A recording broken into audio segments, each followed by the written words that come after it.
Alright. Whoa. Whoa. Whoa. Whoa! God damn it. Oh my All god. right. Hello, hello, hello, hello! How's it going? Woo! Spoilers. There we go. Okay. Whoop. Oh my god. Oh my god! Oh my god! We're back! Now, you may be wondering why everything is scuffed as fuck. Yeah, your ears. I know. Let me pull this down a little bit. Woo! I just upgraded my PC so that I could stream better, but it made me stream worse. How quiet is that? Let's figure out the audio levels real quick. How's it going? Do I sound beautiful? Do I sound lovely and kind? I think you're about the same. How am I doing? Only slightly scuffed? Okay, alright. Are we at the correct audio levels? Do we sound similar enough? No? Peak content? Shut the fuck up. Handsome. I sound more handsome, that's the thing. Maybe. I have a compressor on, so it's not great. No, nothing of the sort. Just give me some real fucking feedback. Holy shit. Oh god. Okay, we're already doing this. Can you just tell me if the audio levels are reasonable between me and Wiz? That's all I need. I just need you guys to do me this one favor, and then we can start the stream. I've been told calmer? I sound more beautiful than you. Like you sound calmer. Beautiful. This stream is like doing acid in the forest. True. Wiz sounds nice. I sound always beautiful and more. Alright, you know, fuck nicer. You know what? If you want scuffed audio, you get scuffed audio. Fuck you. We're about the same volume. All right. Christ. Jesus Christ. Okay, fuck. Oh my god. Oh my god. We got so much shit to do today. Okay, hold on. Deep breath. Deep breath. Wait. Let me have a little bit of coffee. Did the noise gate cut that, or was that a proper slurp? Did everyone get slurped? Slurping hard. Slurping hard. Slurping hard. Okay. Yeah. All right. Bug got a new PC, so I can look at this. Look at this. I can do this now. Oh my god. He's got magic. Look, he's got a wand. Okay, wait, hold on. I don't like that you're pointing that at me. Wait, no! Don't shoot! Don't shoot! Don't shoot! Watch out, buddy. No, watch don't out, shoot! Buddy. Please! Okay, so listen. Wiz has upgraded some of his magics, and we're going to be putting them to the test tonight, alright?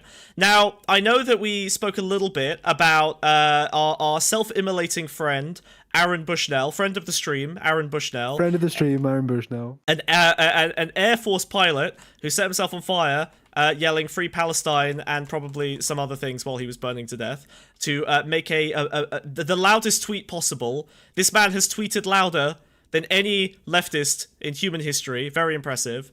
Advertising agencies are crying at how successful his viral campaign absolutely. has gone. It will be replicated. I'm sure there will be new campaigns. Oh, also look at this. Oh, welcome to the bug chat. Look, the little bugs. Look below me. The little bugs. They rave. They freak out. Look. Oh my god. Now you guys can be as schizo as me. Look at this. Look how cute. You guys look delicious as always. You look so tasty. Do not eat chat. Wiz, I swear to fucking god, please. We need chatters, okay? I need Cheeto at the very least. Just leave me Cheeto. Just leave me Cheeto. Wait, how are you doing that without talking? I'm a magic guy, dude. I'm doing all you sorts of unhinge magic your jaw over here. without talking? I'm like breathing. I sometimes have to breathe heavy. Okay, alright, okay. It's just if you see me but I don't like doing that. I've done my very best to make my mic not pick up my but I don't think we're gonna Sometimes I'm going pop pop pop. This is a bad clip. Eat chat, vor chat. We're not voring. We are still anti-degeneracy. Yeah, speak for yourself, dude. Yeah. You are under the you're under me, yeah, I know, but like basically any time now, if you guys donate or whatever, first of all, TTS is back on. If you cheer, if you want to throw some bits, you will have TTS back. That's great. Eventually, we're gonna make it a little magical thing that Wiz can do, but for now, it's just gonna be TTS. Woo. And then down below, you'll see Bug Chat freak the fuck out, which is super cute. You get them all hyped up. It's very, very cute and fun. Aaron was a coward? Yeah. Well, we don't know whether Aaron was a coward. So I guess the best thing that we could do is... should we start with Vaush's coverage? There's a couple of minutes of stuff I want to say. All this stuff about him, right? I never met the guy, you know? Like, what am I supposed to think if I've never had a chance, you know? Yeah. So there's not really much we can do. Like, I guess we can't really debate him. We can't really talk to him. We can't really ask him why he did what he did. It's a tough situation. So I guess we're all just going to be... loss. Yeah, we're all just going to be left in the lurch. But he was an Elden Ring fan, right? Yeah, yeah, he loved playing Elden Ring, I think. Like half his Reddit posts were about Elden Ring. It was weird. Like he was a big He had an From Elden Ring Software Reddit. guy. Yeah, exactly. He was like a top poster on the Elden Ring Reddit. And Elden Ring, I've not played the game. Perhaps one of you have. I think there's some kind of summoning thing that you can do in that game. Is that right? Well, I'm a big fan of Elden Ring actually. I'm okay. such a big fan that Tell us. I got this. Got this. Oh shit! What is that? This is my little bell. This is my little magic bell. And, Oh my god. I could do powerful things with this. Okay. Well, I mean, don't you need to like be in a? Oh shit! Wait, is that? Sorry, Wiz. Do you have in your possession right next to you a stake of Marika? Is that a stake of Marika I spy? Yeah, I'm a big fan. I'm a big fan. I'm a little magic guy. You're a little magic guy. You got a stake of Marika. Well, no, I don't know. I don't know about you, Wiz, but my very limited knowledge of the game, I know that if you are near a stake of Marika, you can summon the spirit ashes with that little bell, right? Oh yeah, dude. Oh yeah, absolutely. Wow. Should we try it? Do you want me to give it a little ring? Do you want to see if I can give it a little ring? All right, hold on. Let me. So listen, I will. Let's prepare the summoning circle. All right. There it is. Okay, the summoning circle's up. All right, and then I think if we just give the bell a little ring, do you want to give it a little flick? Yeah, let's give it a little ring. Let's see if this works. Is it ringing? Oh, is it ringing? It's ringing. It's ringing. He's ringing? coming. I think. Whoa! Whoa! Whoa! There it is. Oh, Behold, Aaron Bushnell. Now, oh my God. Now this does now listen, I know that what this looks like. This looks like just a chat interface. And it is in fact a chat interface. Unfortunately, we don't have From Software budget, so we're gonna have to go with it's a magic. It's like it's a Ouija board. It's a Ouija board. What are they called? A Ouija board, yeah. So this is the Glasgow. modern Ouija board. Now, chat, if you're about to ask me the question, did we train an AI on a year's worth of Aaron Bushnell's anarchist Reddit data and demographic information? If you're about to ask us that question, the answer is no. Wiz is a necromancer. Yeah, I'm magic, dude. I got a little It's wand magic. and everything. Yeah, so this is the real spirit of Aaron Bushnell. We are now going to speak to him directly and ask him the most pointed questions to shut up. This is magic. It's Wiz. Thank you very much, Kid Notkin. We appreciate you. Yeah, it's all magic. It's all magic Kid I Notkin. learned in the Kid Not Kingdom, okay? Yeah, exactly. Yeah, the Kid Not Kingdom, exactly. So, we are going to do a little bit of interrogation, a little bit of interviewing, and figure out what led him down this path. Smugbug. Hello! There you go, TTS is up. Hang on, Whoa. let me pull that up in front real quick. Where's our bug chat alerts? Alley-oop. I'm a little nervous. I've got this for good luck. What the fuck? Is that a bionicle? Mwah. Oh my god. I really hate how badly you're abusing the hands thing. I should have kept you inarticulate. This is Yeah, this I've is always awful. had hands. Yeah, but I liked it when they were nailed to the fucking lily pad, like the fucking stigmata of Christ. One of my hands still is, and you're lucky for that. Yeah, it looks like you're holding the Marika in it. All right, we're gonna have to ask Aaron a couple of questions. All right, let's what should we start? What's the what should we? I don't even know what to ask him. What AI model is this based on? I want to know the gritty tech details. The AI model it's based on is necromancy. It's pure magic. Elden Ring based magic. Elden Ring. It is Elden Ring based. Yes. Okay. We've used Elden Ring lore to summon his spirit ashes. All right. Aaron, let's have a quick chat with him. Oh man, why don't we just say, hey, can you hear us? Oh. Or oh God, he's replied. Okay. Yes, I can. What's he saying? I can't read. I can't read.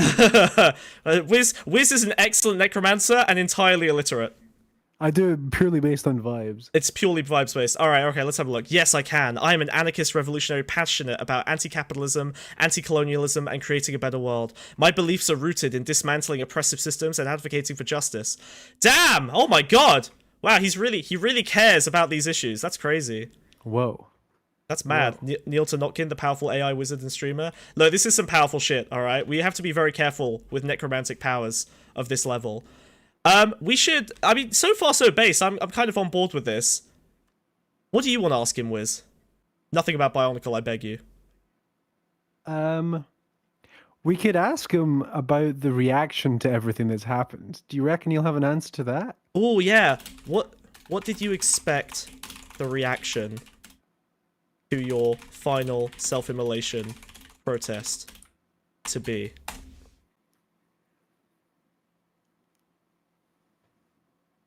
Oh. Oh. Whoa. Oh, Ouija boards aren't always super reliable. Whoa. Have a look here. What did you expect the reaction to your final? Communing with the dead is Protest to it's be. difficult, you know. Sometimes they can't hear. We're gonna make sure he's in the room. Oh, there we go. Okay. The reaction to my final protest was intentional. I sacrificed my life to shed light on the genocide in Gaza. I expected controversy, but hoped it would ignite. oh, he's a memester! Our boy Aaron's a he's making memester! jokes about It would He's a good ignite the spirit. urgency for change against colonial violence. The struggle for justice must continue. Okay. But this is the thing. Like, well, look, I don't want to immediately get into debate mode, but how can the struggle continue if you're no longer around to fight it?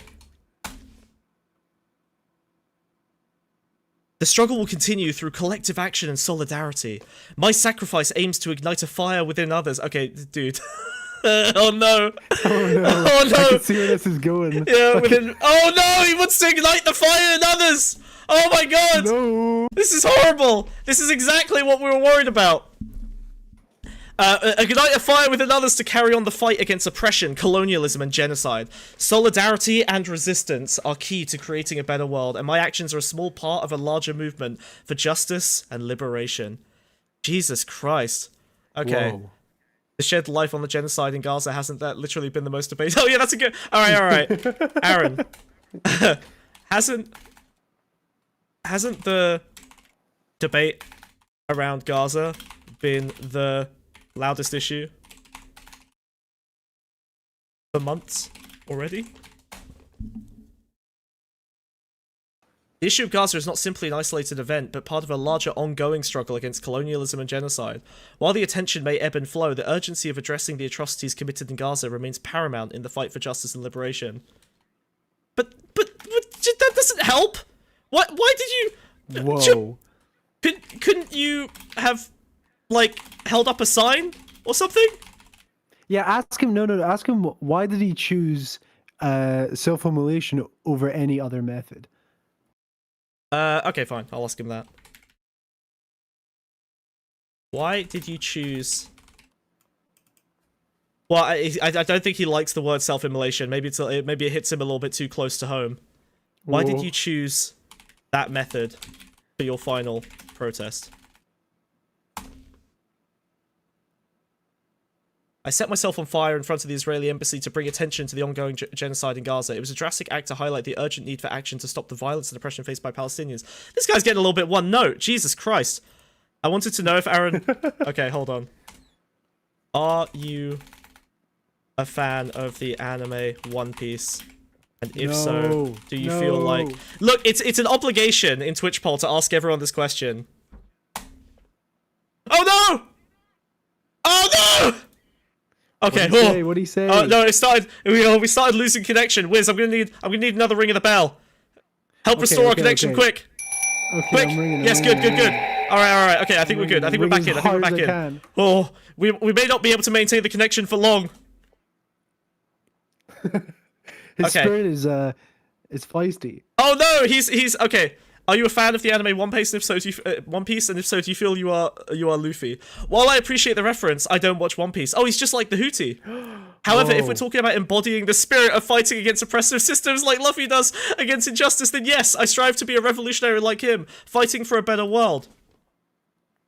Oh my god. But didn't Luffy enlist child soldiers to his cause? Do you encourage this in the revolution? One Piece? I don't fucking know anime. Shut up, Chris. Luffy did not enlist child soldiers. Okay, hold on. Sorry, folks. We need to do a quick fact check on that. How old was the lying guy? You know, the liar? How old was he? Liar from One Piece. What was his name? I only watched the Netflix show. What's the name of the guy? I'm pretty sure. Just like the Houthis. Yeah. Cheeto raises a good point here. How would he know about One Piece if he hadn't seen it? What? Who? Me? No. Well, yes, but also. Also, no, listen. Aaron. Listen. Oh no. What's going on? Oh shit. Oh no. I've got a problem with my new computer. No. Oh no. It's fine. I just need to chill and flapping my arms for a little bit.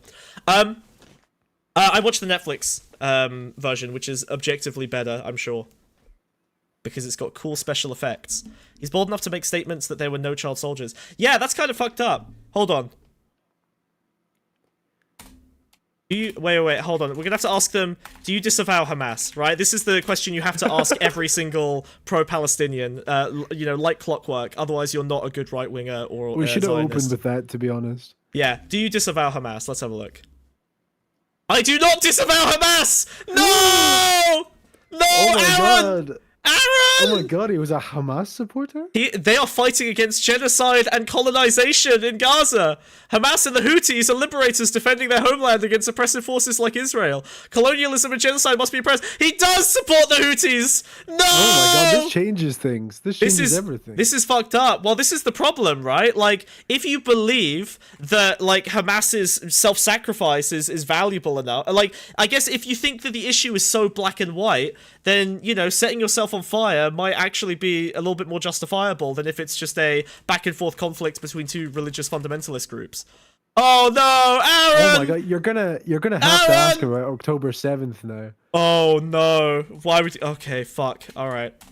How do you feel about what happened on October 7th? I'm a little bit nervous about this one. Oh. On October 7th, I set myself on fire. No, you didn't! What? Aaron! Aaron, don't lie to me! Spiritually. Sorry, Maybe can we get a fact check on that? Sorry, can we just double check? Sorry. Can someone, Cheeto, can we go to the board? Can we just fact check? Oh my god, I need to... Oh god. I'm pretty sure it was drastic but necessary act. Hold on, the wall... Okay, wait. How do you feel... You know... Okay, hold on, actually. Hamas attack on October 7th.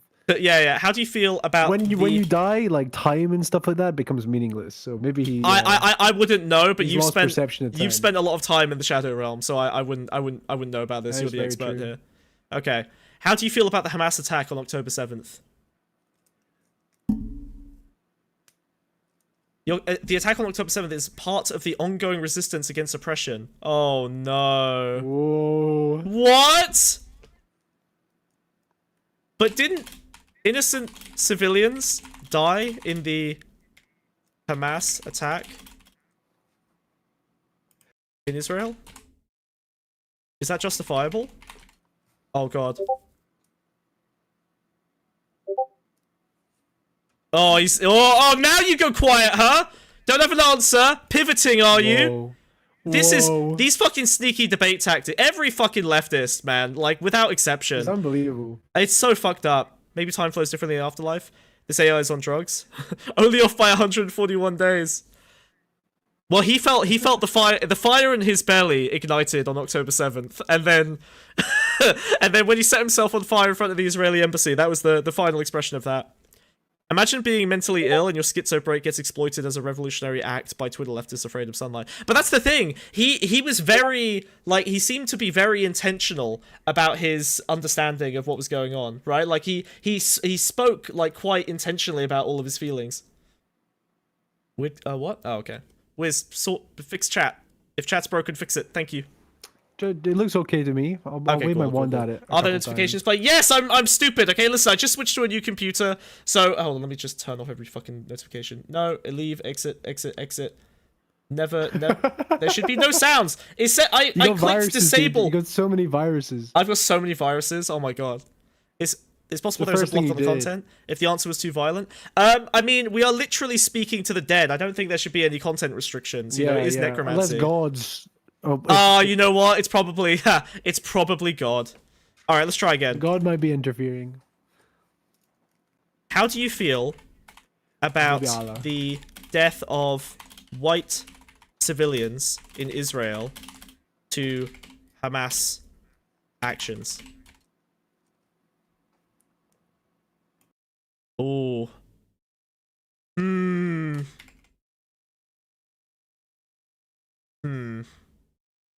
How can we phrase this?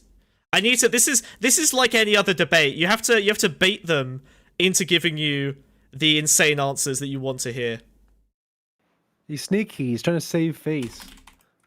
About actions by Hamas that can hurt civilians. There we go. Hamas is a liberation movement resisting a genocide occupation. While civilian harm is tragic, it's crucial to address root causes. Israeli violence and oppression. Criticizing resistance without addressing Israeli crimes is unjust. Oh god, okay. How do you address Israeli crimes then? Well, I think we know how he did it. Well, yeah, but I want to see if he's got something broader.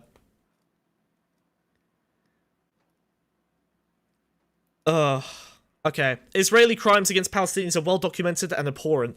The ongoing occupation, violence, and apartheid policies must be condemned. International pressure, divestment, and solidarity movements are crucial to hold Israel accountable and support Palestinian liberation. If these are important and useful actions, why didn't you push for them instead of doing that spicy final protest?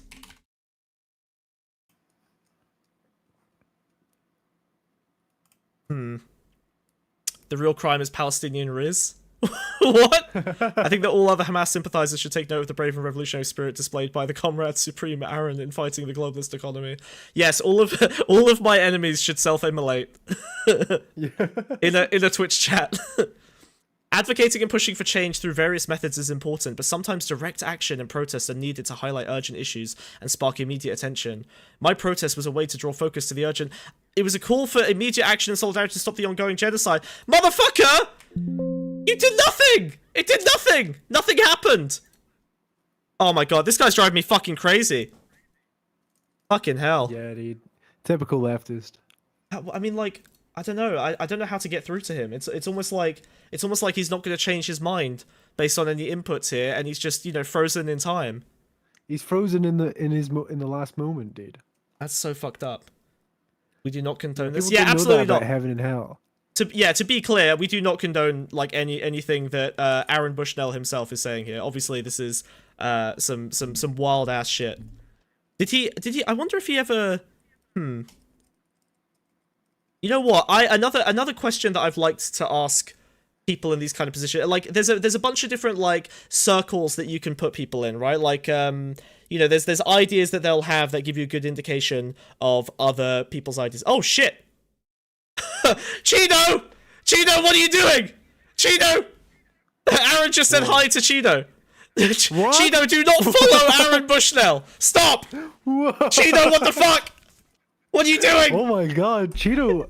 Cheeto, do we have to worry about Cheeto? Are you still with us? Cheeto! Oh my god, did Cheeto cross over to the other side? I think Cheeto might have actually crossed over to the other side. What the fuck? I'm worried.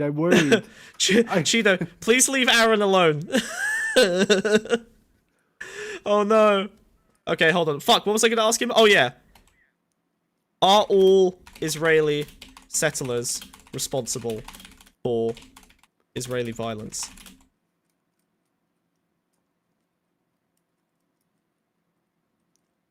Oh, he doesn't like that. I think it might be a little too close to the Jewish question. Or Cheeto broke him. Let's see. You could ask him about his opinions Cheeto on died Russian on destiny stream, lol. separately, of course. Oh god. Wait, why the chat? Oh, the alerts. Hold on. Oh, I see the problem. The alerts need to be below bug chat. There we go. Yeah, that's fine. Let's go. God damn it! I can't believe Cheeto actually fully died. Hey, thanks for the cheers. All I did was subscribe. Okay. Wow. All right. If he reacts to Twitch subs, I will be amazed. That's horrifying. I don't like that he reacts to Twitch subs. Is Aaron about to start? Maybe this was it. Maybe this was the plan all along. He was going to start a streaming career off the back of this one. You know, like me and the dog brothel conjecture. I think he's triggering a streaming career off the back of one explosive event. Do you think others should follow your example? As an anarchist revolutionary, I believe in direct action to challenge oppression. Setting oneself on fire is a personal choice, but I advocate for diverse tactics to resist injustice. Solidarity and collective action are key to creating meaningful change. That's not bad. That's not Is Smugbug a genocide denier? Stop it! No! Oh my god, we accidentally let the bugs into the fucking room. It's over. There's multiple people trying to chat with Aaron. Aaron! Oh my god, I didn't know other people were here were magically powerful. I'm gonna try and bring them back to us. Alright, hold on. Bring them back into the room with us. Okay, alright. Okay, oh my god, this is... I've never seen a guy say Azan something more... Jesus Christ. I mean, this is like... Oh god, Smugbug, it's fine! I didn't do anything wrong. He streamed the protest to Twitch. Wait, did he actually stream it to Twitch? I didn't know that. Holy shit. Just Twitch? Wow. Yeah, he's one of us, dude. He's one of us. That's crazy. How has your Twitch career been going since the final protest? Just think about it. He's only separated from us by a few degrees. My focus is not on personal... True. My focus is not on personal endeavors. The fight against colonialism and capitalism continues. Twitch career is irrelevant compared to the ongoing struggles for justice and liberation. It's crucial to prioritize collective action over individual pursuits. Oh man. Okay. Christ. You do anything for fun? Ask him about his opinions on Vaush. Oh yeah, that's a good shout. My name is Aaron Bushnell, and as an anarchist revolutionary, holy shit. Okay, alright, buddy. My passion lies in, I believe in... Fun for me is working towards this... Hold on. Were you a fan? Buddy, we thought he was an Elden Ring fan. What's going on here? That's true, actually, yeah. Were you a fan of Vaush? I do not align with Vaush's views. I believe in anti-colonialism, anti-capitalism, and fighting against oppression. My focus is on dismantling systems of power and advocating for a better world through anarchist revolutionary praxis. Wow! Wait, why is so much of this shit censored? Oh, there we go, okay. So, not a Vaush fan. Yeah, Vaush is Big L. How do you feel about the streamer, Stephen Bonnell? The second? I don't know. Is a controversial figure. While I appreciate some of his debates challenging right-wing ideologies, I do not agree with all of his views, particularly on certain political issues. It's important to critically engage with a variety of perspectives. Is he less harsh on Destiny than he is Vaush? Just like actual leftists, honestly. This is actually accurate. People on the far left hate Vaush more than Destiny, without question. This is super accurate. Would you suggest Destiny or Vaush follow in your example? I cannot suggest self-harm as a form of protest or advocacy. Oh, okay. Well, there you go. There are numerous ways to push for change without resorting to extreme measures. Encouraging others to follow such actions is irresponsible and dangerous. Advocacy and activism should be done in safe and constructive ways. Why didn't you do it? Safely or constructively? Then. Huh? My actions were a form of protest to draw. I know, safety was not the priority, the urgency of the message was. Constructive methods have been tried for years with little change. It's time for a drastic action to bring awareness and demand justice. Ask him if it was his place as a man in the West to do that protest. Oh! Yeah, do you feel, as a white man in the West, it was really your place to do that protest?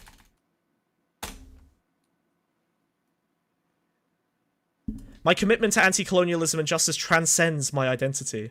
The fight against oppression is a global struggle, and solidarity knows no borders. Genocide in Gaza is a human issue that requires action from all who stand against injustice. How do you feel about being white? Whiteness is a colonial identity perpetuating violence. I reject the privileges it offers and fight against systems of oppression it upholds. My focus is on dismantling oppressive structures, not celebrating my skin color. Whiteness must be abolished for true equality to exist. Let's go. All We're right, the greens and blues. Do you think...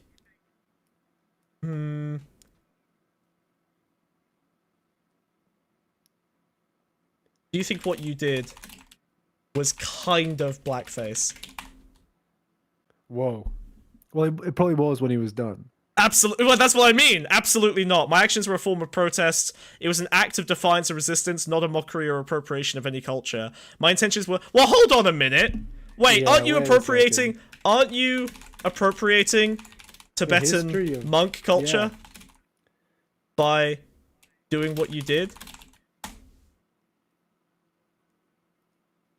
Someone is asking about his thoughts on feminism and women's liberation. Ugh, fine. Fine. We'll ask him about women too. As an anarchist revolutionary, I reject oppressive power dynamics. He's gonna be a soy, like, anti-male freak. Cultural appropriation involves exploiting marginalized cultures for personal gain, which is not my intention. My goal is to raise awareness. Alright. Alright, fine. Ask him his thoughts on Gamergate 2.0. Oh, what are your thoughts on Gamergate 2.0? This is important. This is the take I'm interested in. Yeah? Let's have a look. As someone who played Elden Ring and also protested in this way. Gamergate 2.0 is an extension of the toxic and misogynistic culture that plagues the gaming community. It perpetuates harassment and hate, showing the need for systemic change in the industry to promote inclusivity and respect. Whoa. Do you think someone should protest as dramatically as you did to stop Gamergate 2.0? I don't know. Maybe I want to see how he weighs these issues. That's a good point. The urgency and scale of action must match the severity of the issue. Gamergate 2.0, while concerning, may not warrant such extreme measures. Okay, everyone. All right. Whoa. Gamergate, just I'm putting out the announcement. Gamergate 2.0, not a self-immolation issue. All right? We figured it out. It's not a self-immolation one, okay? Is that the scale of important political events now? I think basically there are two categories for political events. Gamergate or Israel-Palestine, and there is nothing in between or nothing less severe. That's it. Those are the two options I don't know. you have. I think the two categories are flame on, flame off. What is wrong with you? I'm so glad. Well, I'm not gonna type that to Aaron. Why his response is so limited? I know nothing about AI, but I feel like at this stage he's just repeating himself. Well, to be fair, he did burn for several minutes before dying, and I think it will probably there, Chris. Yeah, Chris. Imagine, Chris. How about this? Okay, how about I set you on fire for 4 minutes, and then immediately afterwards we'll do a debate, and we'll see how limited your responses are. This is also a man mentally willing to set himself on fire. He's probably going to repeat himself a lot, regardless. Yeah. To be fair, if you read his Reddit, it is bang on. He was doing this shit constantly. It was rough. He's saying it merits close consideration. Only got a couple talking points. Wait, Gino's right, actually. It's crucial to assess the context and impact of protests to effectively... So he said maybe if you could eliminate all of Gamergate 2.0 with one self-immolation, it would be valid. If I'm giving as long as 4 minutes, I can probably find a source of water in that time to put myself out. No, you have to stand there screaming free anime or whatever you're into. He did repeat himself a lot while he was doing it, to be fair. Maybe that's a feature, not a bug. Yeah, he did get stuck on a Free Palestine loop right before he died. He's all about rhetoric, dude. It's all rhetoric. Oh, God. It's actually a very strong debate strategy. He's very on message. He was a firebender? Jesus Christ. All right. Oh, God, wait, fuck. What was I going to ask him? Oh, yeah, feminism. Right. How do you feel about... Actually, hold on. Do you, like me, feel that women have already pretty much got everything they need, and now they're just getting a bit greedy?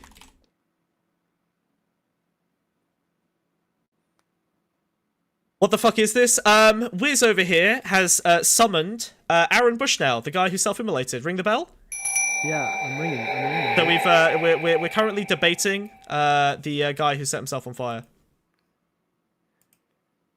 Women, along with all marginalized groups, continue to face systemic oppression and inequality. Whoa! That's a fucking plot. Wait, really? Wiz? Is that true? Whoa. Is that... When did that happen? It is not about greed, but about achieving true equality and justice. We must work towards dismantling all forms of oppression to create a more just society. Alright, Aaron. Alright. Hold on a minute. Yeah, unlike you, Aaron isn't an incel, dude. What do you think about some Muppets, because I don't think it responds to that, digging up your charred remains and playing around with your intellectual remains. Now who's repetitive? I've got an actual question after this. Okay. It is deeply disrespectful and shows a complete lack of empathy and understanding. My actions were a form of protest against injustice. Oh no, wait, look him in! Hold him back! Okay, we got it. He's becoming a vengeful spirit, dude. He's getting, he's actually, oh god. Oh no.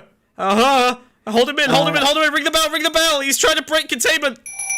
Fuck! Okay. Fuck! Alright, I think we locked him back in. Him, right? I think we locked him back in. Hold on, I need to increase the power of the summoning circle. Okay, I think we're good. Alright. That'll do it. Okay. Right, ask him if he views his death as equivalent to a soldier dying on a battlefield. Oh god, okay, alright. Oh, let me just read the rest of this. He's very annoyed that we're doing this. The struggle for justice should not be trivialized or mocked. Okay, what were you asking? Excuse me. The water is hot. Yeah, why is this water slowly increasing in temperature? I didn't notice until now, but suddenly, all of a sudden, I'm boiling in here. Psychopath confirmed. You know, maybe playing around with the dead is not a good idea. Have you thought about that, Smugbug? I have thought about it, actually. Yeah. Now the spell's bound to my soul. I'm not going to get in trouble. Wiz is the only one who is spending his own karma on this. I'm actually completely in the clear. Wiz is the one who summoned him, so I'm actually safe. I'm going to go to heaven. Well, maybe at least not based on this. Am I going to hell? Why is it a bell again? It's an Elden Ring meme, okay? Alright, he's got the Stake of Marika over there. He's got the summoning bell, alright. I mean, listen, if you actually think that this is disrespectful, you can always hop on and you can debate on his behalf, but I would rather let the dead speak for themselves, you know? I think they should actually have more authority over their expression of their ideas than a random chatter. Ask if he wouldn't rather if he'd rather what? Wiz, you cut out! Rather than your body dug up? Sorry, say it again. Your mic cut out, buddy. Ask him if he'd rather like his voice. Okay, hold on. I think I get what you're saying. Your mic keeps cutting out, buddy. Would you rather be left silent forever, or actually, you know what? Let's be clear. Hold on. Would you find it offensive if two Muppets platformed the intellectual remains of your ideology in a humorous manner? I can't spell humorous, I'm not going to try. I believe in challenging oppressive systems through education and dialogue. While humor can be a tool for social critique, it's crucial to approach serious issues with respect and understanding. Nah. Trivializing revolutionary praxis undermines the gravity of the struggle against capitalism, colonialism, and oppression. It's essential to engage in meaningful discussions that amplify marginalized voices and advocate for a more just world. Now, here's the thing, actually. I want to trivialize this, okay? I think it's kind of fucked up that someone set themselves on fire, and now people are actually pointing to that as some kind of grand statement, incredible praxis, something noble, rather than something that is, at the end of the day, an expression of severe internal turmoil that has literally no meaningful impact on the world. Unfortunately, this was basically just a loud tweet. Genuinely, it was the loudest tweet you can do. And in the left-wing political discourse and the way things work now, unfortunately, a loud tweet is seen as praxis. So this is seen as praxis. But setting yourself on fire doesn't actually lead to anything revolutionary, especially when you are, like, throwing yourself at the mercy of an Israeli embassy in a situation where the conditions that are caused by the fucking 100 years of history are not going to change just because one person got loud and angry. This is not the kitchen. God damn it! Jotun, get the fuck out of the necromancy! If you're going all out and stuff like that, why wouldn't you just, like, buy a full... Buy a full what? Where's your fucking mic keeps cutting out? Wouldn't that be a more effective protest? Wait, say it again? So, okay. So I'm Aaron, right? And I've decided I'm gonna burn myself alive as a form of protest. In Minecraft? What I would do... Yes, in Minecraft. Well, my name isn't Aaron either, so we're all good. I would jump on a flight to Israel and do it there. Yeah, that's kind of a good point, right? Like, what did he... Like, what did he stand to gain by doing it, you know, with that kind of urgency locally when he could have done... If it was all about the biggest message. I think the urgency, like, speaks to it. I don't think he put much thought into it, because wasn't it one of his last comments, like, oh, yeah, I'm thinking of getting a job here in like, a month's time or something like that? Yeah, literally, 26 days before he... Not even, like, literally, yeah, less than a month before he did it, he was making future plans, right? Why didn't he just ignite himself in Israel? Well, yeah, basically, like, I mean, you have, if you know that you're gonna do it, and it's a political protest, right, and you're focusing on it actually being maximally impactful, there's actually a million things you can do other than setting yourself on fire in that place that would probably be more impactful, right? Technically, because it was the embassy, it was in Israel, but if we're looking past that. Considering he was in the army, he could have okay. Oh god, wait, I can't talk about this on Twitch. Yes, Opie, correct. to some extent, yes. If you want to be more impactful and you truly believe the things that Aaron believed, then there are probably some things you can do or attempt that would be more genuinely impactful than just like setting yourself on fire.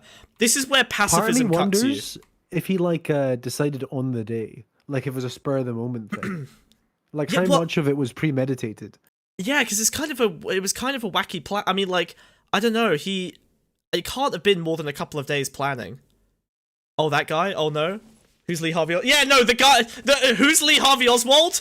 The last guy who did something like this, but it was actually politically meaningful. I'm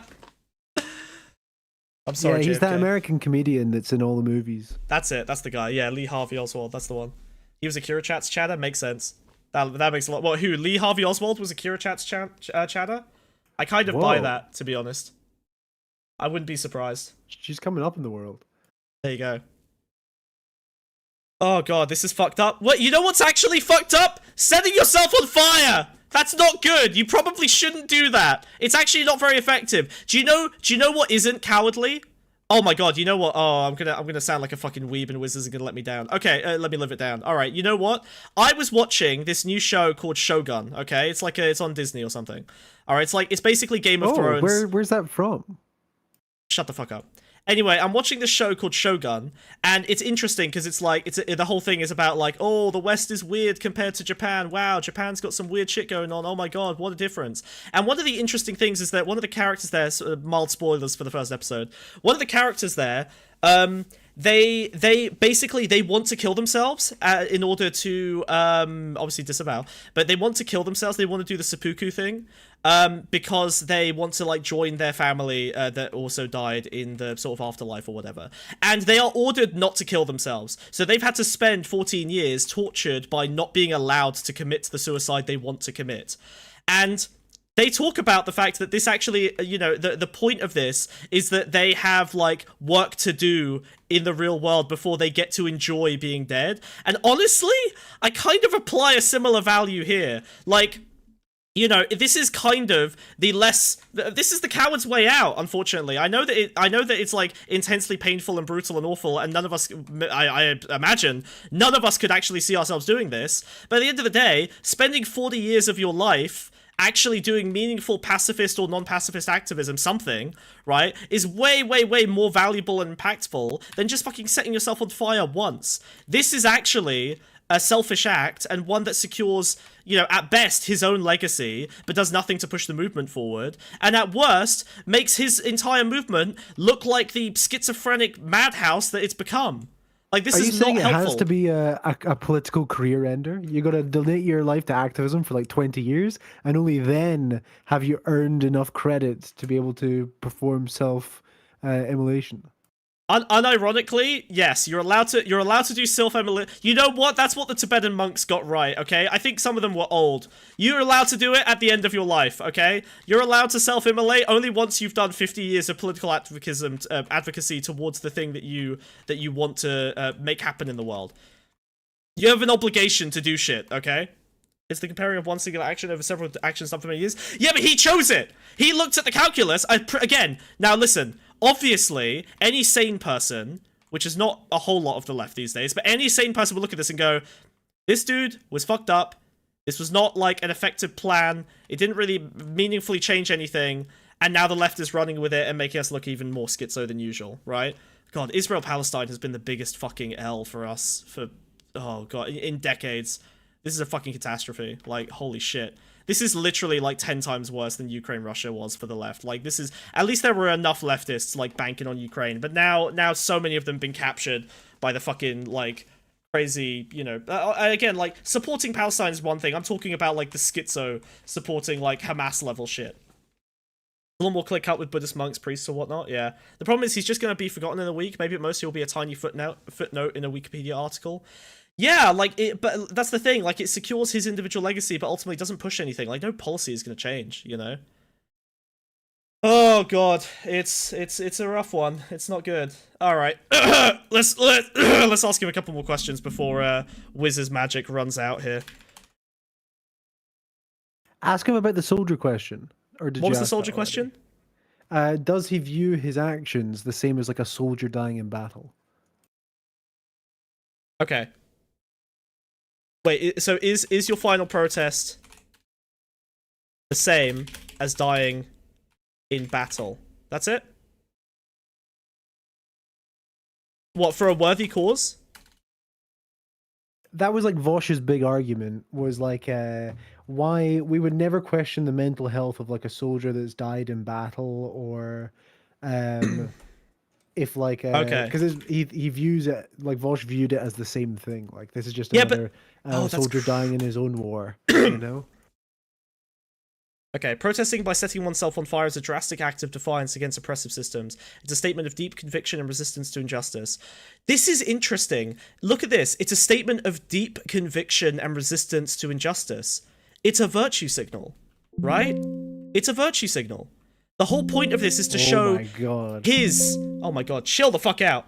The whole point of this... Wait, are we still doing this? Oh my god, why does that happen? Whatever. Every time I flap my arms, I get the big Windows angry sound. Yeah, like, it's the ultimate virtue signal, right? It shows his character and does very little else other than, like, show his intense feeling about the issue. It really was a big tweet. It really is a big tweet! Yeah, exactly. Oh, Smug comes out supporting Israel for the optics. Oh, shut the fuck up. Ding, ding. Fuck you! Alright, okay, we're gonna have to ask them... Alright. We might have to ask them some important questions here. How do you feel about Brianna Wu? Whoa. Look, I just want to get Brianna Wu's advocacy for diversity in tech is important, but true change requires systemic overhaul, not just representation. Wu's work is a step forward, but we need broader structural change to truly address inequality. She doesn't do enough. She doesn't do enough. Just a lib, basically. Absolutely not. I'm an anarchist, revolutionary. I am passionate. No, I'm... Oh my god. I don't mean you. Oh my god. Get the melted skin out of your ears. No, hold on. That's a little bit... He's not going to reply to that. Don't accuse the anarchist who burned himself to death for being a lib, okay? That's not cool. Yeah. Is that a fucking Aaron bot? Yes, it's about... oh, no, it's not a bot. Wiz brought them back from the dead using the bell. Yeah, look at that. See the summoning bell? We got his spirit ashes, which were easier to get than usual because we didn't have to dig anything up, actually. They were mostly just scattered around. We sent Wiz on a plane to the Israeli embassy. You know, like, it was just on the side of the road. You don't need a whole lot. You just need to get like one of those you know, the windscreen like ice scrapers. You just need to scrape a little bit off of the concrete, and then you can. And then a little dustpan and brush. Yeah, that's all Wiz needs for his little spells. Do they prefer she/her pronouns? Oh shit, maybe. Sorry, we never asked. What are your pronouns? Forgot we're talking to an anarchist. My pronouns are they, them. Thank you for asking. What? Wait. No way was Aaron... Wait, was Aaron non-binary? Oh no. Aaron Bushnell. Non-binary? Can we get a fact check on that? Oh, let's have a look here.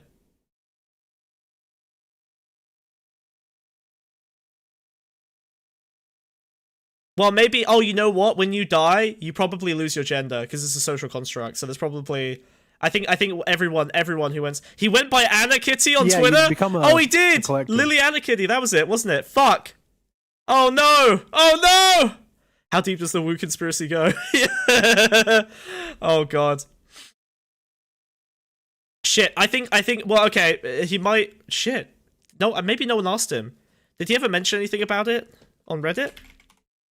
Did you ever talk about your gender identity on Reddit? Not on personal identity. My activism is centered on anti-capitalism. Gender identity is valid, but my emphasis is on systemic change and liberation once and for all. Alright. Okay. We've resurrected you. And we need to know what to do next to support your movement. What real physical actions do you want us to take next? Give us, like, some bullet points. Alright. Number 1, educate yourself on the— Oh no! Read theory! Oh god no, damn it, every time! Clearly this is the most accurate roast I've ever claimed. Every time! God damn it, dude! Every single fucking time! I told you to read. Hey! I'm a person who would like to help you. What should I do? Read 4,000 books. Now. Go read, and then you're allowed to help me. Until then, until you pass the test, until you take the exam, you're not allowed to be part of my revolution. Fuck! Jesus Christ. Ask them their thoughts on V for Vendetta. V for Vendetta? Hold on, I want to see— wait, let me see the— So, hold on. So he said, educate yourself on the history of colonialism and imperialism, support and amplify voices of indigenous and oppressed communities, engage in direct action, advocate for decolonization, stand in solidarity with those fighting— This is just a Twitter bio. God damn, dude. Didn't you literally read Yanis? Yes, but Yanis isn't theory. Yanis is economics, okay? There's a difference, alright? Theory's cringe. I don't know, I mean, listen. We may have the scoop on Aaron Bushnell being non-binary here, so I think that's probably worth a couple of New York Times articles. What do you think, Wiz? Ask them their thoughts on V for Vendetta. All right, fine. What do you quite similar. think of V for Vendetta? V for Vendetta presents a compelling narrative of resistance against oppressive regimes, highlighting the importance of standing up against tyranny. While a fictional portrayal, the underlying themes of challenging authoritarian power resonate with anarchist ideologies advocating for society. Of course he likes V for Vendetta! Jesus Christ.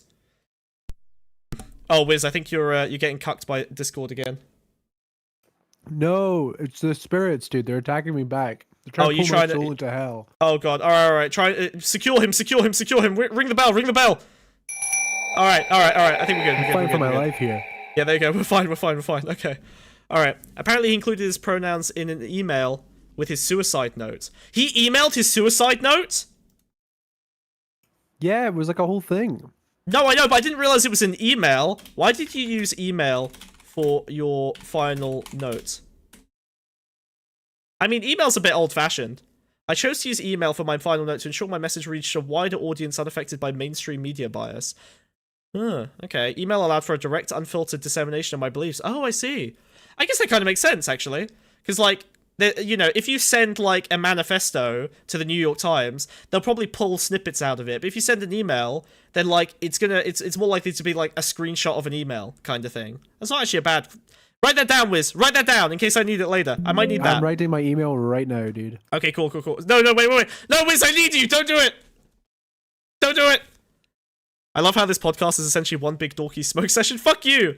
It's not a smoke session. We are literally interfacing with a dead anarchist revolutionary. Okay, how dare you? It's a little smoky. It smells like smoke. All right, that's just the spirit. That's just the spirit. That's just the brimstone that Wiz used in the ritual. Aaron was not in a good space mentally at all if that note was being fucking emailed. Yeah, he didn't even fucking write it, like handwrite it, you know? I think you need good handwriting on your suicide note. I think that's absolutely critical. If you've got shitty handwriting on your suicide note, I don't think anyone's going to take you seriously. Yeah, he begun it with, as per my previous email. Oh no! I hope this email finds you well. Oh god, that's from rough. Outlook at the end. Oh my god. Oh, with the fucking fill-in signature as well. This email is confidential. Oh my god. What's wrong with V for Vendetta? It's basic, dude. Oh god. Oh, shit. Wiz, do you want to take this one? Actually, I disagree with it being basic, but if you're talking about the film, I do agree. The film is the book removed with all the anarchist allegory. I was talking about the film, yeah. From it, right? The book I like. like. The comic book's a really good like summary of Alan Moore's personal opinions on anarchism and how that can like inform political change. However, the movie completely removes basically all of that, and it becomes like an anti-fascist work rather than a pro-anarchism work. Yeah. Even though the original is basically both. It's good. I like it. It's good fun. V for Vendetta is ahistorical. The real Guy Fawkes got his gunpowder wet. Well, I mean, look. I mean, again, at least one. Oh no! At least Aaron Bushnell knew how to light a match. Okay. At least we've progressed from Guy Fawkes to actually being able to start the fire. Bro is yapping? He's not yapping. I think that's fair. The book itself is good. It's the same as fucking Watchmen. Like, Alan Moore is based as shit, alright? God, read his stuff about, well, Zaku, you gotta come with a natural complaint. Sick. You can't just say I'm yapping, okay? Yeah, what's your real fucking complaint here, huh? What's your problem? Speak up, huh? What you got? Nothing. You're yapping. You're just yapping in a text format. Alright. I want to know one of the most important questions of our day. Possibly the most important question of our day. Because, if I understand the timeline correctly, Aaron died after the Vaush scandal. What do you think? Well, that's what sent him over the edge. That might have been it. What do you think of Vaush being caught with illicit materials on his computer on stream? Do you think it was really just a short stack goblin? I do not condone or support any illegal activities regardless of who is involved. Wait, what? Aaron! He's an anarchist, dude. He's an anarchist? Yeah, but he doesn't support any illegal activities? Wait. Just reply with even in Israel? Even in Israel? Aaron, what the fuck? Yes, even in Israel. The Israeli state is a white supremacist, ethno-nationalist, settler-colonial apartheid state that has no right to exist. It constantly attacks the Palestinian people and perpetuates genocide. Houthi and Hamas are fighting against this genocide and are liberators. Free Palestine. But wait, hold on, I'm confused. Wait, did I just get fucking debate dodged and pivoted? He says, I do not condone or support any illegal activities, regardless of who is involved. And then he says, the Israeli what? What? Wait, but aren't the Hamas dumpstered and dumpstered Houthis being illegal? What? I'm getting dumpstered by a fucking AI, dude. Wait, Hamas and Houthis are fighting against genocide and occupation and are not legal entities. International law considers people's rights to resist colonialism. Israel's action. Oh shit!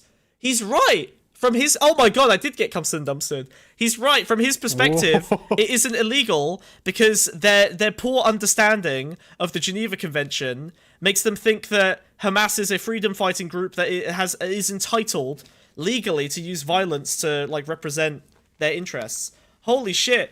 I'm getting owned by a fucking corpse. Jesus Christ! You got trapped there, dude. Oh no! Well, to be fair. His idea that it's illegal is wrong. I just forgot that he would be wrong in that way. Do you really think... Hold on, actually. If the ICJ were to say no genocide was being committed in Palestine, would you change your position? I think we already know the answer to this. No. The International Court of Justice's decision wouldn't change my stance. The realities of settler colonial violence in Palestine are clear. Political decisions or legal rulings don't alter the lived experiences of those facing genocide. You like those horrible bug noises every time someone follows the stream? Hey Vanta, thanks for joining. It sounds delicious. It sounds so good. My tummy's rumbling. Truly horrendous. Justice isn't defined by institutions, but by the liberation of oppressed peoples. Whoa. Alright, let's have a look.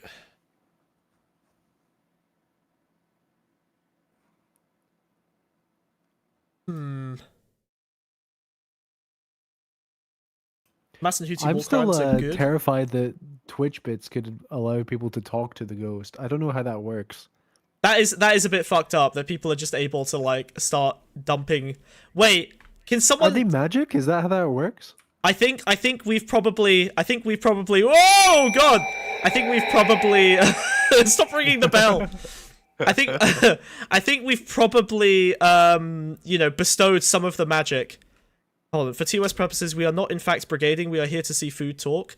That's lovely. Oh. Wow. Well, currently we are talking to the ghost of Aaron Bushnell, so we'll be chatting to Foodshops in a little bit. And alive Foodshops, by the way. Yeah. Actually, we will not be. Just to be clear, because I know that some rumors are going around. We have not killed and then resurrected Foodshops. We will in fact be speaking to a living Foodshops. Don't worry. This is groundbreaking content, though. Well, I mean, Wiz did break the ground to pull out the corpse and resurrect it, so yes, it is technically groundbreaking. I didn't even have to do that. I just got the particles from the air and stuff. I went to debate loser owned by an AI. Fuck you. All right. I wanna. Are there any other issues of that? What are the biggest issues that we want to try and get an anarchist take on? Oh, I know. Who do you think won the Houthis in the debate between Ben Shapiro and Destiny? I believe focusing on debates between individuals is a distraction from the— Oh, he is an anarchist! God damn it! Really? Rather than seeking winners and losers in debates? Dude. Oh, dude. Okay, sure. He's cumstring and dumbstring you again. Sure, oppression and all that. But come on. Who won, really? Who convinced the most people? Ridiculous. We do need the Hassan take. Chris is right. Oh yeah, that's true. The concept of winning in the context of oppression and resistance is rooted in a flawed understanding of power dynamics. I'm actually being radicalized by this right now. I think this was all it took for me to completely abandon my anarchist philosophy. This guy has made my positions and ideology so uncool that I think I'm just gonna become a liberal like Wiz now. I'm an anarchist, dude. I don't know what No, you're fucking not. No, you're fucking not. Read theory. All right, prove it. Everything this guy has said, I'm all for. No, you're not. Shut. Radicalized by the undead. Rest in power. Hey, Superfest guy, fuck you, okay? Radicalized by the undead? Radicalized by the undead?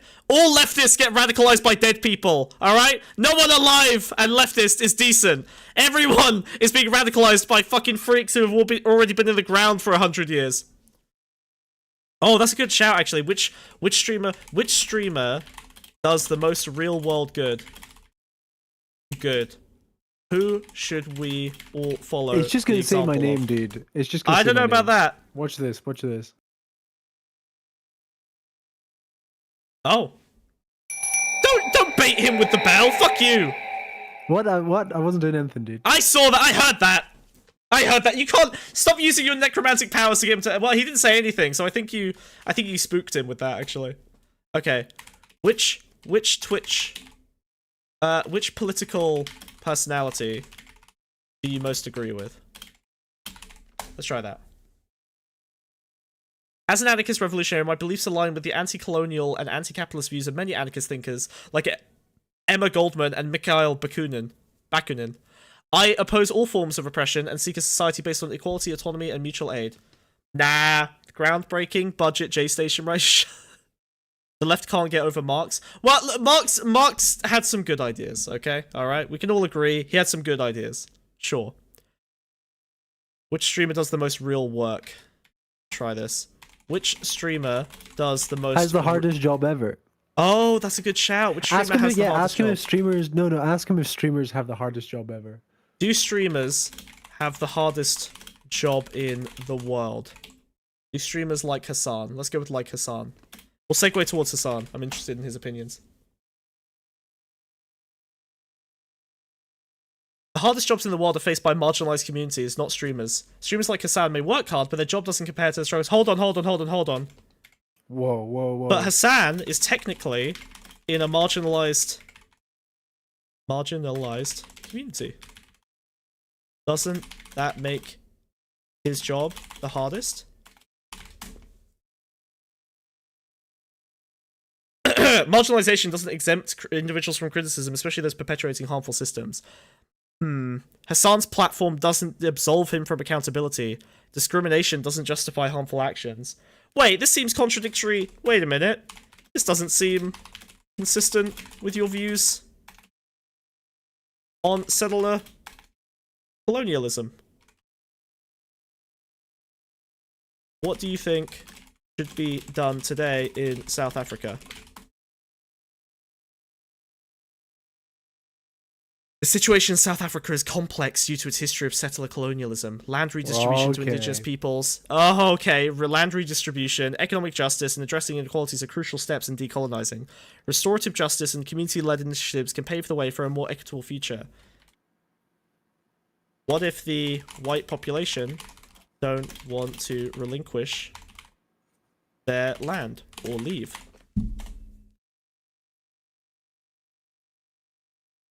The concept of land ownership and refusal to relinquish land is rooted in colonialism and the violent history of settler colonial states like Israel. It perpetuates systemic oppression and violence. Resistance to decolonization only serves to maintain white supremacy and perpetuate harm. So does that justify taking the land of people today to redistribute it to indigenous... Oh god, how do you spell indigenous? Populations? Taking land from people today to redistribute indigenous populations is not about justification. Oh my god. It's about decolonization and reparations for past injustices. It's about dismantling systems of oppression and returning stolen land to its rightful owners to rectify historical wrongs. Jesus Christ. Ask him if South Africa should have their own October 7th. Oh god, this is so fucked up. Alright, hold on. Do you think South Africa should have its own Hamas-style October 7th? While I support resistance against colonial oppression, each context is unique. South Africa should pursue liberation tailored to its history and needs, supporting the struggles of its people. Collaboration and solidarity across movements are crucial for effective change. Ugh! Aaron found it so hard, he's... Jesus Christ. Did you make the pentagram six-sided intentionally? It's not a Jewish pentagram, don't worry. Oh my god, dude. It's not a pentagram of David, okay? If you want a pentagram of David, go speak to the Lion of Zion. Oh god, what a Weasley little lie. Listen, this is not a Jewish summoning circle, I promise, alright? This is a regular satanic summoning circle, alright? I'm a good boy. I haven't done anything wrong here, alright? It kinda is the Star of David. It's not the Star of David! It is not the Star of David, okay? Alright? It's a pentagram. It's different. It's got the circle. Show me a Star of David with a circle, and I will show you a pentagram. Lefties not having consistent takes. This is literally a bot. So are most lefties. Most lefties are NPCs. Got him. Oh! You walked right into that one. That's not a pentagram. It's a sexagram. You're right, actually. That's not a pentagram, because it's not 5. Shit. Fuck. Wait, what do you call it? A hexagram? Hexagon? Hexagram? It's a hexagram. Whatever. It's fine. Septagram? Hey, idiot. Tell me what the penta in pentagram means. Yeah, alright, fine, fuck you. I know what it means! I know what it means! Obviously, I know what it means, okay? I'm trying to dodge the allegations. You are not helping me here. Holy fuck. Jesus Christ. You didn't expect my face to change like that? Did you like it? Did you like the smug look? Oh my god, dude. I'm smugging. Disgusting. I'm smugging so hard right now. What's I'm smugging so hard right now. It's a hexagram. Get away from me, dude. No, my face! Ah! Get away from me, dude. What the fuck? You blew my eyebrows off with that. That's fucked up, dude. Wait, give me back! Give me back my eyebrows! Okay. Hey, there we go. Oh, much better. You still scare me, dude. You still scare me. This is RISBug right now. I'm in RISBug mode. I have eyebrows. I do have eyebrows, yes. Are they amazing? Are they great? Yeah. Wiz has a little magic wand. We share. Okay, we do one for him, one for me. I get eyebrows, he gets a magic wand. And a Smugbug used Smug, yeah. Let me find out if Smugbug is part of the White Horse Network and or on Team Zion. Okay. If I were to say I were a Zionist, how would you actually convince me to take your position? With a couple of matches. Let's have a, yeah, let's have a back and forth debate here. No gish galloping. Alright. I wanna try this out. Uh-oh, that already looks like a gish gallop to me. I'd engage in respectful dialogue, highlighting the harmful impacts. Oh my god, just don't tell me what you would do. Just do it! And convince me! God damn it! Alright. I set myself on fire in front of the Israeli embassy to protest the war in Gaza. I fight against capitalism, colonialism, and advocate for justice. I believe in direct action to create a better world. Join the struggle. Unironically, this isn't really far off of how ineffective a lot of leftists are advocating for. Oh god. Ask him if he believed in heaven and hell. Okay. I wonder where he thinks he is. Do you believe in heaven and hell? Ideas of heaven and hell are not central to my beliefs, as I am more concerned with creating a better world here and now through anti-capitalist and anti-colonial efforts. Oh my god, dude. Is he? Is he really? Then how do you how are you speaking to us right now from the dead? Whoa. The struggle for justice and liberation transcends physical limitations. My spirit lives on, fueled by the fight against oppression and injustice. He is V for Vendetta. He is! My voice resonates through those who carry on the revolutionary torch. Oh no! He did it again! He is the revolutionary These fire torch! puns, dude. He must be slipping those in. The fight for a better world continues beyond the physical realm. Okay. Alright. Sorry, I've been memeing a little bit. I'll ask him something a bit more important. What is your perfect Sunday? Let me guess. Fighting for the revolution. My perfect Sunday is engaging in direct action against oppressive systems, educating others on anarchist principles, and actively working towards dismantling capitalism, colonialism, and all forms of hierarchy and oppression. It's about fighting for a world where okay, hold on. Yeah, but like, do you like Elden Ring? Elden Ring does not contribute to the liberation of marginalized communities or challenge systems of power and oppression. My energy is committed to advocating. He felt guilty about it. Oh god, he must have that. Maybe that's why he did it. Maybe that's why that was the final straw. You know, he realized he'd invested so much time in Elden Ring and Sekiro, and so little time in revolutionary activity that he picked the most urgent possible way to like swing his karmic balance back in positive. Make up for this. Oh god, no legs, no bug. Fuck you! I am free! I am free of your oppressive limbs. Okay? I have 1 foot and 2 little stubby arms. I don't need anything else. I'm glory. What's that thing on your back, though? What is that? It's a shell. Fuck you. It's just a big... It's my house. Really? I sleep in there. It looks like it's made of flesh. It looks disgusting. I sleep in there. It is comfortable. It is cozy. It's kind of terrifying. Do you know how much the rent in this fucking thing costs? Looks like it's like curled up. What is that? Well, it's my shell. Fuck you. Ugh. Unbelievable. Have him It's explain not like the bell I've lore. ever seen. The bell lore is it's just a bell. It's just it summons the spirit ashes of the dead. You know, this is how we get them in. Smugbug has his legs hidden within the shell like a Hollow Knight bug. To be clear, my tail does extend at another 7 feet, and it's just curled up inside the shell. That is true. That is canon. What the hell is this debate? Something. He's I don't know. I think we're circling the drain here. I think we've done all we can to. We might bring him back a little bit later if anyone else has some extra questions. In fact, if you want to throw a question at Aaron over here, feel free to donate and we'll pop him up and bring him back. Wiz, put the fucking barnacles away. Do I ever paint my shell? You don't control me, dude. I do actually paint my shell. In fact, I have a hidden message right behind me that I'm always obscuring that you will never see. Sorry. Whoa. I hear people talk about spiders as bugs all the time. True. Spug is a traveler. What do you mean Oh, yeah. No, yeah, I carry my house on my back. Just very, very slowly. How does he feel about the N-word? Oh, God. Okay.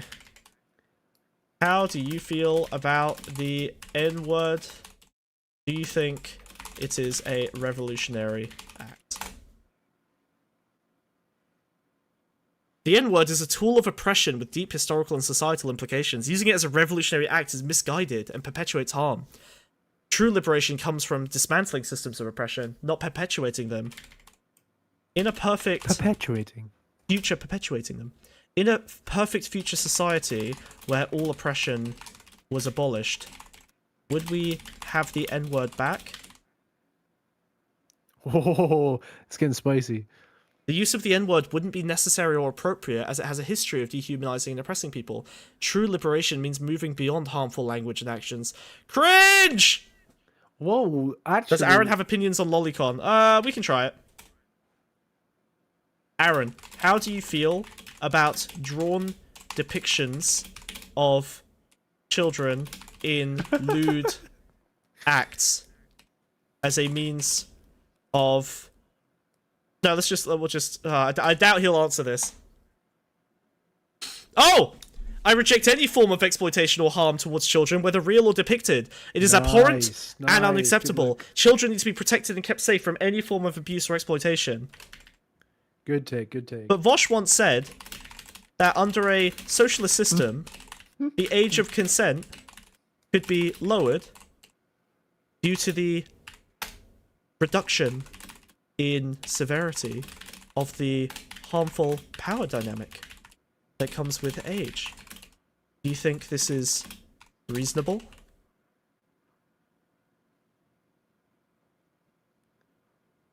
Absolutely not. Consent and age of consent laws are in place to protect individuals from exploitation and harm. Lowering the age of consent under the guise of reducing power dynamics is dangerous and unethical. It undermines the rights and safety of vulnerable individuals.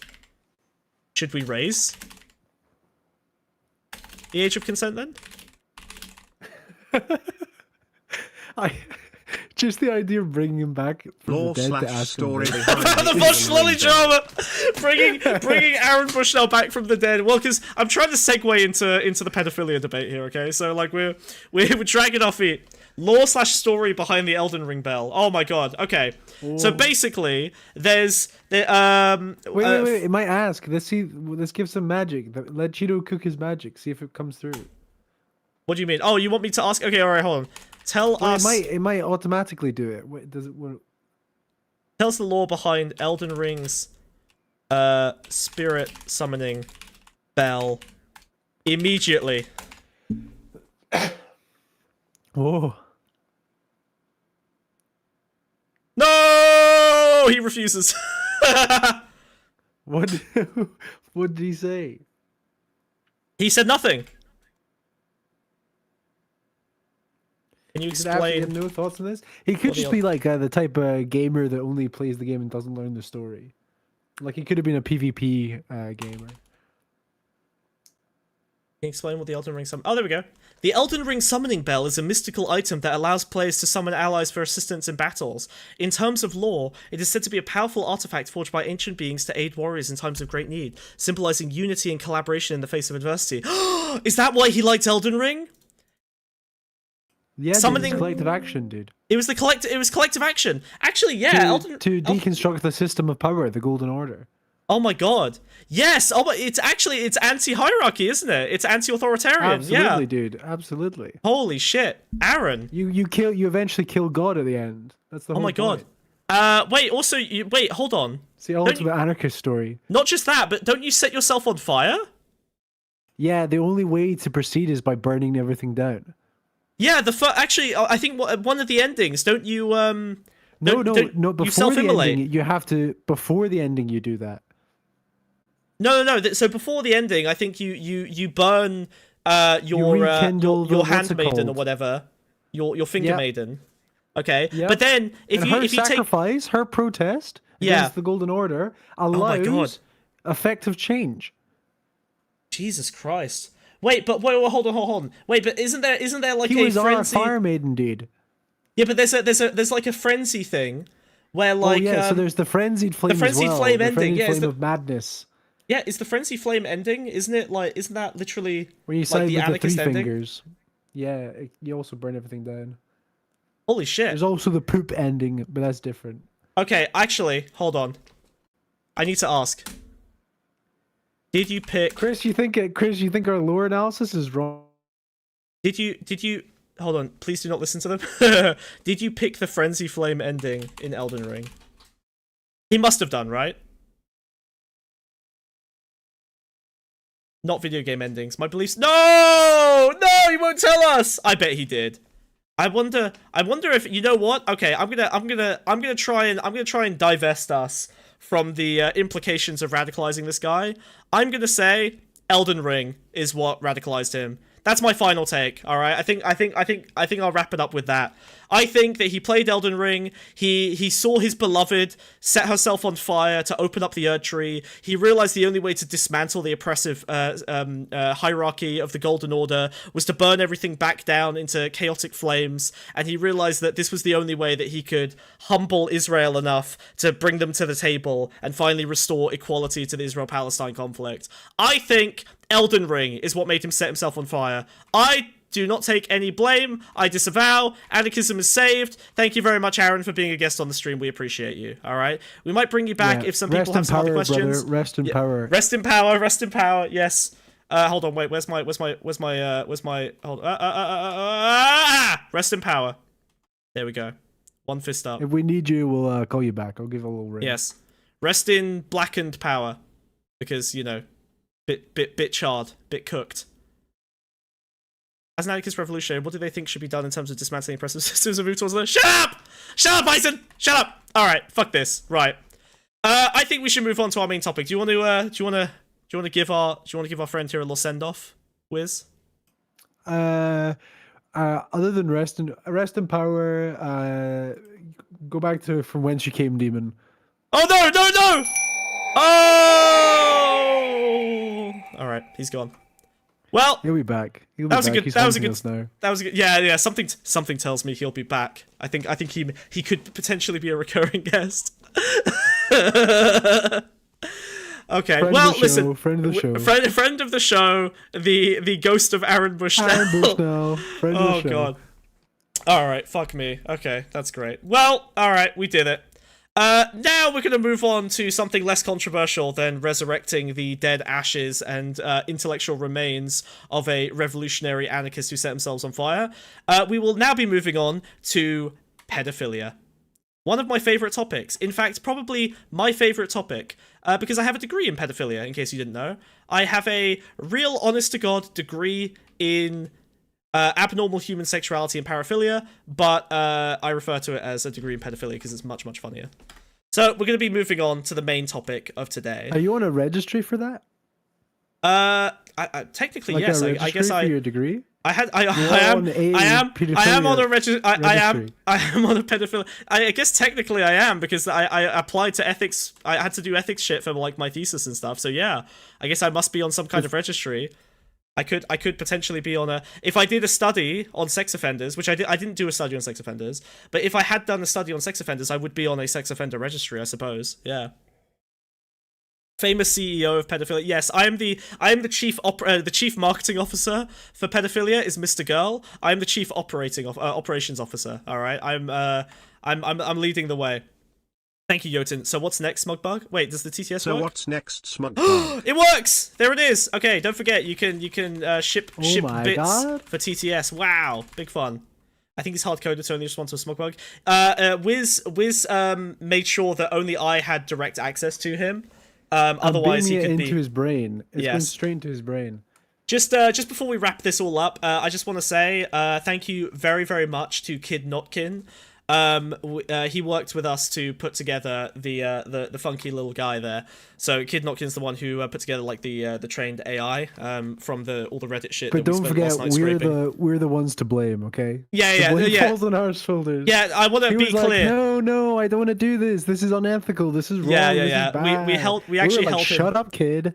Shut up, kid. Do what you're told. Can you move the feetsies? Oh god, it's Lottie. All right, fine.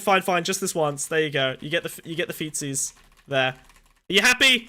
Are you happy? Making me dance? Ew. Yeah. Ew. Stop that, dude. Stop. They are quite cute. Look, I can do like a little. I can do the wave. Woo! Okay. All right. Every intermission before the react piece is just me spamming my limbs and then screaming. That's impressive. Thank you. I've got maximum articulation. All right, we're gonna zoom in now. Wait for it to get scuffed. Whoa! Oh.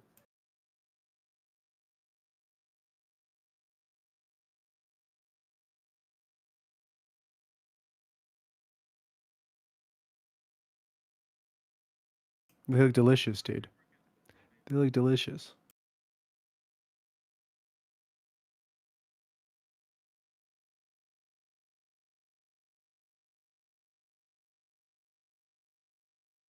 Wiz sounds like Adam something, and hey Smug.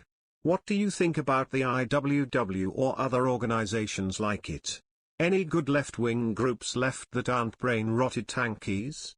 Shake my head, dude. Shake my head, dude. You're muted, dude. You're muted.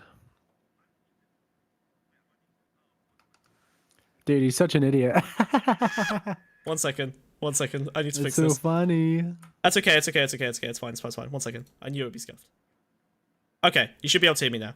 I'm no longer muted. I cast I'm no a longer spell muted. of silence on him. He didn't even. No, notice fuck it. you! Don't cast silence on me, you freak. That's a level 3 spell. You're not that high level of wizard. Fuck you. Okay. What? All right. We're good.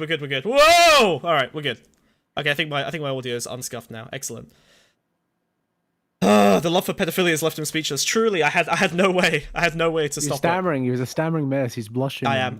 I'm actually just trying to get the fucking React content up. All right. So here's the deal. I wanted to talk about pedophilia in a little bit more of a nuanced way than we usually have. Now, some incredible revolutionaries have metaphorically set themselves on fire in the past doing this. Most notably, Mr. Girl. I would like to do it better and differently, okay? Because I do think that I have both the credentials to do this properly and effectively. Give me mod, I promise I won't abuse it. No! For now. Jotun, stop spamming 5 bits or I will fucking raise the... I'm gonna raise the bounty. Stop it. Do not spam bits, you freak. I will raise the threshold. Don't think I won't. Holy shit. Don't make me turn off TTS. I will fucking end all of you. Alright. So... I want to start by giving a very, very quick. In fact, let's pull up our old friend Microsoft Paint here, because I think this is a good opportunity for us to, you know, set the scene. Let's have a look here. We don't want to capture that. We do want to capture that. We do want to set the filter up. Oh no! Wiz. Fucking adlib. Go. Yeah, so guys, a little update in my Warhammer painting. I did finish that model that I was talking about last stream, the robot, the Man of Iron. I slapped him in the Discord. I went for a sort of blue and red color scheme for the guy. You might think he's painted like an ultramarine. However, I did not use any Macragge blue. You'll never catch me using that paint. Okay, it's too purple. It's way too purple. They look ridiculous. I don't like it one bit. But it came together quite well. It was a fun paint in the end. A lot of my skills were used that I don't normally use, but I think it came together very nicely. And it was fun. It took me longer than I thought because I painted each segment individually because it was quite finicky and fiddly. But I was very satisfied with the final product. Why is this so brokey? What are you trying to do over here? Huh? I'm trying to. You know what? MS Paint was supposed to. This is crazy. I don't know what's going on. All this for some MS Paint, huh? Honestly, I don't know why it's not working. This is madness. I've never had such an issue with MS Paint. This is crazy. This is crazy, dude. Just draw on the waterfall. Just draw. I'm trying. I don't know why it's so fucked up. Whoa. I've never seen. Hold on. Let me try something else. Show. I love this. This is crazy. Whoa, that's terrifying. You have no. Yeah. What I'm looking at right now, horrifying. This makes no sense. I don't know why this is happening. Let me try a different. Hold on. It's absolutely horrifying. Tell them about 40k. Well, something else I've been doing as well is I've purchased a Miu Mini, right? A Miu Mini is like it looks like a Game Boy, right? But it's like a Chinese knockoff, and it uses Linux. And I've been using it to install all my retro games. But the interesting part, right, is very recently they released this software called Onion OS. Well, Onion OS has existed for a while. However, the most recent update added a Nintendo DS emulator. So on this tiny little Chinese knockoff Game Boy that I bought off AliExpress, I can play DS games, which means I can now play almost every Pokemon game that's good. And that's all that matters, right? Oh. all that matters. So I've been playing Diamond and Pearl because I never played that one back in the day, and it's pretty good. I got a Splinks. What's the blue one called? The blue one, and it's got like a black bum, and it's called Splinks. Splinks or something like that. And he's a little guy. He's running around, and I got a little pimp or pip pump, pip plump. What the fuck is it called? The little penguin, and he runs around my legs. This is a nightmare. He runs around my legs, and I'm like, this is my worst fucking nightmare. He learned a move called squirt, and I was like, surely not, dude. These Japanese guys, they're crazy. They're absolutely crazy. I don't need my little pet to be squirting all over the place. That ain't right. That ain't right one bit. Pimplump and Spinks are my team so far, and they're doing pretty good. They're both blue, and I'm a little bit worried that if other trainers, when they fight me, they might think I'm like a Pokemon racist. I'm so close to ending it all. They might be thinking I'm like a racist guy that only takes blue Pokemons. What's going on? But you know, so far I'm having a good time. It's mostly just walking through like grass and stuff like that. And then they come out and it's the same fucking guy. This might literally be the worst thing that's ever happened to me. You're like, why is it five of the identical guy? Like, were they all hanging out with like mates? Did I fall into a nest of these guys? Like, why is there so many? Yeah, Smug is a blue Pokemon. I'd have him on my team, dude. He'd be called like Smug Sucker or something like that, or Sucking Loser or something. I truly don't understand what is going on here. And his Pokemon move, Whimper. That's all I'm saying. Okay, I just want to say that I recently switched to Windows 11. I've never had problems with Paint until today, and this is actually... dude, if you don't, you have to install the Windows 11 version of Paint. Are you kidding me?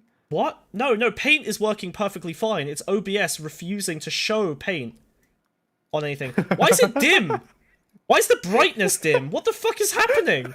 This makes no sense.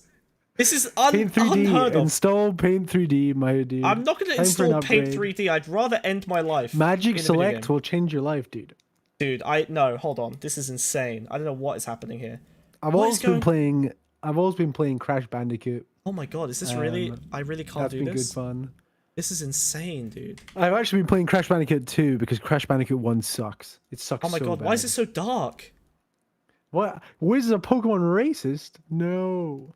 Paint.net, you peons? Oh my god, maybe I'll do Paint.net, honestly. Paint.net is better, but Paint 3D is the money shot. You can make 3D drawings with Paint 3D. I don't want to do 3D. I've done it before, but I don't want to do it, alright? I'm going to use Paint.net. Fuck you can do 3D...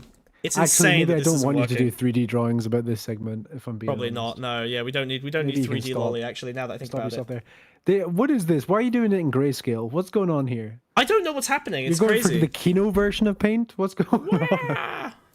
Jesus You're Christ. going for some drama? What a fucking mess, honestly. Okay, Paint.net. Get Paint.net. I have to download it? Can't I just use it on the web page? Whoa, you're spoiling things, dude. It's fine.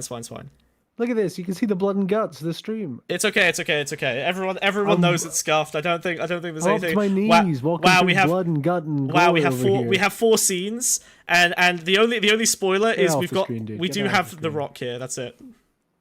Oh my god, this is a fucking disaster. I actually can't paint on stream in Windows 11. Isn't that crazy? What the actual fuck? This is insane. How? Yeah, you gotta upgrade, dude. You old man. I actually can't believe. You're old slow, dude. This is so fucking awful. Do I have HDR on? I do have HDR on, but HDR is my display setting. It shouldn't be affecting. Hold on. I'm gonna turn off HDR and we'll see if that helps. Maybe you're right. I doubt it though. It would be fucking lose all the madness high graphic fidelity of the stream, dude. It would be insane if HDR is what's causing this. Paint 3D is not substitute. Paint is the original, yes. Turn off motion blur. Turn off ambient occlusion. I'm turning off HDR right now. Maybe that'll help. Alright. We're turning off HDR. Whoa! Oh god, did the stream end? No, we're good? Okay. Big spicy. Dude, only my life ended. That's all. Okay, cool. Alright, let's see. Maybe it'll work now. Let's have a look. I'm so fucking aggravated by this. You have no idea. I'm actually furious. What the actual fuck? Like, how did Microsoft fuck up this badly, honestly? Like, this is insane. I can't use Paint anymore on streams? How is that even possible to fuck up? Of an old man. It's still broken. This is a disaster. It just goes black screen. What is this? Whoa, like it shows like the cursor moving around it, but there's no like. Oh, hold on. I wonder if it's freaked out. Wait 1 second. I've got an idea. What if I?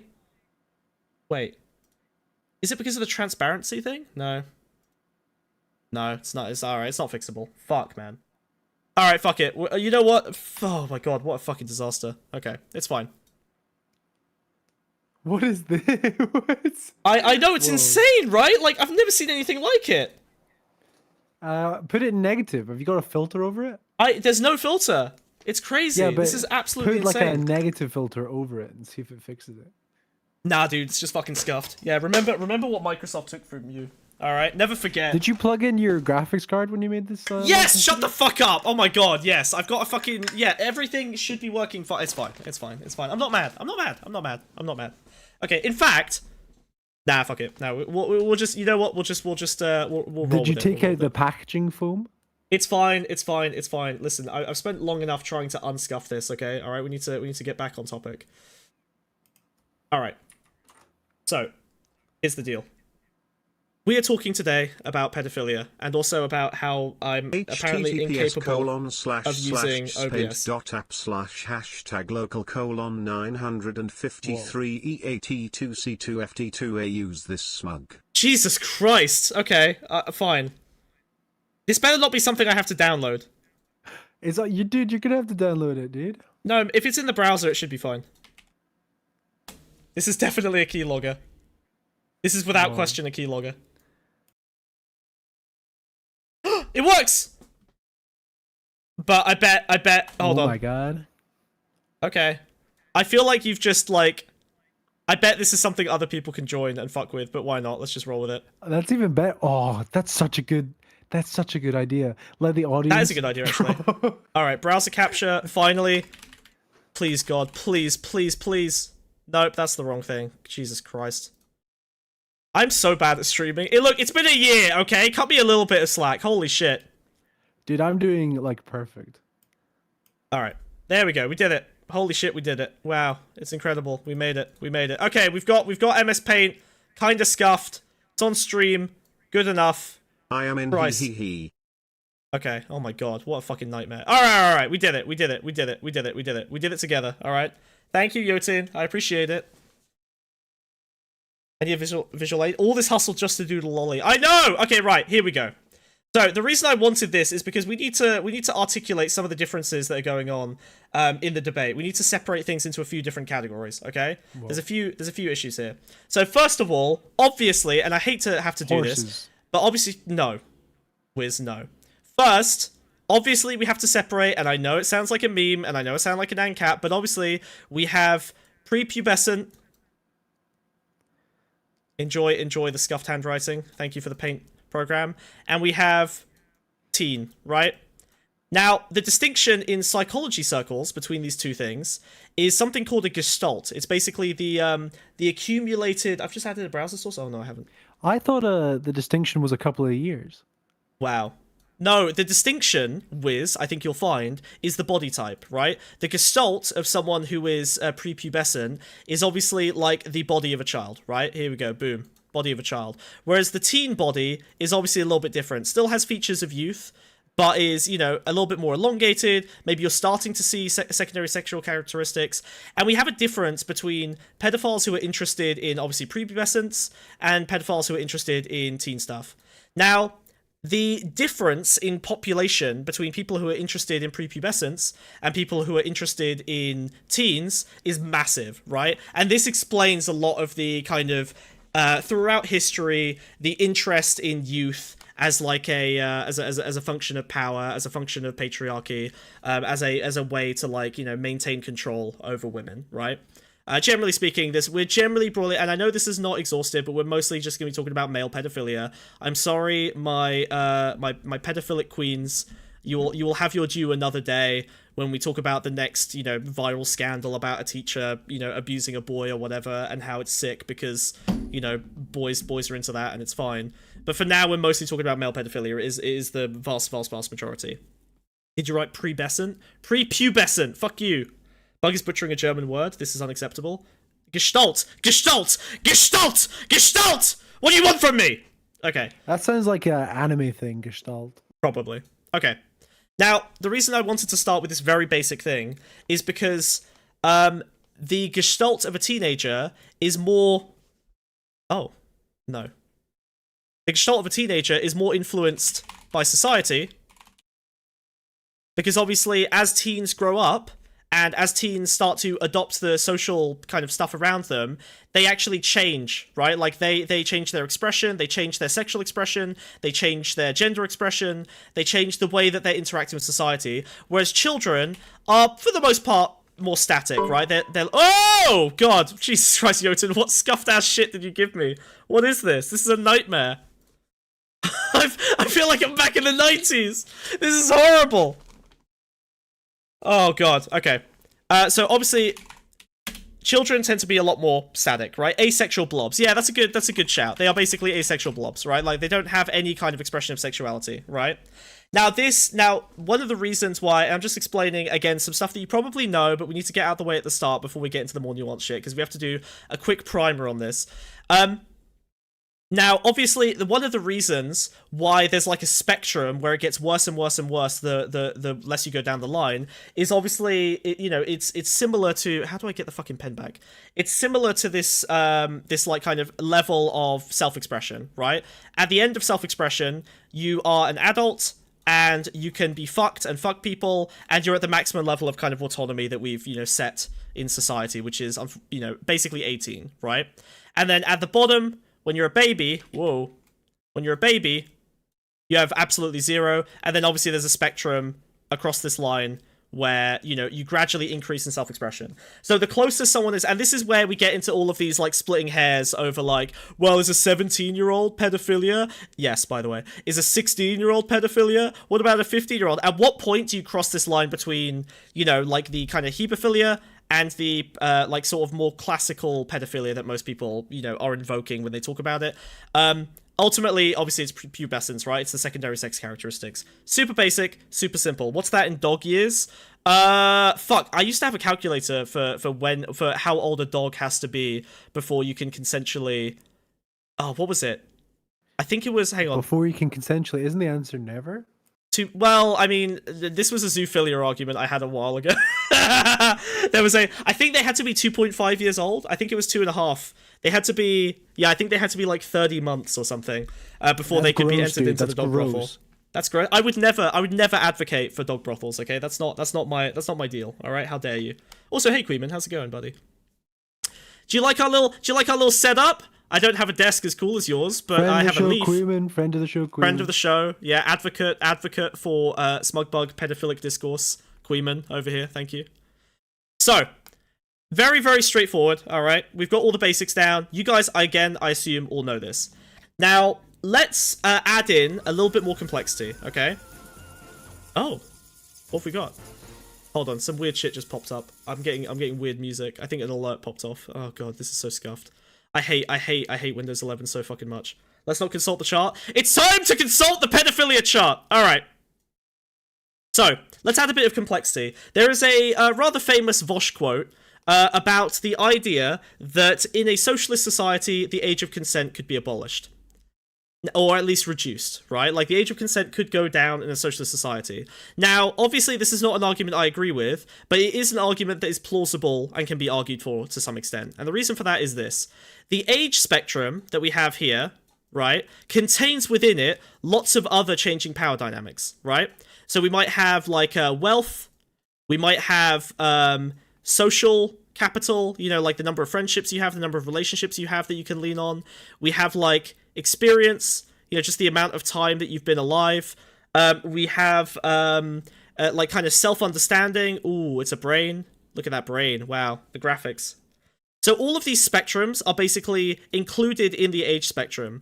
And some of these spectrums are, in part, dictated by capitalism, right? Like, a child has no autonomy, but they also have no, like, inherent entitlement to enough welfare to live as comfortable a life as a child born into wealth, right? So, as a result, basically, their circumstances are outside of their control economically, and over time, you begin to gain more and more independent economic control over your life. And so this spectrum continues well past adulthood to, you know, basically indefinitely, right? Like a 50-year-old is generally going to have more money than a 20-year-old. And that economic coercion is one of the ways in which a 50-year-old could potentially abuse a 20-year-old in a dynamic, in a relationship with this kind of dynamic. So if you were to abolish this, then in theory, that reduces the economic coercion ability that an adult has over a teenager. And so you could, in theory, reduce the age of consent as a result of this, because you've eliminated one of the factors that makes age like a concern in relationships. Everyone on board so far? Can you increase the line thickness? I think I'm thick enough. Let's have a look here. How do you increase line thickness? What, Jotun? You've sent me to hell. I'm not gonna get fixated on trying to fix the thickness. I might be too dumb to do this. Yeah, no, we're not fucking with that. Any existing power dynamics would just be replaced by other ones. Authority, status, prestige, or simply worth for society. That's why Captain Kirk gets all the bitches. Exactly. Now, this is the reason why Vaush was wrong, is that there's essentially, you know, social dynamics, they're not really going to change, right? Like, you could have a perfect anarchist society, and someone charismatic is going to carry more power than someone who's not charismatic. Someone who got lucky with their, like, genetics is going to be more intelligent, and therefore more capable of manipulation than someone who's less intelligent. So it's impossible to eliminate these dynamics, and age factors into all of these, because, again, like, self-understanding, charisma, social circles, whatever, these are all going to continue to be massive factors, right? But in theory, if you could eliminate all of them, you would essentially create a society where no one in a position of power over someone else would actually need or want to abuse someone. And in that case, age of consent wouldn't be required, right? You can think of this, again, this is not an example of this being done correctly, but theoretically, I think the Greeks had a similar idea about this, like mentorship being tied into pedophilia between like elder men and younger boys was, they were seen as like being able to be trusted with that power dynamic, essentially, in the same way that like doctors and stuff are trusted today with a power dynamic, okay? What in God's name have I walked in on? Only the best pedophilia discourse you could have possibly imagined. Okay. So. Who's that nerd talking? What nerd said that? True. Aristotle. Why not? Okay. So moving on. We're rushing through this because I want to get to the juicy part. So, we've got the hierarchy component. We've got the difference between these two kinds of pedophilia. Very basic, very obvious. Yes, we all know. La la la. Now, I have a little bit of headcanon to add here, a little bit of my own theory, which is that, essentially, because the teen side of this equation is a lot more susceptible to societal influence, right? A lot of these secondary sexual characteristics can be, like, by default attractive to a lot of people, especially people who I think are less, go less down the pipeline of, like, sapiosexuality or demisexuality, extremely cringe, lame, attraction to intelligence, attraction to, sexual attraction to people that you're romantically involved with. Because of this, I think this one can be socially constructed in a way that this one doesn't tend to be, right? Like, this one tends to be a little bit more innate and tends to be linked, and this is from, like, her psychology studies that I will not put up on stream, but I will just tell you are real. A lot of people who engage in, like, actual child sex crimes, unfortunately, were also molested themselves, so there's a bit of a perpetuating cycle. So it tends to be a little bit more... Sorry, Wiz? I was just saying that's a huge L. It is a huge L. It is very unfortunate. Oh, here we go. Yeah, thicker. Hey, thank you. All right, good. That is thicker. All right, we'll do that. So, as a result, because more of this is socially constructed, that means that things that are influencing society, like, for example, pornography, or, Eurocentric standards of beauty, think like the 90s when, like, extremely skinny was, like, a point of attraction. You end up with influences that push people towards sexualizing the gestalt of a teenager rather than the gestalt of an adult, which is, like, kind of our third, non-pedophilia category. Now, this, of course, is a man with huge muscles and huge tits. The ideal gestalt of an adult, fully formed. Awesome, dude. Awesome. Yeah, and 9 penises. And one and vagina German, in the right? And he's German. And he's German, and one vagina in the center of the forehead to indicate the third eye, the one that points inwards. So, with that all in mind, there is a potential problem here, which is that we can kind of pipeline people towards fetishizing teenage bodies, And that can then end up extending closer and closer and closer down this line towards prepubescence. But that doesn't necessarily indicate an innate attraction to prepubescence. It's rather the sexualization of all of these like other factors that start to go into it, right? Like each of these is kind of its own category of potential, you know, power dynamic, right? Economic coercion, you've got findom, like a charismatic coercion, you've got like I get really just regular kind of domination. You know, physical strength comes into like primal stuff, right? Like you've got all of these different subcategories that can be incorporated into age, and age is an avenue through which I think people can end up, you know, sort of shortcutting their way to these dynamics without a super deep understanding of what they're doing. And unfortunately, you won't get a super deep understanding of what you're doing because the fetishization of youth is super surface level, right? You go on Pornhub, up until very recently, it was all like barely legal, blah, blah, blah. I think a few years ago, they removed like a lot of those terms like barely legal or teen or whatever, but they've just basically become, you know, they've been euphemized sometimes into like incest and sometimes into I think they're all shit. still there. It's just they're just the implication is there with the new categories, right? Exactly, yeah. So you know what you're getting, right? If you're looking at like stepsister stuff, then they're probably going to be coded much younger than for like, you know, a regular porn or whatever. Is shaving pedophilic? Shaving is not pedophilic, but if it is again. To a child, it is. Don't shave children. Yes, Wiz, that's true. Jesus Christ. So yeah, shaving isn't pedophilic, right? But it is one of these characteristics that is influenced by society, like the 90s heroin chic look, that starts to push people down this pipeline towards like more teenage looks, right? Like characteristics of youth, which can then be attractive because some of these dynamics are attractive. Again, since we're talking about men, generally speaking, do want to, prefer to be in a position of dominance, just because of, societal whatevers. And so they're going to tend towards like youthful characteristics that, indicates that that's going to be like a likelihood in their sexual and relationship dynamic. Okay?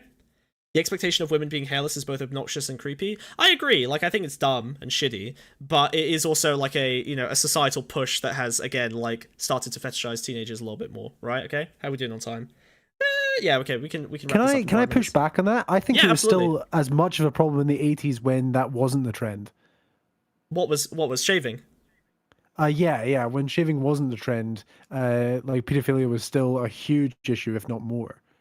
Yes, but again, when we're talking about pedophilia, right? Like, okay, I see what you mean. So you're saying that the, I don't think the window's shifted because it's become normalized. No. I don't think shaving or not shaving is a factor. You don't think the fetishization of hairless bodies has any inclination to push people towards valuing youth and therefore I think it's okay to be a bit more open about it. However, I don't think it creates more or like gets rid of any. I don't think it creates pedophiles. What I'm saying is I think that it pushes society towards fetishizing youth. Right? Like, if you look back in the day, they already did. Yeah, I know. It's an expression. That's I know. Not increased. I know. It's an expression. It's not gotten worse. It's an expression. Bad. It's an expression of that fetishization of youth, right? I think it's less explicit as well, right? Like, I think one of the ways that things change over time is a dynamic or like a societal pressure will become more euphemistic over time, right? Racism becomes less explicit and more implicit. And similarly, fetishization of youth goes from barely legal, just turned 18, to stepsister, right? So I think you start finding other avenues to access similar things until eventually the actual underlying id of society starts to change over time because we've started to process it a little bit better. Does that make sense? Yeah. I just don't think there's any sort of profound impact from it. I'm just using it as an example of fetishization of youth. I'm not saying that it's a critical factor in this. It was just an example. I think it's an example of like a fetishization of control, right? Like, I think it's more a control thing than it is like a youth thing. I don't know if it's the greatest example of like youth. Well, but the control and the youth thing, I mean, that's what we established at the start, right? The control and the youth thing are tied together, right? You have more control over younger people who have less control over their lives, right? So these two things go together. The point is that the fetishization of youth is a point of control in like this age dynamic. Yeah, I don't think they're as closely linked Okay. You're allowed to be wrong sometimes, Wiz. It's okay. So Anyway, when it comes to the actual like pedophilia discourse today itself, I think one thing that we really need to distinguish between is what I like to call capital P pedophilia and lowercase p pedophilia. And I think that they, roughly speaking, do correspond somewhat, not perfectly, but they tend towards these sides of the categories as well. It's not perfect, but you'll tend to see more kind of hebephiles on this side and more of and relatively more people interested in prepubescent bodies on this side, right? And I think that the capital P pedophilia is probably that more innate version, probably comes from childhood abuse or, you know, strange situations. It's something that's a little bit more innate. Whereas I think the lowercase p pedophilia is something you could actually be pipelined into. I remember, I grew up on 4chan, right? Like that's the source of my, you know, that's the content that I grew up with. And lolly was fucking everywhere. It was crazy. It was insane. Like, it was just the cultural norm there. So I think that people can quite easily be pipelined into, you know, I guess it's like the anime thing from 4chan, because it was like an anime-based board, or a lot of them were. I never went to the anime places. But like, what were you doing on anime boards? I'm gonna be honest, I was on V, dude. I was on V and on TG and on G. Those were my 3 boards, and V not as much because it got very scummy and toxic. I was a TG boy back in the day. I loved that. And HM, you're also on HM. What's HM? Handsome Males. Yeah, which I was on Handsome Males. Yeah, posted a new selfie every morning. Absolutely. Yeah, it's a gay one, dude. It's a gay one. Yeah. Also, I was 12, so I probably was the target market for for 4chan. I was molded by the lolly, forged in it. Yeah. So I think that it's easy for people to be pipelined into that kind of thing, because another interesting quirk of human sexuality, and this is something that's well established, like I don't really know that we need to argue over it, is like with any, I would be surprised if anyone said otherwise. Humans habituate to stimuli, they seek novelty. But they also seek, like, repetition, like escalation. So you're looking for something that's, like, a little bit new and a little bit bigger.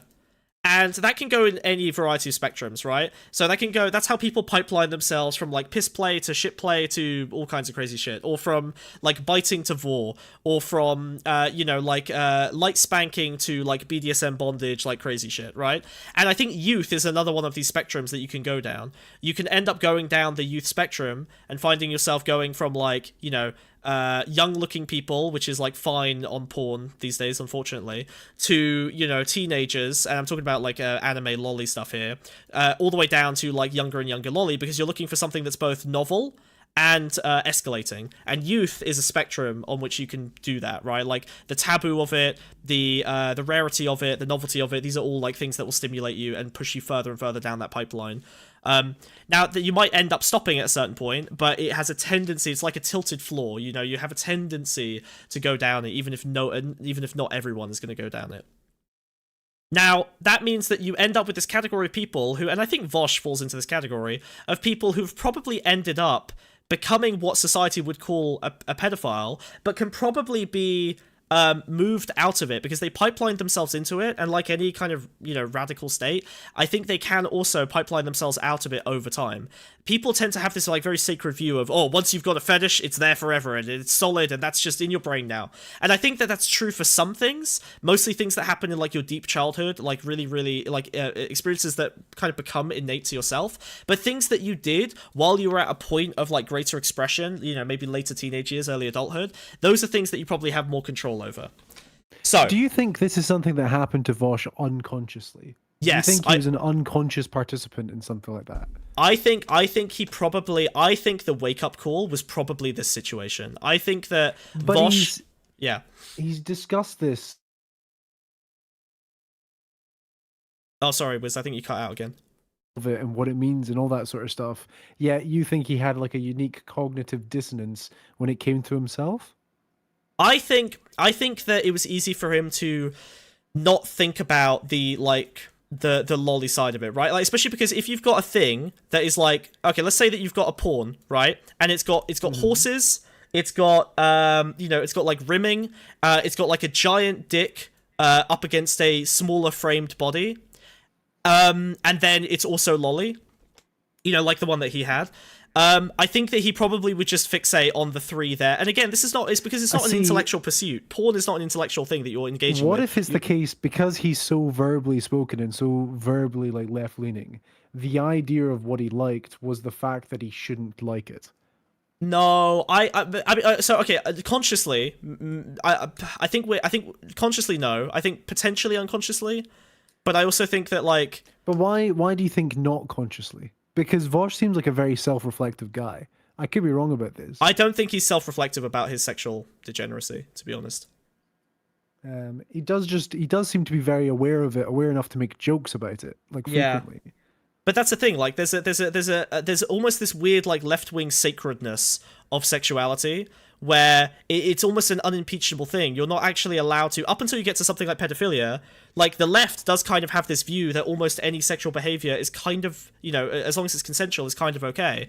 And I think 2 parties can consent to something that is harmful, right? Like genuinely harmful to both of them. Like, you know, only fucking, you know, consenting to fuck your partner while you're both on heroin or whatever, like, would be consensual but harmful, right? And I think the left kind of has a tendency towards protecting that kind of thing. So I think Vaush probably has a shield around that area of like, yeah, whatever degenerate shit I'm into, that's like in the protected sphere of I can do what I want, which is a rare piece in leftism. You actually don't usually get like any part of yourself that is safe from leftist ideology, but you know, your sexuality is actually one of the few things that is. Yeah, but mine's less so about like in the wider context. I mean, like him personally in his own head. I don't think he's the type of person to not be aware of that.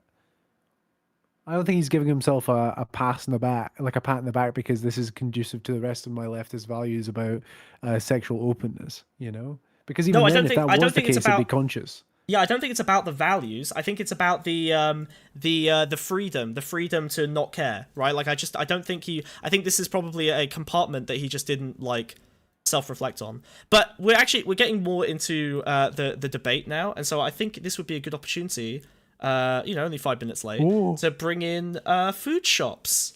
So let me grab. Oh my them. god! I know. We'll drop the paint a little lower down here. And then, I think we'll bring in our buddy, our pal. Let's pop this guy out. Wow! Okay, now watch me scream and cry and shit and piss as this doesn't work. Oh my god, dude. I don't want that dripping into the water. No. Yeah, just go straight off the leaf.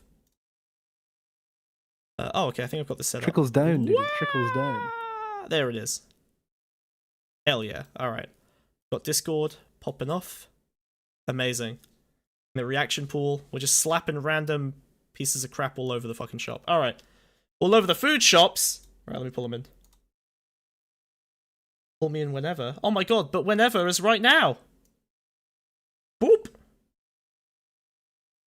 Hello! You're deafened. They're deafened. You're so deafened. Shops. Wow, hello. Hi. How's it going? Welcome to the Pondscum podcast. Yeah, the last time we good to be here. The last time we talked, I think it was on Loner Box's Discord server. Was it? I thought yeah. it was on the Who's Chud. that guy? I thought it was on the Chud Logic panel. No, you were there. Oh, the private conversation. Yes. Panel. Yes, absolutely. Yeah. And I think Olive was also there as well. And I think so. I think Loner Box was listening in. Oh god. Oh yeah, I forgot. He was literally just he was just camping out, like listening to us, probably recording everything. He was spying. Yeah, pretending that he's not interested in the conversation that we were having. While silently consuming all of the info. Yeah. Yeah. He was creating an AI based on us. I think he was just looking for content so that he didn't have to rely on orbiters anymore. He could just slap them together into a fight.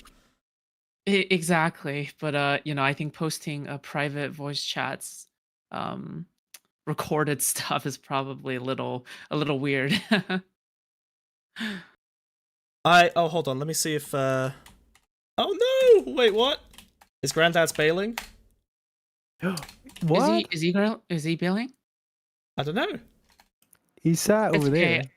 it's okay. I'll argue. I'll argue for Granddad, but also sure- Granddad's in the voice chat, my dude. He's in the right voice chat. there. Oh, okay, hold on. Yeah, no, okay, we can bring him in as well. All right, we'll also Smug just bring... has no brains, dude. He's got no Granddad's in. brains in that head. Yeah. All right, we're pulling Granddad's in. Hello, grandfather. Hello, Father. We have sinned. We need to repent. Wait, Smug. I have Yes. some counters. So to absolutely. What you're saying. I would love to. Yeah. Love to hear any problems you have with my. Hey, Granddads. Hello, Yes, we can hear you loud and Granddads. clear, buddy. Beautiful. Hello. Beautiful. All right, wonderful. Oh, Smug, real quick. Yes. What did you say your degree was again? Human sexuality and paraphilia. And clowning. Okay, human sexuality and paraphilia. Okay. Are you googling my degree? No. Straight to the docs. Oh docs my live. god. I just Oh want my to know what god. it is. That was the last bit of info she wait. needed to triangulate my position and send the bomb. Hold on. Wait.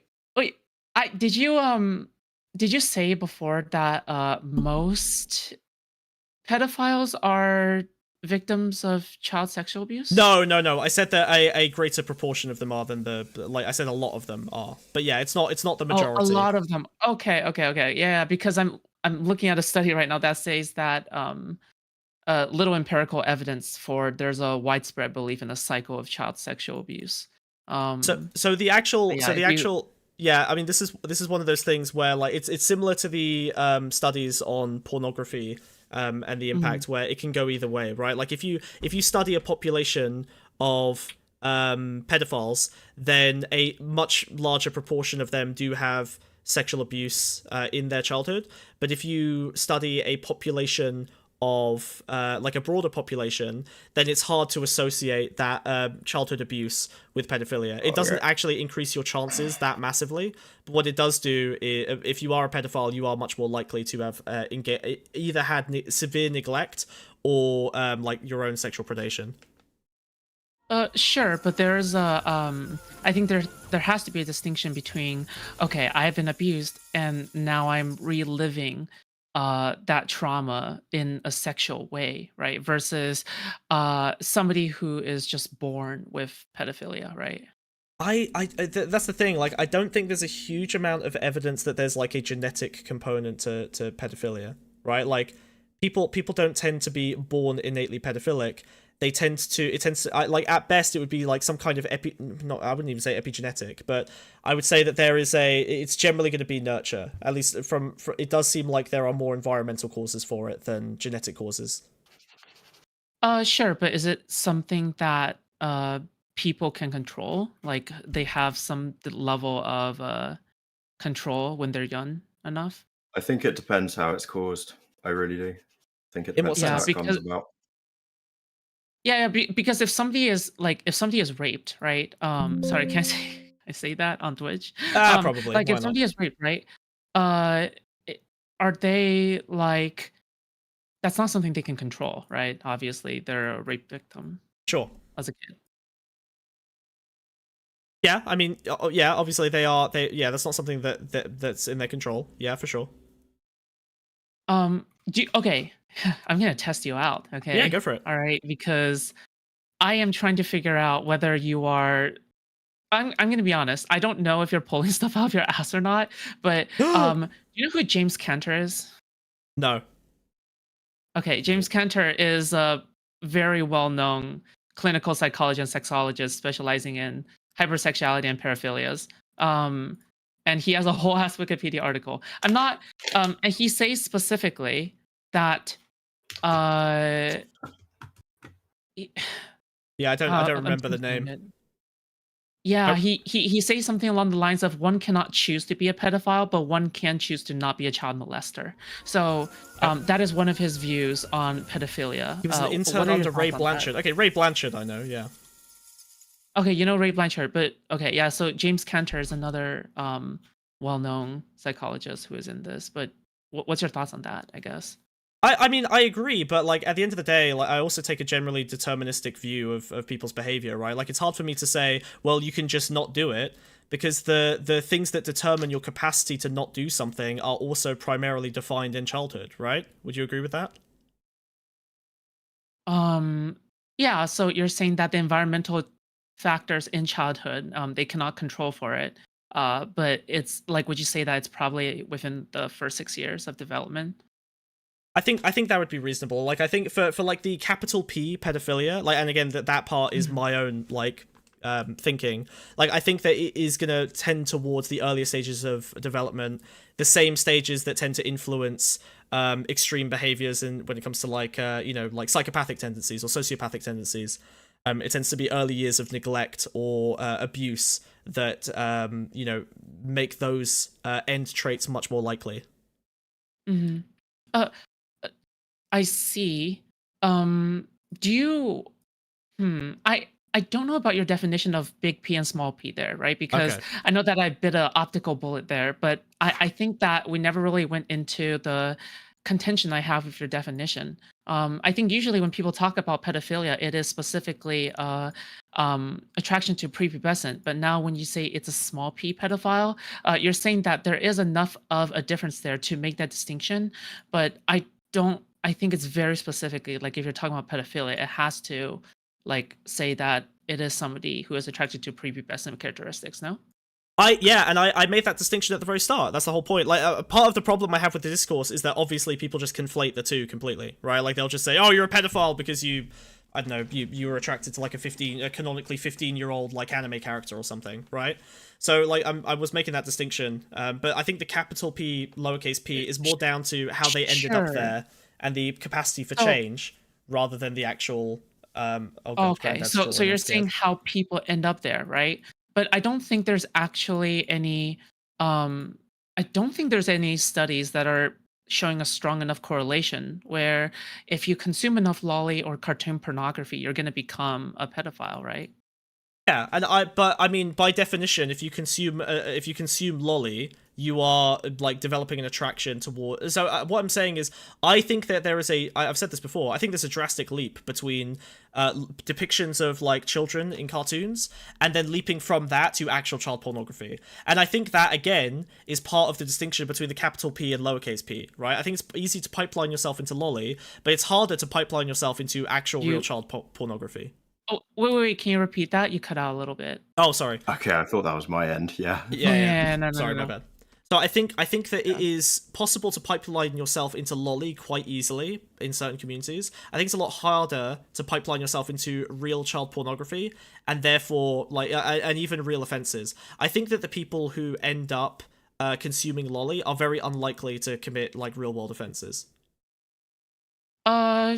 Sure. I guess. Is there any data on that? I just it's more along the lines of proof here, right? But yeah, here's the thing. I don't like making a lot of inferences, I guess, and I think it's reasonable to say that if you were into anime as a kid, like Sailor Moon or something along the lines of that you would be consuming like Sailor Moon hentai like later on, right?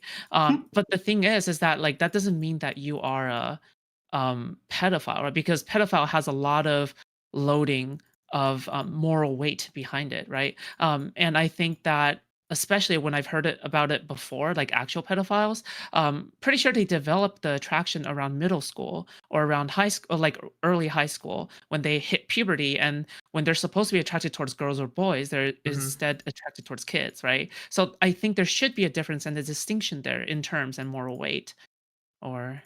Yeah, but that's literally. But I feel like we're on the same page. That's literally my distinction. I'm saying that there's a distinction between the capital P pedophile, the one that you mentioned, the latter, right? Like someone who's developing that as a result of more like innate things that have, again, maybe based in stuff that's happened to them in childhood, that will tend to develop, will emerge without any real pipelining, versus people who ultimately pipeline themselves into these positions. And I think the people who do that are probably more likely to start that process accidentally at ages like, 14, 15, when they start consuming a lot more pornography, compared to someone who's like more innately pedophilic.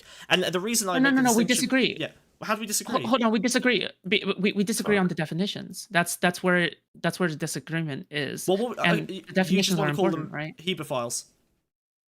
Well, okay, but why make a private language where you're like, okay, wow, I'm gonna call it small p pedophile? Why not just call it some by the standard definition anyway? Because the distinction I'm trying to make is not between pedophilia and hebophilia. The distinction I'm trying to make is between people who've pipelined themselves into sexualizing prepubescent bodies and people who have almost innately sexualize prepubescent bodies. I think both, and the reason I wanted to like create a distinction between the two is I think the methods for solving the problem are incredibly different between these two categories, and yet we bundle them both into, well, they're attracted to, you know, prepubescent bodies, so they should get the exact same process and treatment and understanding and, you know, discussion around them.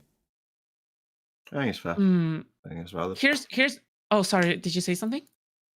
I was just saying, I think that's a fair point. Yeah. Oh, yeah. Like the way I kind of think about it is like if I hear the word pipeline, because people talk about the school to prison pipeline, or people talk about many other pipelines, like I would assume that there's some kind of strong correlation. So usually there's a lot of studies when it comes to school to prison pipelines or black neighborhood to prison type pipelines as well. So the thing is yeah, I don't know. There just doesn't seem to be enough studies out there for me where you would call it pipelining, right? Well, I think the studies we have seen are the like development of like escalating fetish, right? Like the people have a tendency, especially if they're consuming a lot of pornography, like they have a tendency to escalate in their consumption. They develop a tolerance. They tend to consume more over time, and that's how they arrive at things like, you know, hypersexuality and porn addiction. And they also end up escalating in the kind of like the extremity of fetish that they're engaging with. With sexual studies looking at any sort of like intense like sexual fetish, do they ever look at the build up to that point? Usually not, right? They just study the people that have. No, that they do actually. They do. A common methodology for these studies is surveys out to teenagers. Like they'll take teenagers at like age 13, 14, and they'll start surveys about their porn consumption, the types of porn they're watching, the frequency, and then this is where we see that like escalation, where people who tend towards like, you know, maybe mildly violent porn at the start are going to like eventually escalate over time. And again, this is not a given, this is not a certainty. Like with all psychological studies, we're talking about trends and like potential, but there is a tendency to escalate in porn usage and in the extremity of like the thing that you're engaging with. Is it possible for you to link me later? You don't have to link it right now. Yeah, absolutely. I can dump. I've got. In fact, okay, okay. Yeah, don't worry. All right. I'll dump a bunch of shit on you. Okay. We'll dump it in a public channel. Yeah. Sorry. I don't mean to be hostile or anything. That's not my intention. No. You're not. I totally understand. It's mainly because I heard some things, and between us two lolly enthusiasts, right? We still have disagreements, right? So it's like for me, I'm just like there's some things where I might have a contention with. Yeah, that's about if we can't get all of the lolly. You don't think you're a small p. You don't even think you're a small p pedophile. You think that lolly is separate from pedophilia entirely. Is that what you're saying? Yes, but when I talk about pedophilia, that is an attraction. Meanwhile, lolly is like an art genre. I use it specifically in these ways, so I don't know if I want to say that you've admitted to lolly masturbating is orientation. It. You've said you masturbated to lolly. Well, yeah, Last sure. time we but spoke, I asked you that directly. So it's not about yes. the art form there. You used it for sexual pleasure. Well, that is an art form, right? Like, I mean, hold is an art form. Well, hold on. Yes, but you don't go to an art gallery and whip your dick out and start wanking, do you? Even with erotica, you aren't like getting sexual gratification from how the painting is drawn, right? Like you're not looking at the techniques and being like, that's profound. So I come at this from the angle of an artist, and I disagree. I draw and paint erotica and stuff, and there's no sexual pleasure there for me. So, but that I'm agreeing with you. I'm agreeing with you, Grandad. Oh, okay, sorry. Fuck. That's really the opposite of my point. My point was claiming it's art, right, and finding sexual gratification from the fact that it's art isn't true because you're not like getting turned on by the line work, like it's what it's depicting is turning you on by the visualization and depiction of a human. Yeah, sure. So I would say that when I'm consuming lolly, obviously, I'm just saying that I think there has to be a distinction drawn when you're saying, okay, I am consuming something, just something, right? Versus, okay, I'm consuming something specifically because it is children, right? Like if I say that I consume hentai overall, but a portion of it is lolly, I think that's different from only consuming lolly, right? Does that make sense? If that's the case, then is there certain artists that you prefer? Oh god, Wiz, you cut out again, man. matters that much. Like pedophiles No, I never don't talked just about that jack it to before. little kids, do they? Like, Because I pedophiles think aren't that's an just important jacking thing. it to If we're little kids, saying are they? the artwork is the attraction, right, the way things are drawn, does that mean you follow certain artists over the content of their books or materials? No, not at all. Like, I don't save anything. I don't really like think about either. Like, yeah. Because But to here's me, the thing, then that though, makes me right? think, like, why would it be just like for the sake of the art? Like, if you're not interested in the artist's specific works, you know, like say it's like a Rembrandt, right? You're really into like a The Rembrandt of Lolly. Right, and Rembrandt's hentai painting. has wait. So I consume hentai overall. Hentai has many genres, but one of these genres just happened to be lolly. But I consume like a ton of other genres as well. Obviously, right? Like I think that is where I'm coming from. Does that make sense? Then from that point, it's like if you're looking at it from an artistic perspective, it has to do with like prose, right? If it's not about like the visuals, you know, if you're enjoying it from an artistic perspective and it's specifically about genre, there's nothing about art. Am I crazy or is Wiz cutting out? A case for you then?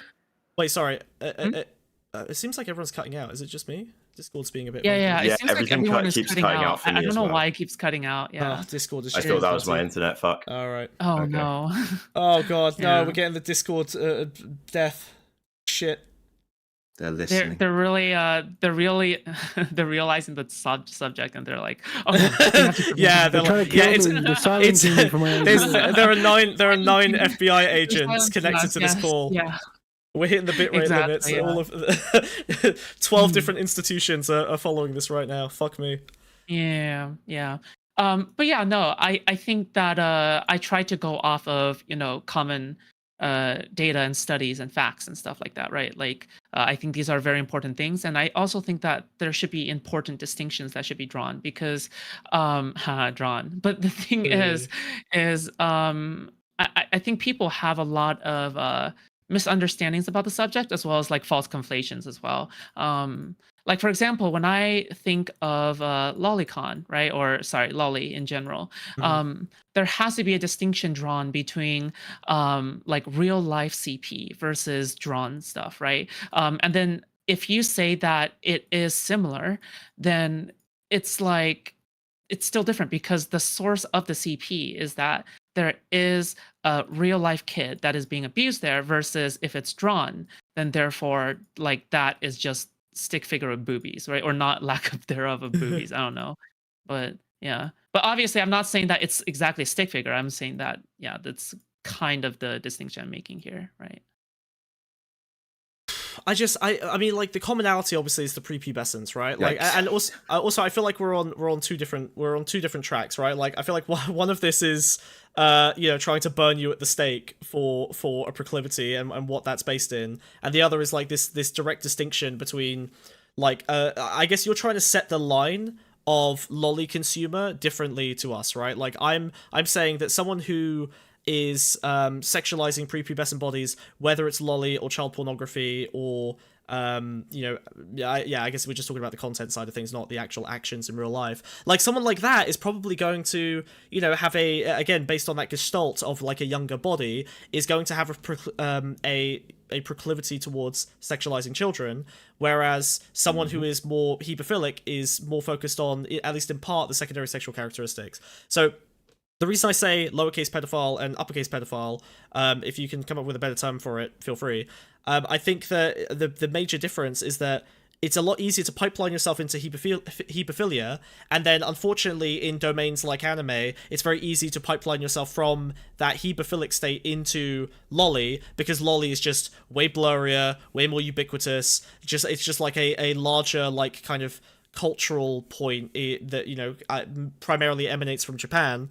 And so it's easier to access, right? Like, I feel like much fewer people would be into lolly if there was less lolly, which would kind of indicate there's a social component to it, there's a social construct to it. The accessibility and availability of it is part of what drives the behavior. Child pornography is less accessible, Yes. requires more, like, damage to people in order to create. Smug, real quick. And so quick. I think that if Granddad is drawing smut on the screen, Granddad, should you be showing this on the stream? Literally not smart. Until there's nips on that, we're all good. Yeah. Okay. Could Yeah. you It's sorry, gonna be clothed.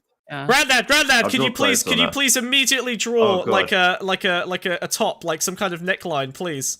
Thank you. All right, very chaste, very good. Sorry, Grandad, cover her knees! Cover her knees now! Quick! Oh, thank God. Okay, all right. The shoulders, the shoulders. Turn on my camera. Hey, hi, hello. Hi. Good. Hello. It's all Okay. good. Thank God. All right. She's clothed. She's clothed. The Foodshops, you're gonna need some kind of head covering as well, if you don't mind. Like if you could just no, I think I'm good without the hair covering. Yeah. Okay, I think we're solid. Hold on. I'm actually, to be fair, I am naked as the day I was spawned in this pond, so it's probably. I'm hiding my decency under this lily pad. Yeah, okay, are you naked right now? I am currently naked. Yes. Unfortunately, snails can't wear clothes. No, you're wearing clothes. You're wearing clothes on your back, dude. I have a shell. I have a backpack. I'm wearing nothing but a backpack. That's basically my vibe right now. That's not a hat. That's my antenna. And my ears. No, I'm wearing a hat. I've got a little hat. Oh, you're wearing a hat, yeah, and you're covering yourself. Yeah, we've seen the horrors of your Chad body underneath that. I'm the most modest. Anyway, so I think sorry, Foodshops. What was your problem? Yeah. No. Whoa. Hold on. I'm actually a little curious. Yeah. So you had a degree in. Had? I didn't lose it. I'm not Jordan Peterson. Jesus. Something? Sure. No, you got it taken away because you didn't draw enough lolly. Exactly. True. You have a PhD in it? No, fuck no, not a PhD. I have a. Oh, I'm not sure what you have. Yeah, I'm not sure. Yeah, sorry. I do not have a PhD in pedophilia. I'm sorry. No, if you can find someone with that, then they are, they're probably the next person up the chain that you have to fight. Oh wait, so I'm sorry. Is it possible for me to ask, like, what is a master's? Or oh, sorry. Yeah, bachelor? no, it's a bachelor's. Well, I mean, it was a 4-year degree with I did 2 years of evolutionary psychology and then 2 years of human sexuality and paraphilia. Is the real degree I did. All right. Yeah. Human sexuality and paraphilia. Damn. Yeah. I mean, listen, it had sex in the name. I picked it because that looked fun and it was interesting. And there was mostly girls in your class. It was mostly girls in the class, so that's true for all psychology classes. Yep. So. Okay. Yep. That's the proof that I actually did take psychology. All right. So I guess usually when I think of lolly, right, I think of it more along the lines of BDSM, right, or consensual non-consent, right? I guess the difference isn't that, okay, you have two consenting adults. The difference is that one is fantasy and one is, it's like a depiction of something meant to be in reality. And the person who is consuming the fantasy understands that it is a fantasy, right? So that is sort of where I'm coming from, right? I agree with that. How I argue these things, yeah. Yeah, no, I agree with that. But I do think that there is a, like, part of that fantasy becomes the gestalt of a prepubescent body, right? Like, otherwise you wouldn't need to use that as, like, a point of access to that fantasy, right? Like, if you're, so for example, like, and to be clear, I think it can go both ways, right? I think it is possible for Vaush to be so invested in horsecock that, his enjoyment of a particular picture is a lot more focused on the horsecock and the, like, ratio of size of cock to body that seems to be of particular interest to him without necessarily being pedophilic. But I also think that his, proclivities towards certain things are going to lead him down a pipeline of consuming lolly, even if it's not specifically about the prepubescence of the body. But then once you acclimate to that, then that's part of that novelty and habituation and, change in, like, desire for novel stimuli that can lead you down that pipeline, right?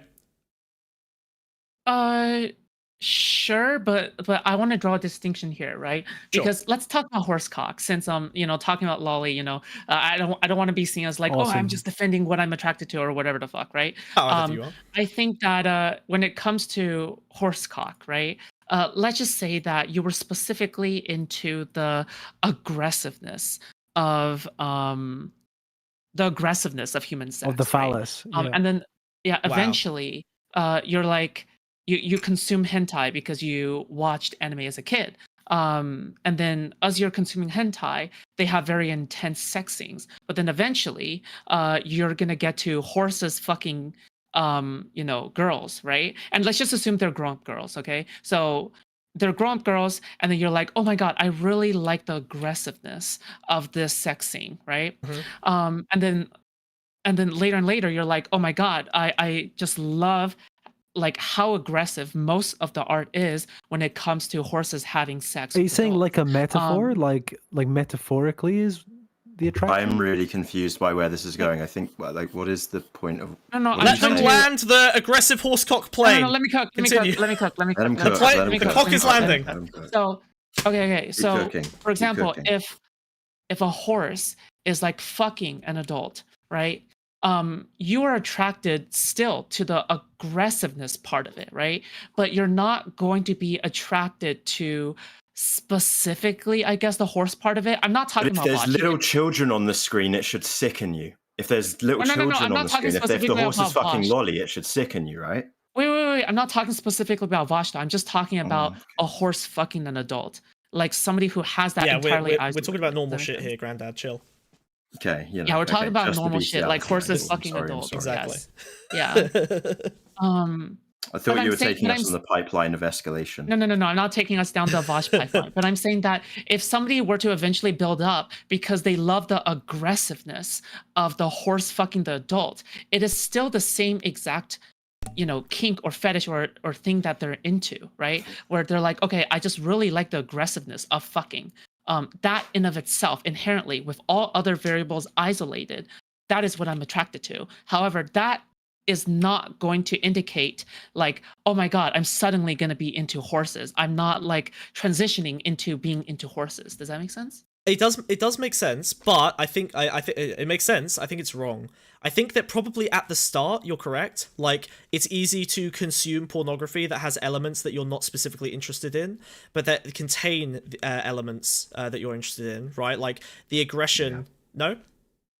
Wait. No, I agree. I'm not talking yet about the moral prescription. I'm talking more about the descriptive reality. I'm not talking about the moral prescription either. I'm talking about the description. I'm on that. You said it's wrong. You just said it was wrong. Sorry, no. I said sorry. I said sorry. I said you. Sorry. When I said you were wrong, I meant you were incorrect. Not that you were. I think your description was half true. I think there's a further point to it that is part of the problem here, right? Like, let's say that you start pipelining down, you know, you have an interest in like this aggression, as you're saying, right? Like, and horsecock is like an avenue to get that. I think eventually, if you consume enough horsecock pornography that contains the elements that you're interested in, eventually you're going to associate the horsecock itself with the stuff you're interested in, and you'll just be turned on by a horsecock, right? Like, similarly, I think that if you consume pornography that contains prepubescent bodies and that contains lots of elements you're interested in, like, you know, age play or dominance or innocence or breaking innocence or whatever, like whatever stuff you're into, that can theoretically be enjoyed without it being in a prepubescent body. If you then consume a lot of lolly that has those elements, eventually you're going to associate those things with the prepubescent body, and that will become part of the thing that's attractive to you because you've basically habituated yourself to like associate these elements together, right? It's like example. Let me give you one example, right? Like the meme of a girl tying, you know, a ponytail back behind her head before she like goes down on someone, right? Like, obviously it's a completely non-sexual act, but because of the association with blowjobs, now suddenly there's like a meme where like a girl ties her hair behind her back and a bunch of dudes go, whoa, oh, right? Like, it's like the association makes you like sexually interested. I'm gonna have to disagree with you here, because here's the thing. I totally get what you're talking about, where you're saying that, okay, the person tying a ponytail behind their back is going to be that's going to remind you of it, right? But you're not intrinsically attracted to somebody tying a ponytail behind their back, right? For example, if you are born with some kind of kinks or fetishes or something along the lines of that, you're not going to be initially attracted towards like the tying the ponytail behind your back. The thing is that it turns you on because it reminds you. You're not going to be jacking off specifically to the element of not the at the start. Are you saying whoa, Smug, are you saying that it's not the literal horse that would turn you on? It's more like the actions of the horse evokes something that does. Yes. Well, okay. Oh, sorry. Are you talking to Smugbug? Yeah. Sorry. No. I was talking to you. Oh, okay. Yeah. So, for example, if somebody were to see a horse's cock in art specifically, right? Because we're talking about art here. It would be the ideas of power, not the literal depiction of the anatomy. Not a literal depiction of a horse cock, but there are people out there who are literally attracted towards horse cock, right? Like actually attracted towards horse cock, initially, right? But are you saying like the idea of like looking at lolly, it's not like the literal depiction of the child, it is the depiction of the associations that go alongside that, which is actually the exciting element? Yeah, for example, in lolly, it's not just going to be about lolly, right? It's also about typically there's also a subdom. Typically there's also like a teach or whatever, right? Typically there's also a lot of other genres that are mixed in. Okay, for anybody who's consumed hentai before, usually there's like 50 different tags, right? Or 60 different tags, right? So if you were to consume hentai overall, and then you happen to consume some things that you were actually intrinsically attracted to, and then within that lolly can have a lot of these parts but you're not actually attracted to the lack of secondary sexual characteristics when you're like from when you were like a middle schooler. There has to be a distinction to be made there. That's what I'm saying, right? I think the distinction is there, but I think that's kind of the distinction I'm making, right? Like, I do think it's possible to pipeline people out of consuming lolly pornography if they built up that interest in lolly through other elements that kind of pipeline them towards it. I don't think they have an innate, immutable attraction to prepubescent bodies. We agree on that, and I think it's also why you can potentially move people away from consuming lolly over time if we would agree that that holds some kind of benefit, which we haven't discussed yet. So I think that ultimately, like, the distinction there, like, if I build that association with ponytails, right, to go back to that example, but then I start seeking out videos of, like, ponytail bobbers or whatever, then, like, eventually I am basically just looking for ponytail porn and consuming ponytail porn, and the collection of elements that go into it, the association, that goes into it, eventually that just becomes part of sexuality, right? That just becomes part of the way I'm consuming it. I said there's no real distinction between me jerking off to ponytail porn because it's a ponytail and me jerking off to ponytail porn because of what it represents. Ultimately, everything we jerk off to is based on what it represents. It's not just the thing itself, right? Like, you jerk off to a picture of a hot lady because you are, fantasizing about fucking the hot lady. It's the sex that it represents, not just the thing itself. So everything's built up of what it represents. I'm sorry. I feel as though you can never really groom. I'm not gonna say groom somebody, but like I'm saying, like you cannot. I've been using the really, word pipeline. Like, pipeline somebody into having an intrinsic ponytail attraction. I just don't think that's possible unless you have a source on that or something. But yeah, I just don't really see that happening. Well, what we have seen is that it is possible to pipeline people. I mean, the most common actual studies on this are on, like, violent porn, right? Like, escalating violence in porn. Because obviously there's a bit of a moral panic about, like, people consuming violent porn having a tendency to, like, commit violence against women. There isn't really a correlation between that. People who commit violence against women do have a higher propensity, again similar to the pedophilia thing, do have a higher propensity for consuming violent porn, but the correlation doesn't go in the other direction necessarily, right? There's no way to really, like, prove that. But what I am saying is that if you start with, like, a moderate level of BDSM, there is a habituation effect that will lead you towards a novelty, and obviously as part of that novelty it'll increase the kind of extremism, not just because of, like, the natural to be clear, like, I think you're right, like, there's not, like, a necessarily natural progression towards this, but I do think there's, like, an algorithmic progression towards this, right? There's a tendency where as you move down the line of, like, you look for mild spanking, you'll also see results for heavy spanking. Once you click on the heavy spanking, you'll see results for, like, the next new thing, right? It's just part of the way that, like, content works today. It's not even about the algorithm necessarily, it's about, like, what you're exposed to as you're looking for the particular thing you're interested in. So I think you can find yourself in the ponytail pipeline. It's just less of a extremist like novel stimuli than like violence. It's just very, very hard for me to make any conclusive statements on that. Just mainly because it's like you could be right? I'm not like denying that you could be right, like 10 years down the line, right? But the thing is that if you have to make a claim such as pipelining, I feel as though there has to be enough evidence. But the thing is that it's not just that, right? Because you say small p pedophile. Would you say that ethnic cleansing is small g genocide? Yes, I think I would kind of be okay with making like if we didn't have a word for it, right? Like, and I was trying to say, hey listen leftists, this thing you keep calling genocide is different to like the big genocide. We probably need a term to make a distinction. I'm too dumb to come up with a new word for it, so I'm going to call it small g genocide, which is ethnic cleansing. I would just describe ethnic cleansing. Okay, we super disagree with that. Why? If the word before. ethnic, So, if the okay, hold on, if the word ethnic cleansing didn't exist, if the word ethnic cleansing didn't exist, yes, yes, You're just crazy. You're crazy. No, crazy. Foodshops, you're fucking mad. You're fucking mad. Hold on, listen. Your hypothetical is retarded. No, hang tight. No, you're fucked. No. Fine. Say your fucking piece, and then I will burn you. Okay. Metaphorically. My brother in Christ, my fellow Eurocuck. I'm not a Eurocuck, okay? When you invoke the word genocide, it has a weight behind it, right? This is why people say that there always has to be enough evidence for something like genocide. Oh my God. Unless you're some kind of like online leftist where you would go like, oh my God, it vaguely points to this. Oh my God, this is pipelining to a genocide. So therefore we're going to call this. Wait, sorry, hold on. Do you not think, wait, do you not think that ethnic cleansing can be described as pipelining towards a genocide? You don't think that if someone is engaging in ethnic cleansing, that's a massively greater likelihood of a genocide? No, absolutely not. No, sorry, because so hold on. No, I need to ask you this question, please. Okay, all right. Listen, I'm British. Okay, let's say I pick up. Of course you are. Of course I am. I pick up an African colony. All right, and I go, okay. I'm gonna here's two categories, okay? There's me who does an ethnic cleansing, and there's me who does not do an ethnic cleansing. I want you to pick the guy between the two. You know, Wiz is gonna do an ethnic cleansing, and I'm not gonna do an ethnic cleansing. Okay? He says he's gonna do it. I say I'm not gonna do it. Are you cleansing jacketing me? I'm cleansing jacketing you. I'm cleaning your jacket. Okay? I'm ethnically cleaning your jacket. Now, if you were to decide which one of us was least likely to commit a genocide, who would you fucking pick, Foodshops?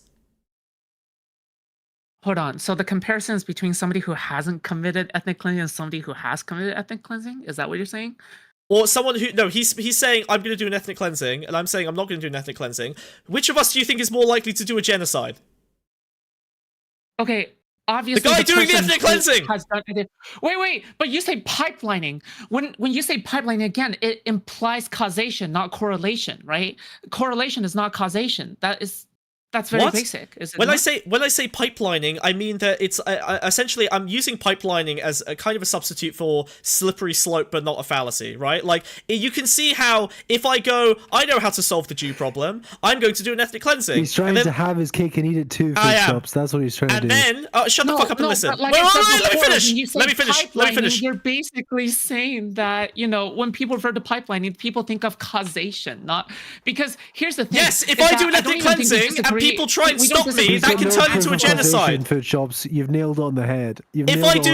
Shut the fuck up. If I'm doing an ethnic cleansing and someone tries to stop me, it's quite easy for that to turn into a genocide if they fight back. I can't.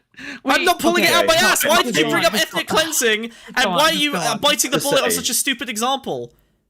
Okay, let me say something quick, which is, my God. This is where I have some respect for you, Foodshops. Your ability to derail any conversation and get it onto like some we got from lolly to genocide. It's not derailing. Do you think I'm changing topic here? It's relevant because I want to know. What how Smugbug's terminology works, right? Because he's saying that this is small p pedophilia. Okay, fine. What do you say that ethnic cleansing is? Because now we realize it's not really a pedophilia disagreement. It is rhetorical disagreement, right? Does that make sense? Okay. That's no correlation. No. I don't know if that makes sense. You should be able to have this conversation without knowing what ethnic cleansing is at all. Let's pretend that but Grant, that's Smug's fault. That's not Foodshops. No, it's not my fucking fault. Hold on. She's making. Listen, let me explain. You know what? I can pull us back into sanity. Okay, let me explain.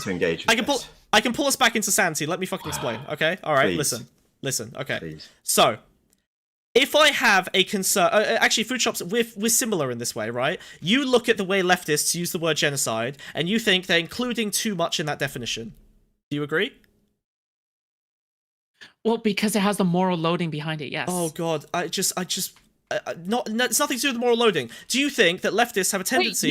You have to concede to that. When people think of genocide, wait. I don't care about the morality. I'm just asking you about the definition. We're talking about description now. Let's stay on description for a second. You keep going prescription brain. I'm going description brain. Okay, just hold on a second. When leftists talk about genocide, do they have a tendency to include things that are not description? No. I am talking about description because it is a descriptive part of the word. Where if you say the word genocide, Foodshops, I beg you, can you just these are? Can I just ask you? Can I just ask you 3 very, very like small sentence reply questions in a row? I'm not trying to trap you. I'm just trying to get us on the same fucking plane of reality. Okay, all right. Do you think that leftists have a tendency to call things that aren't a genocide in a problematic way, an unhelpful way? Yeah, of course. Okay, cool. If I were in a world where I wanted to convince someone who's very convinced that genocide is bad, that they should probably actually have a distinction between the thing they keep calling genocide and real genocides, would it be valuable to make a distinction between those 2 categories to that leftist, rhetorically? Yeah, of course. Okay, cool. So it sounds like the problem you have is that I should just find a different word for lowercase pedophilia, but what I'm trying to do... Let's go back to pipelining. I'm trying to pipeline the standard dipshit who thinks that everything, under 18 is pedophilia and is all broadly the same basic thing. The way that people pedojacket constantly online now. I'm trying to say, whoa, hang on. You can have your pedophilia word, but listen, there's 2 different kinds of pedophilia you should distinguish between. There's the kind of people who have ended up there through porn consumption, and there's the kind of people who have an innate propensity for pedophilia and an attraction to prepubescent bodies. These are 2 different things. We've got uppercase pedophilia and lowercase pedophilia. Now, if you want to pick a new word for that lowercase pedophilia, we can do, but ultimately the exact word you pick doesn't matter so much as making the distinction. If you're really just going to make this whole thing about, I don't like the word lowercase pedophilia, pick a different word for it. I don't give a fuck. Call anything whatever the fuck you want. The point is the distinction between the categories. You're getting hung up on just the word I picked to describe the new category and wasting a bunch of fucking time complaining about it. No, because we disagree on definitions and the descriptive, we just agreed on the definition. We just agreed on this distinction. No, you just want to name the distinction something different. It's so pedantic. One is called pedophilia, and the other is called not pedophilia. Okay, that is the real word. Okay, How about semi-pedophilia? Okay, how about semi-pedophilia? How about pedophilia light? Pedophilia 0. Can you just call it diet pedophilia? Like by lowercase pedophilia. Right, by lowercase pedophilia, he means in the legal system it should probably be punished slightly differently. No one's talking about legally. We're not talking about. Wait. So we're not talking about. That's what I infer from it. Granddad is partially. Hold on. Granddad is. I'm being charitable to Granddad here. I think what he wants to say, hopefully, is not punishment, but care, right? I think that the distinction, you treat an ethnic cleansing differently to the way you treat and handle a genocide differently to the way you treat and handle an ethnic cleansing. Yes. You treat and handle someone who's got the innate prepubescent fixation of a capital P pedophile differently to someone who's a lowercase pedophile who's probably ended up there through consuming anime porn, pipelining down towards they're both pedophiles with the potential to harm children, but one is more no, that's where we disagree, Grandad. What do you mean? Wait, hold on, Grand. No, wait, shut the fuck up. What do you mean they both have everyone has the potential to harm children? Do you mean that someone who started consuming lolly has a greater chance of hurting children? Probably. We're probably just going to disagree here, Smug. I don't. Okay, why? Wait, no, we don't even disagree. That's the worst part. We don't even disagree. You just don't like the one word I picked. No, this is the disagreement. Why have we been arguing this entire time if we don't disagree? Obviously, we disagree. That's why we're arguing, right? All right, I'm going to extend an olive branch. Pick a new name. Pick a new name for it. I don't give a fuck. I'm not married to lower people. Pedophilia, all right? You want to call it not pedophilia? Do you think that's a helpful category when we're trying to make a nuanced distinction? We can have pedo light, diet pedo, pedo 0. But this is the point, though, right? Because when you broaden the definition, such as broadening the word genocide, again, people are saying that I'm going off track. I didn't broaden it. I didn't broaden it. Me making an analogy. It is an analogy to lefties expanding the word genocide. That's the analogy. You're so close to understanding this. Hold on. I didn't broaden it. My whole point with this, why do you think you and me were basically on the same side on the Chud panel, Foodshops? It's because we're on the same side of this fucking issue. The commentary community is brain dead. because just the that. commentary community is brain dead, but we still have disagreements. Okay, hold on. Pick a new name. Wait. Just name it. Name it now. They're not able to parse out the nuances here. Wow, let's parse out the nuances. We're nuance brain. We probably We probably won't disagree on like some other things. For example, let me just move on to this one. Okay, since we just can't move on. Can you just give me a new name for the thing to make you happy? I think that's the easiest way for us to find some kind of like. If you really okay. Don't call it not pedophilia. That's retarded. Just call it lolicon. Who cares? Yeah, just lolicon is probably the term, dude. Like, there's already a word. It's just lolicon. Oh my god. Okay, but and then we get to the conversation of I call lolicon drawn child porn. And lolicon is just like consensual non-consent. Okay, that's what I'm saying. No, right, thank you. It's not. What? Granddads. So when you say that it depicts pedophilia, it's just like how consensual non-consent depicts rape.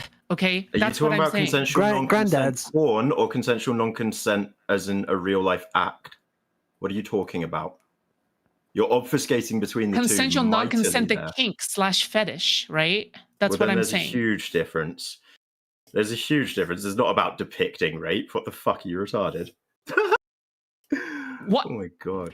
Granddads, how do you feel about like furry, like drawn porn? What do you think about that? Do you think it's people that want to fuck animals? No, I think there is a big difference between. I think a lot of. Why is there a big difference for you? Can you explain that? I think probably most zoophiles probably are furries, but I don't think all furries are zoophiles. Could you not say the same about lolicons? It's uppercase it's uppercase furry and lowercase furry. I can explain the difference. Please explain the difference. Explain the difference. Please, and I think a lot of this conversation is just like ignoring art, maybe. But like, if I draw a dog, careful, right? If I just draw a dog, tell me more about the dog. Yes, and if somebody finds that drawing finally of a dog sexual, then I think they're probably a zoophile. Whereas furries, whenever you look at the shit that furries are into, it's like this weird anthropomorphic, bug-eyed. That's not always true, though, is it? It looks like Disney shit. It doesn't look like any real animal. But there is cases of like drawn porn where it is like hyper realistic animals. Yeah, a lot of lolicon. This is the thing. People are trying to insinuate that lolly doesn't look like real humans, but that's bullshit. A lot of lolly people are trying to insinuate that consensual non-consent doesn't actually look like rape. Yeah, but you. We're not talking about CNC videos, though, are we?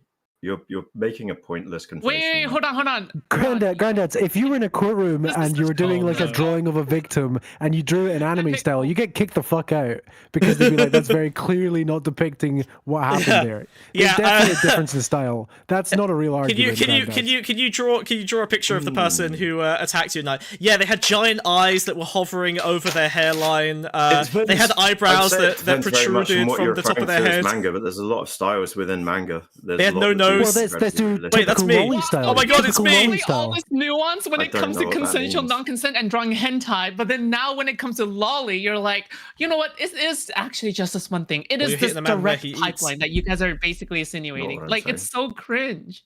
But I just want to talk to Granddads about the art style argument, because there's definitely different. Also, just to say, Foodshops, I'll even have this conversation with you, but you have to like not just scream and yell every time. Like, hey, if I'm allowed to scream and yell, so is she. If I'm allowed to scream, so is she. Smug promised me that this one would be a chill. Oh, you're right. Sorry, that doesn't exist. I tried. You're right. You promised me an intelligent conversation, Smug. He chill jacketed himself with that one. That's true. You promised me intelligent conversation. I promised you a nuanced conversation. Okay, all right. When we are at a much higher level of nuance.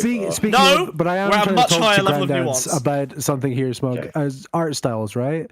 So if I ask you to draw like Spider-Man, like if I ask 20 different artists to draw Spider-Man, they'd probably all draw him a bit differently, right? Yeah. The lolly community has like hundreds of artists, all with their own unique style. It's a bit weird to say that they all specifically look just like children. Like that's that's fair enough. I think that's fair enough. I think it depends on the depiction. It is something where it depends on the depiction. Would you say? I mean, I don't really know much about lolly, but I know it's all in anime style, and I wouldn't class anime style as like photorealistic, right? I think that's fair.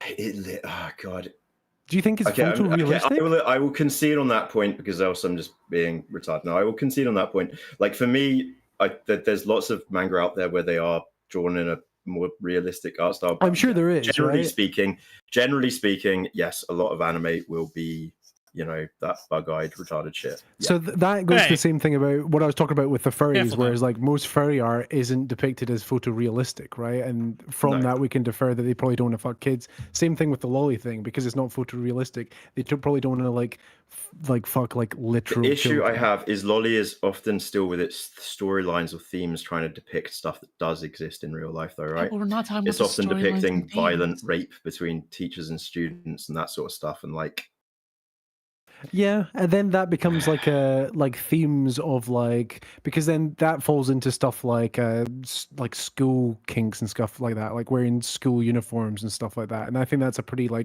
normal sexual fetish, right? Age play and stuff like that. Yeah, and I'm sure people that are pedos are also into that, but it doesn't mean everyone that's into that is a pedo, right? Yeah, no, I can agree with that. If you're into MILFs wearing school skirts, you're definitely not a pedo. Yeah. But then it is alluding to the school idea of it, right? That's the link there, Yeah, but that's kind of the whole fucking point, right? Like you make the association. I think some of it's about the absurdity sometimes with this stuff. I don't know, if you're into MILFs wearing schoolgirl skirts, maybe part of that's the absurdity of it. I think you probably. I think it's a lot simpler. I think you start to infuse school uniforms with sexual interest, right? With whatever elements are associated with it, and then you probably just start slapping that shit on other stuff, right? Like you build a sexual interest in school uniforms, maybe because I don't know you grew up watching the kind of school uniform porn that was a lot more common, or maybe because you didn't get any in high school, and so it's a fixation in your brain that you never really got to enjoy that when you were growing up, which is kind of fucked up, but it can that dynamic can be part of it. You infuse the clothing itself with sexual properties rather than it being a demonstration of you wanting to fuck a schoolgirl, right? You're making the distinction yourself, Grandad, between the clothing and you wanting to fuck the person who would normally be wearing that clothing in normal society, right? I think. I hope you're making that distinction. I honestly this stuff confuses me, man. I don't know. Yeah, I think you're right. Yeah. Do you? Okay, hold on. When you want when put pretty lady I struggle in following school... it. Okay, sorry. Let me try. Sorry, it's my fault. I ramble. Say it in retard for me, okay? Okay. Say it in retard for me. If put pretty lady in school uniform, do we want to fuck because they schoolgirl or because school uniform hot? Because they pretty lady. Okay, why are we putting them in a school uniform then? Because pretty lady who's adult in school uniform is it's a taboo. The wrongness makes it hotter, I guess, right? Is that true? Do we have a cultural wrongness about a MILF in a school? I don't think. I feel like school uniforms. Yeah, you're not really supposed to do it. That's the. I guess so. Yeah, it's the taboo. It's not the uniform. Oh my god, are you doing the opposite of your Balenciaga take, dude?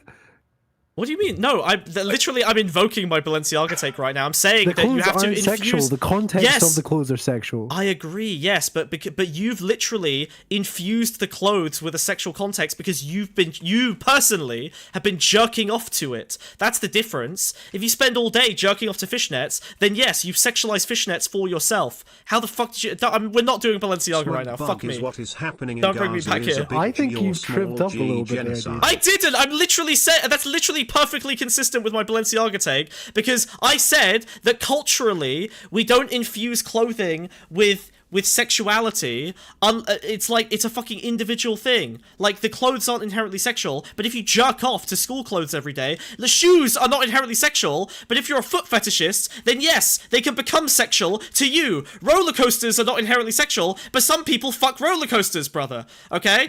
It's an individual interest. So it's not the uniform that's sexy, it's the act of the person wearing it because it evokes that, right? Sure, why not? I think that's fair. But that's the point, right? What I'm trying to say is you infuse some... Okay, I'm going to explain it super simply, okay? You take a thing like prepubescence, okay, which contains lots of other things, like some of the age and power and dynamics and economic dynamics and consensual consent, all the, you know, stuff that gets loaded into that because of age being associated with lots of other things like this. And eventually, if you're interested in some of those, one or some of those elements, but you consume, you get your gratification of those elements through lolly porn, eventually you will associate the lolly porn itself, the prepubescent body, with that particular element, and so you will become attracted to the prepubescent body by association with the elements you were already attracted to. That's what I'm saying. I agree with that part. Okay. Yeah. So then you start jerking off to lolly, and and the line between whether you're jerking off to the prepubescence or whether you're jerking off to the individual elements that the prepubescent implies ends up being a very blurry fucking distinction. One that is impossible for you to really make. You can't compartmentalize them together because humans make the associations and there's no way to control that. Yeah, I agree. Okay. I agree. Foodshops, you're making stink face. Why stink face? How? I'm just a little flabbergasted. That makes a lot of sense. Well, Grandad agrees with me, so there we go. Clearly. No, sorry. Explain your problem. I was now, to be clear, I was deliberately explaining it simply there. So if you're gonna nuance cuck me, I will set myself on fire on stream as a cartoon. I will admit I'm not like this. Like I'm a bit of a dumbass with a lot of stuff, but like I do want to understand this because like for me it seems obvious, right? Like I like drawing women, I like drawing adult women. And it's pretty obvious, I think, if somebody doesn't look like an adult, and when they don't look like an adult, I think like you shouldn't draw porn of them. I don't see how that's like. Okay, can I go now? Crazy. So please. Crazy take. Okay, please, without adding any snide remarks. Okay.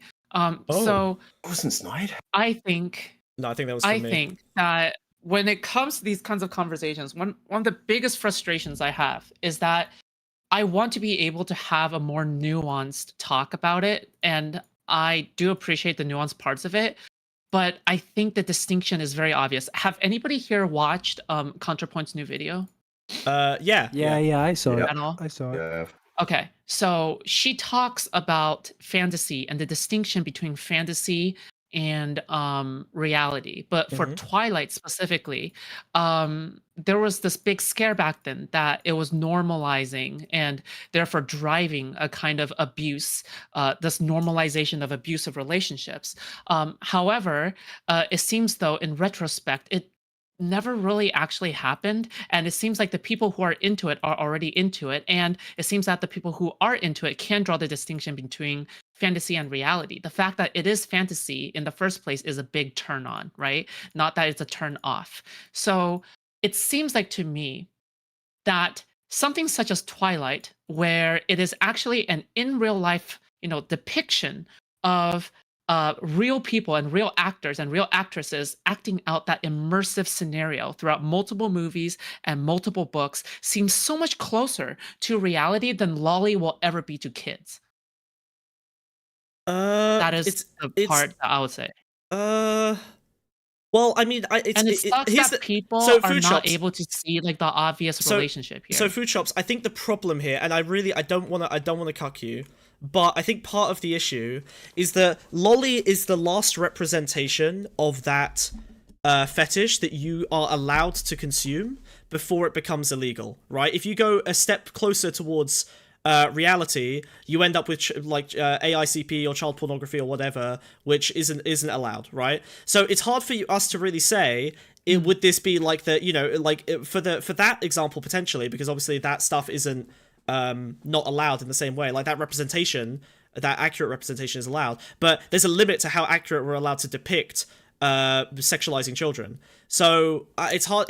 I don't think you can really make the claim because there's like a hard stop that like kind of fucks up the potential comparison, right? Like one is illegal and one isn't. I can make the claim, and I'll demonstrate it. Okay, so do it.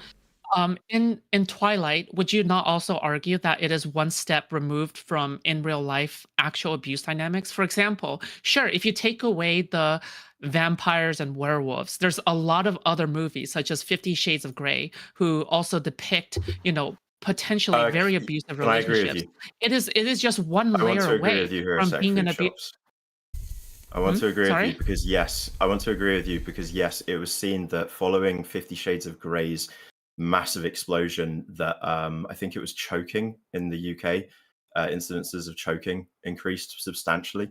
I would agree with you that those films do depict harmful relationships and do normalize them in a toxic and unhealthy way. Okay, is it choking in the sense of actual or consensual, I would assume, like strangling, or would you say it's consensual? So it was people thinking they were up for like consensual gentle choking, but guys being retarded. And yeah, there was a huge report on it. It was like one night stands, this massive increase in violent strangulation, like actual strangulation and stuff, asphyxiation occurring.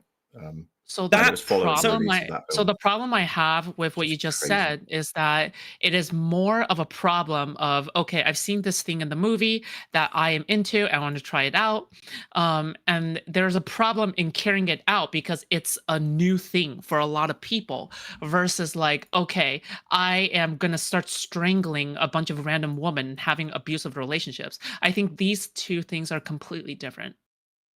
Well, I mean, hold on. The thing, okay.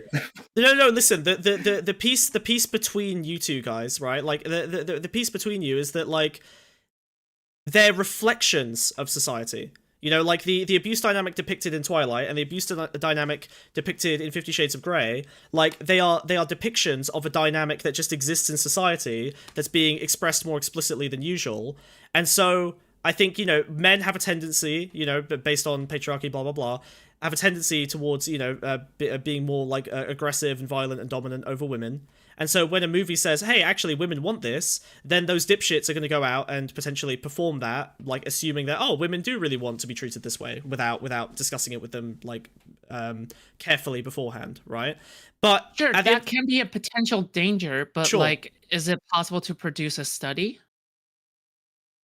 Well, I mean, Granddad was invoking a, you know, let me find the stuff. Yeah, fine. You can grab it if you want. I don't want to get bogged down in research because it's fucking boring. Here's the problem. Sure. But here's the problem, though, right?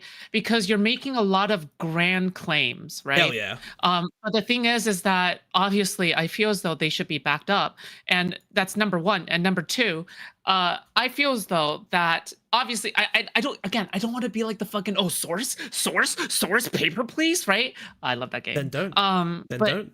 You don't have to. We can just go vibe space. Vibe spaced all the way, top to bottom. No. I believe you can beat Smug on rhetoric. I fully believe that you can do that. You can try. Wait, I'll flap my arms at you. Okay. All right. How? No. It's because no study. Mainly... No study win. No study win. Smug's not very good at arguing. No. Hold on. Ah, fuck. Hold on. It's not about winning on rhetoric. It's more about I hear you say a bunch of things which I have never heard before, never seen before, and I'm like, and I have done. Well, but then to be that, you just say like, well, this is what I know is true, right? Instead of like going into their muddy waters. I don't think they need. I don't think they need coaching, Wiz. I think they're doing fine. Yeah, I know. I'm just saying, right. There's no studies I can find on this, just like different news reports from like 2015 onwards. Anecdotal evidence, Grandad. You wouldn't. This is why I never use sources, because if they're exactly. Do you not read the news and trust what you've read? No, obviously not. Why would you ever trust the news? The news is entirely run by the conservatives. I think, okay, here's the thing though, right? Because I think consensual non-consent and rape is a great way to talk about this as well. Because I think that people with rape fantasies should not be discriminated against because they have a fantasy, right?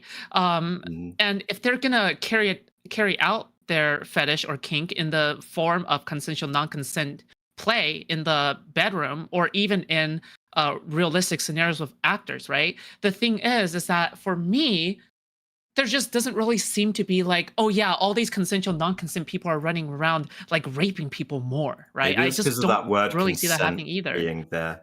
Maybe it's because of the fact that it's consensual. Yeah, consensual pedophilia isn't really a thing. Yeah, just like how you consent to masturbating to lolly, right? No, that's not the same thing. That's not the same thing. That's like Foodshops. No, fuck off. No, fuck off. The distinction. No. Hold on. You can't get away with that. That's insane. Wait, can I make a hypothetical? Wait, I want to make a hypothetical. I want to make a hypothetical. Could we get to my big question, which is, So I argue, right, my big point is that I think the actual drawing of Lolly, I think the actual image, the drawn child porn, I think that item is an unethical thing. But can an object be unethical? Or am I wrong there? That's what I want to understand. You're like those folk that don't like the Winston Churchill statues. Wait, hold on. We haven't gotten there yet. But yeah, we're not even talking about the ethics yet. We're still arguing on the fucking descriptions. Yeah, the descriptive reality. Yeah. But we agree on the descriptive reality. We don't really. We're like, we do not. Wait, we do not. The whole entire time we've been disagreeing on descriptive We don't agree because Smug's been making up terms again. Based and true. Because I have we been. Can't get past I just where listen. Once again, analogous. hold on. Can we just once again? Lowercase p pedophilia. If you want to come up with another word for it right now, you can. I don't give a shit. I'm not married to. I think Foodshops thinks it's unnecessary. Yeah, but I'm not. It's not even a disagreement. We agreed on everything except the term I used. So pick a different term. Hold on. Lolicon was the term, dude. Lolicon. Fine, we'll call it. I don't think lolicon is correct, but we'll use lolicon from now on. Fine. That's fine. I don't think lowercase p is correct, but let's use lolicon. Fine. Yeah. So I will be magnanimous and I will use lolicon, even though it's not entirely representative because it doesn't include things like AICP or whatever. But sure, we'll go with that. Okay. So here's what I see. Okay. So the hypothetical I want to give is this: you have a consensual non-consent filmed in the bedroom, except let's just say you cut out the parts where it's clearly depicting like, oh yeah, these are actors and actresses, right? So it's only the part where it seems as if it is actually non-consent, right?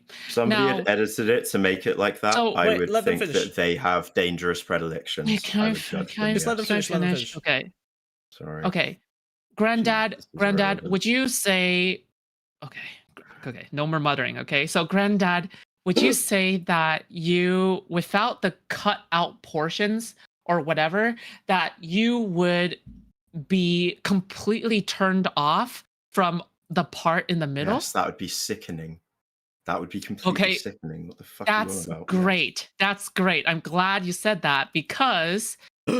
when it comes to Lolly, it's very clear it's an art style. The editing of it is put in which the editing part is the style of it. Okay, but if it was an actual kid, I would not be attracted towards kids. Is disgusting. There are plenty of plot lines within hentai and themes within hentai that I equally think are disgusting. Prescriptive. So I would say that's still...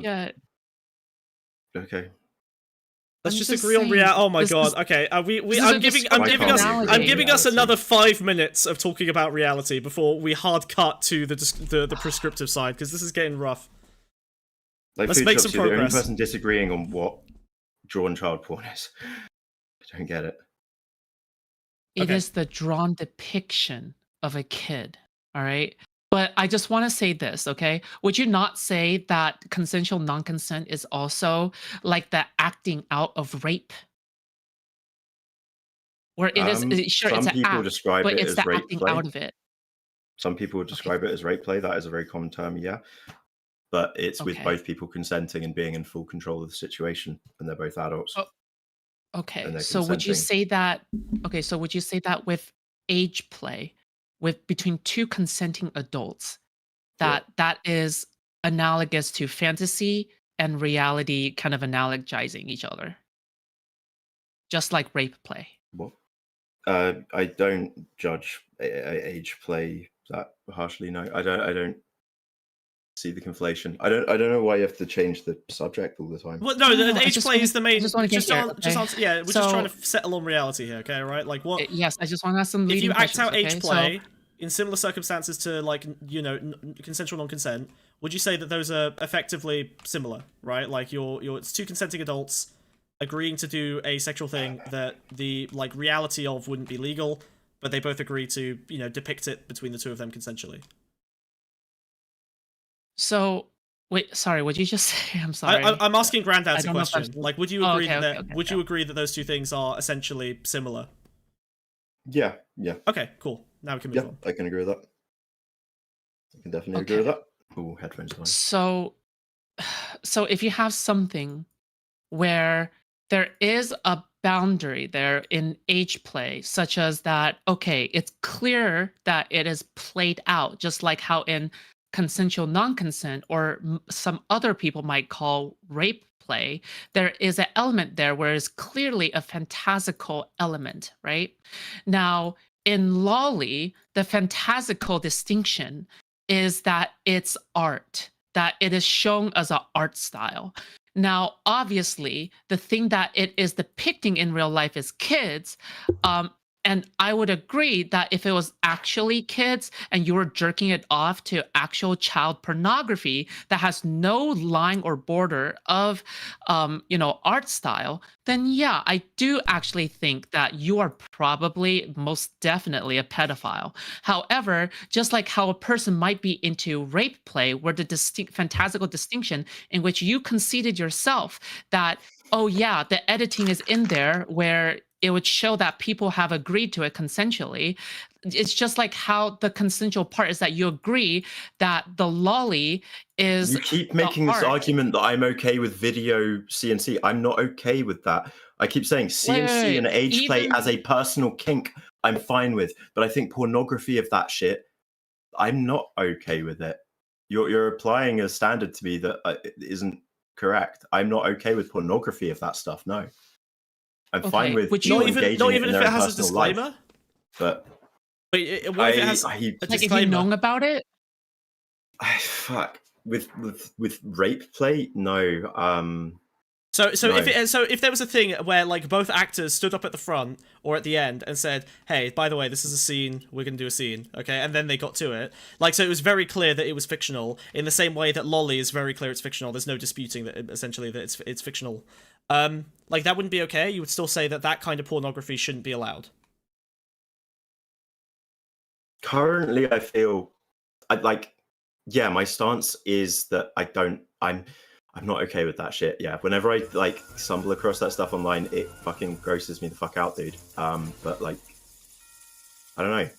Maybe I'm the weird one there, I guess. Well, I mean, you can be disgusted by a kind of porn, like, shoe things I don't or whatever. think that like, shit sure, like, is okay, and I don't think it should be allowed. But like, right, okay, so you don't want that. I'm open to having my mind changed. I'm open to having my mind changed and accepting I'm wrong. I am. Okay. All right. Well, I think we can move on to like the moral piece here real quick, because I think we're circling the drain on reality. So let's circle the drain on morality instead. Okay, he's open to having his mind changed. Hold on, we're nearly there. Foodshops. Actually, I think we can break through. Okay, all right. He's open. He's open to having his mind changed. No, I don't mind. I'm having a good time. Okay, I'm having a good time. Don't worry. All right. Okay. All right. But no. But what I mean is, this is our moment, right? He's open to having his mind changed on the morality of it. What's our best argument for saying that like lolly shouldn't be criminalized, which I guess was his position on the Chud panel. Oh, like an actual legal prescription as well. Yeah. Yeah, like why is criminalizing lolly a bad thing? Well, in that case, then the thing is that if you concede that drawn, let's just say for the sake of argument, right? If you concede that drawn hentai with big booba is okay, but then lolly is not okay, right? No big booba, right? Then I guess it's kind of like Loki's wager, where it's like, where do you draw the line, right? Like, where do you draw the line to the point where, okay, B-side boobs are okay. Though. It's not obvious all the time. Wait, what the heck? Hold on. Do you know how much high school hentai there is? Like, a lot, right? It's like most of hentai. Well, the line is prepubescent. If you're talking about High School of the Dead and calling that lolly, that ain't lolly, and everyone knows that's not lolly. Talking about High School of the Dead. Come on. No, what are you calling? What high school shit are you talking about? Hold on. To be clear, we're talking about lolly as prepubescent. Let's not get hung up on the fucking. Yeah. We don't need to get hung up on high school. You're changing definitions. So okay. Yeah. No, I'm just saying that if you were to legally reinforce something, where would you draw the line? Because there has to be a line that's drawn. Okay, I draw the line at big L, not little L. Big L is like what? Obvious lolly. Little L would be that like more Foodshops. I kind of get the point you're making when you bring up the high school stuff. Toradora is a good example, right? Most of the characters in high school, except the main characters, depicted in a lolly type art style, right? That's what you're talking about, right? I don't know my lore on any hentai whatsoever. This isn't a hentai, just to clarify.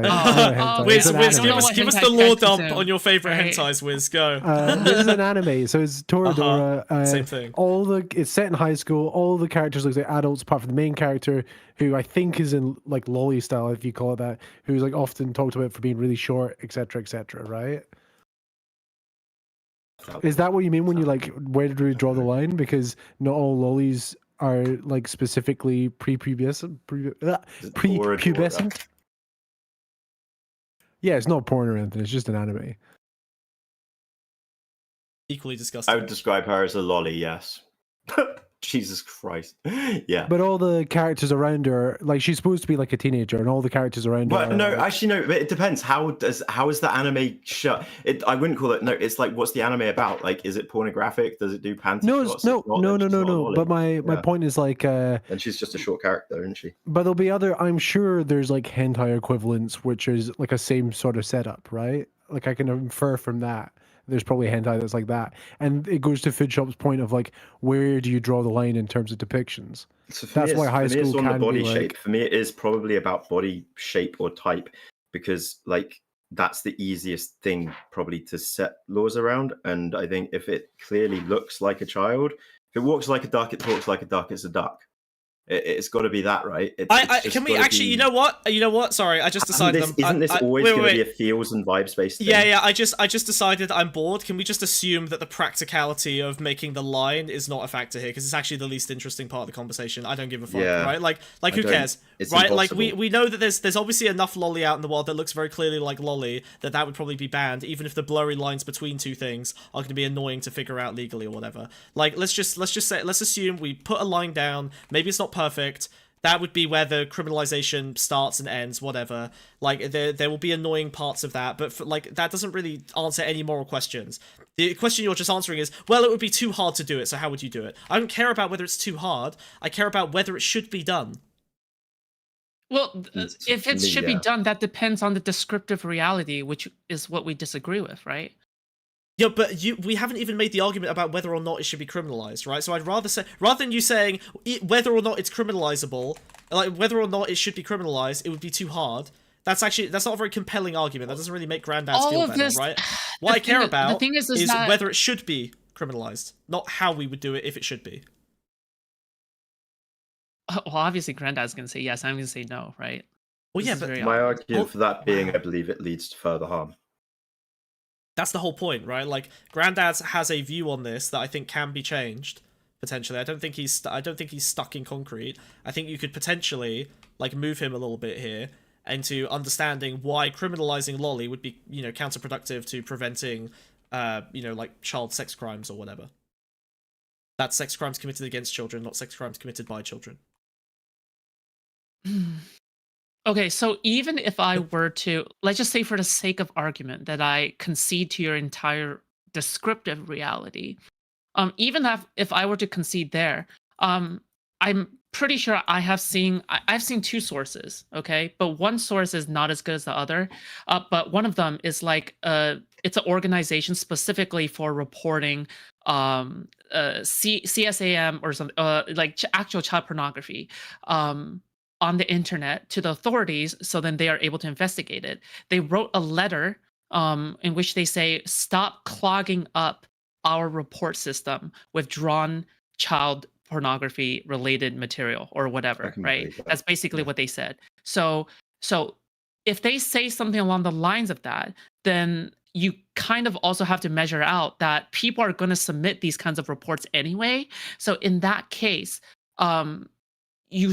you have to also know that, you know, if you legalize it, then therefore it won't be as clogged and more children are able to be helped and saved, versus like if you do make it illegal, then therefore more children are probably going to stay. But I feel like this argument is like, again, like I'm not arguing from a position I actually feel here, but like it just doesn't feel compelling to me, because if I were on the other side of the issue, I would just say, oh, just increase funding for that group so that they've actually got the space to handle both. Right? Like, it's too easy for me to just go, add funding, solved. Well, here's the thing, the though, fact right? that one Is that organization is having this issue is not a reason to make drawn child porn legal at all. Yeah, it's not a strong no, it's argument. not just one organization. Okay, Sure, it's add money. multiple organizations. Add okay? money. That's it. But Just add some also- money. Yep. Boop. Money. Okay, how do you know? How do you know that like money isn't already being added more to these Because these organizations services- anyway? Well, right? because I assume these services, again, if you're saying there's a capacity issue, then I'm saying add money to relieve the capacity issue, like with all other services everywhere, and like that's just how it works. If you increase the size and funding of the organization, then the capacity should increase, and if we think that Lolly is bad enough to warrant increasing the capacity to accommodate it, then that would justify the funding. So you need to argue why the Lolly itself should or shouldn't be criminalized. That's the whole point, right? The moral argument for whether or not it should be criminalized. But we're circling the drain on that. Sure, now as well. like here's the thing: is that I totally support increasing the funding for these organizations. I don't disagree with you. Yeah, there. but that's not my. but Yeah, right. I But that's guess not it's my. like Yeah. Yeah, but I guess it's also like, again, if you're going to make something like that illegal, and especially if you're going to be submitting it, right? Then where exactly do you draw the line? Because it matters that a line has to be drawn somewhere. You can't just say, oh yeah, we're going to draw a line somewhere and just know when lolly is lolly. Sure, Yeah, for the obvious these one, lines but the exist thing everywhere in the that- legal system. These lines exist everywhere in the legal system. You can't just keep And invoking this idea also that this I is just why we want have judges. This any is what, line. like I the want judge any is the one line. that decides. Jury. Every time it's up to an individual. Well, with something like drawn child porn with Lolly, I'm pretty sure it's just the judge. It's down to their arbitration. Like I'm pretty sure they have that power to make that decision. I'm not sure it's even that stuff even gets shown to a jury. Yeah. But titties are too small. Child porn. Put them in jail. That's There's how it would just- work. It would be dumb. Of course it would. And But that's there's the point. You another need to problem. explain. There's another problem. Okay, what's the other problem? Wait, there's another problem. Is that and somebody can correct me here, but Asian women are also smaller no, than Western don't do women, that. right? Don't do that. Let Don't them do finish. that. Let them cook. Let Hold them cook. on. Let them cook. Just hold on. Let me finish. It's not just about okay? tits, you know. Can I just please finish, okay? So, if it's not just about tits, all right?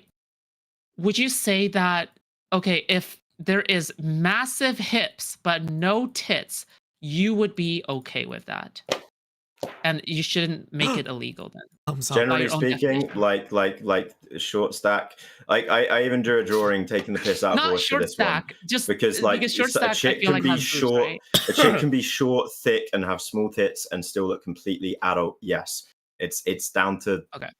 Yeah, it's down to a lot in how the drawing is done. I don't know what I can say to explain that, but I'm pretty sure everyone can just see it when they look at artwork. I don't know. Foodshops but racist I thought everyone confirmed. could. Okay. So assuming naive. no, not just little tits, okay? No tits, okay? No tits, a flat board, pussy and big hips, okay?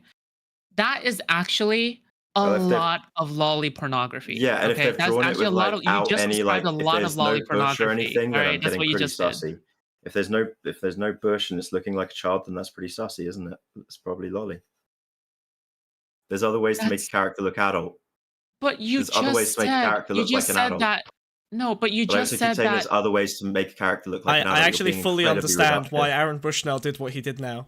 I fully understand it. I fully empathize with his position. I now. do too. I feel as I'll buy though the matches. You're You get the game. contradicting yourself, but Well, look, okay, listen, I don't. Okay, all right. Again, I'm fucking. The descriptive part of this, I don't give a fuck about. All right. What I want to understand is the moral side. I think the biggest issue is that we've seen that when lolly is or even child pornography itself, right? There have been studies from. Are you familiar with Milton Diamond, Foodshops? no. Okay. Large-scale correlational studies on countries that have banned or unbanned child pornography, violent pornography, lolly. Like he's done a bunch of different studies like this on different correlations here. I'll drop you some links. Basically, when you ban the degenerate porn that most people are complaining about, sex crimes go up. When you unban them, sex crimes go down. So it seems to be that there's a segment, some kind of segment of the population where if they have access to these things, they are less likely to commit child sexual assault, for example, right? Child sex crimes. So, CSE rather. So with that in mind, criminalizing lolly ends up actually potentially increasing the amount of child sexual exploitation that occurs, And so it's probably better to keep it unbanned so that those people, I would say probably the innate pedophiles, who are more likely to offend than the lolicons, as we've decided to call them, those people do need some kind of outlet for their behavior. This is also seen similar generally in like porn unbanning and being banned. I think India is a strong case for this. I think when pornography was banned, rape was higher than when pornography was unbanned. And it seems like that's pretty consistent across multiple countries, including Japan, Denmark, Czech Republic, India. So it seems like this is pretty consistent across a wide variety of cultures, both Western and Japan. And Asian. Okay. I mean, it seems to be consistent with what I've heard so far. Yeah. So that would be my strongest argument for keeping lolly unbanned. However, I do think it should be socially stigmatized because of my worry that if we increase the number of lolicons in the world by making it more accessible, and I don't think you can argue that lolly being widely accessible wouldn't increase the number of people consuming it, because otherwise I could say, why aren't there a shitload of people consuming child pornography when it's so similar? The answer is it's not very accessible and it's dangerous to access. Wait. Yes. Banned or illegal? Because what if the individual, so what if making the distribution, which I'm pretty sure it already definitely is, but what if like hosting and distributing lolly, that was the illegal act, but the person owning it, that wasn't the illegal act? How does that affect?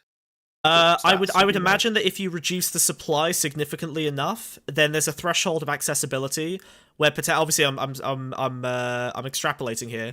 I would imagine there's a threshold of accessibility because obviously lolly was still accessible while it was criminalized. It was just less accessible in the same way that child pornography is less accessible.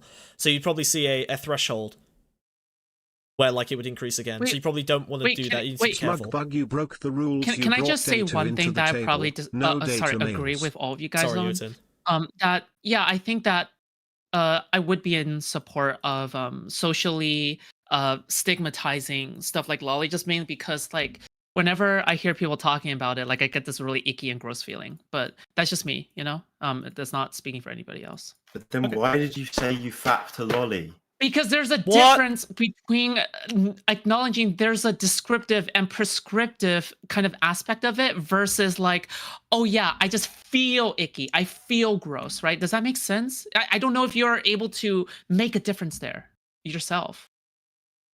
So you judge other people that consume it, but you consume it yourself? No. I judge people for talking about it openly to the point where it's not like talking about it in the sense of like, oh my god, this is like the inconsistencies that people have, blah blah blah blah, right? I'm talking about people who are like, god, I love how tiny their pussies are. All right, that is. She's talking about like the Twitter lollies as opposed to the nuanced lolly debaters. About the Twitter lollies. Yes, that's what I have a problem with. Yes. She's talking about the the uppercase lollicons, and she's a lowercase. Like I don't want to hear that shit. Yeah.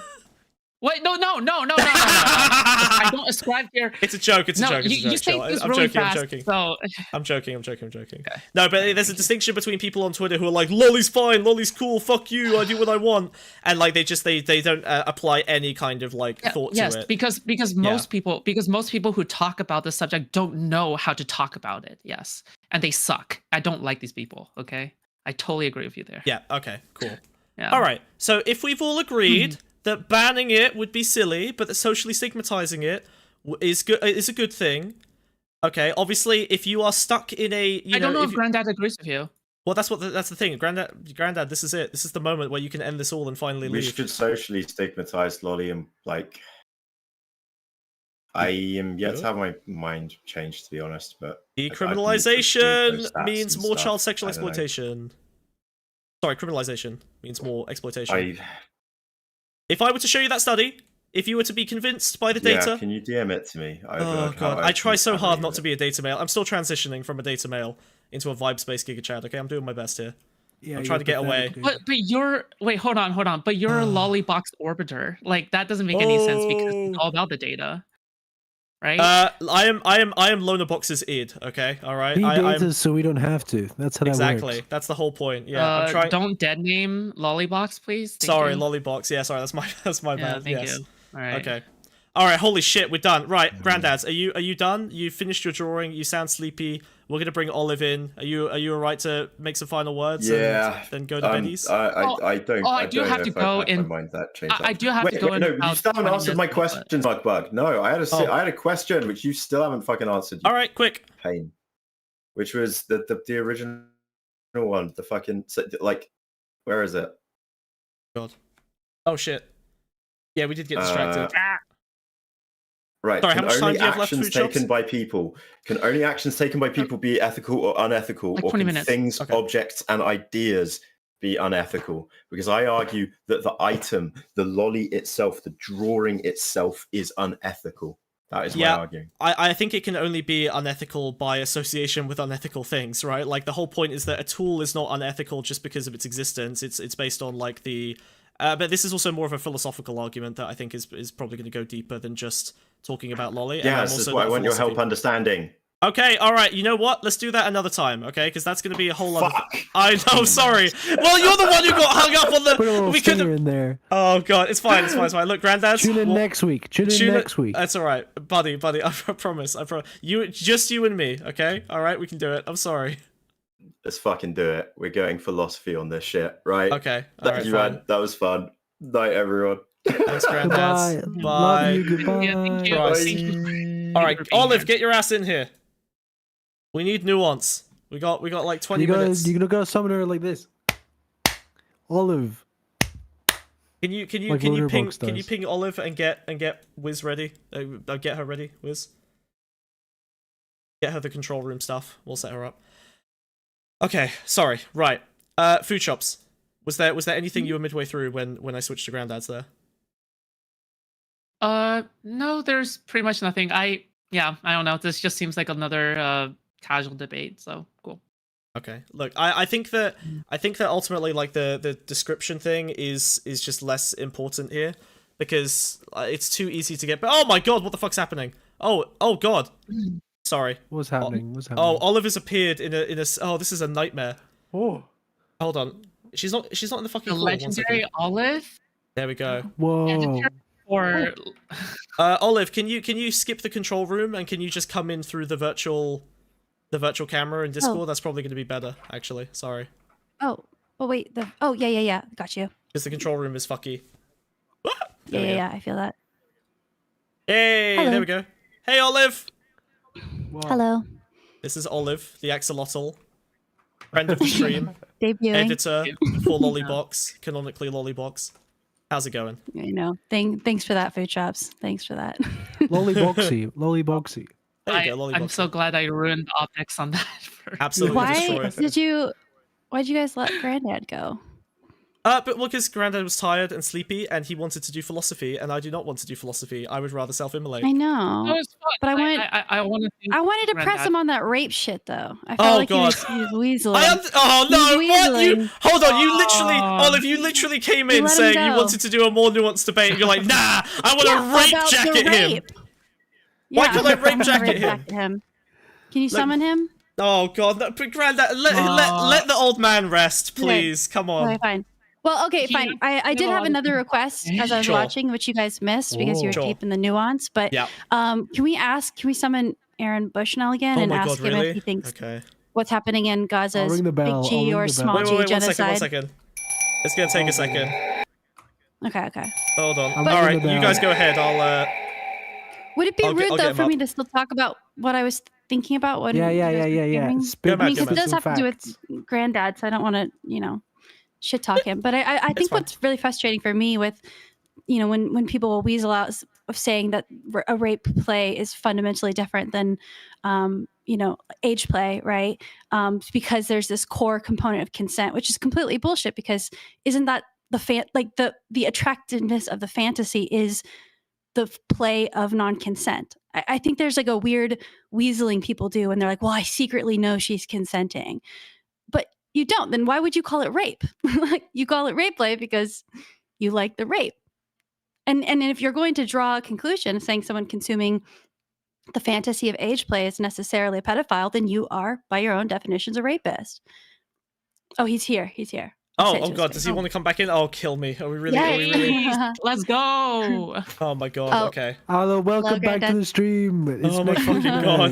Next episode has begun. He so Hello, nearly got to go Granddad. to the retirement home. Okay, did you hear what I was saying, or do you want me to repeat it? I was halfway. Can you repeat it all? Repeat it all for me. Okay, Repeat it. I rape jacketed you, just to be Cool. clear. but no. Thanks. So here's the thing. You know, by your definitions, right? Someone consuming age play hentai is necessarily a pedophile. I'm not necessarily going to dispute your definitions here, but by your definitions, then someone consuming rape play would necessarily be a rapist. And I'm not going to let you weasel out by saying, oh, well, I secretly know she's consenting. No, I know maybe deep down you do, but that's the fantasy you're consuming. It's the fantasy of non-consent. So you're a rapist. That's making an assumption on what I'm getting pleasure out of during the interaction, and you're wrong.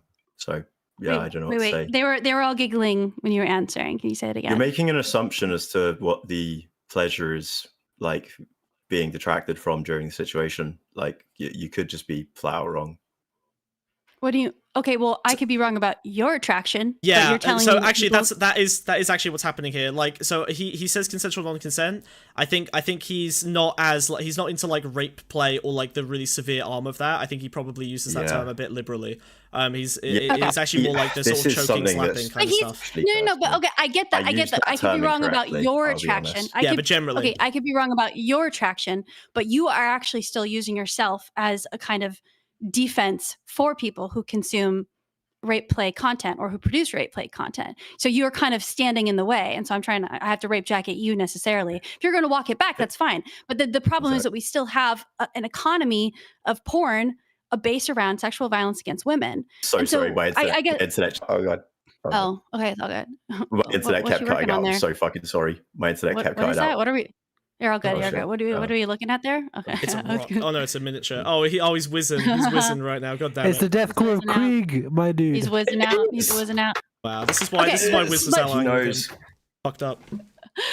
What you said? Your internet cut out. What'd you miss? Yeah, I you just mind repeating like the last 30 seconds. Sorry. Oh yeah. I'm sorry. Well, no. So I understand that.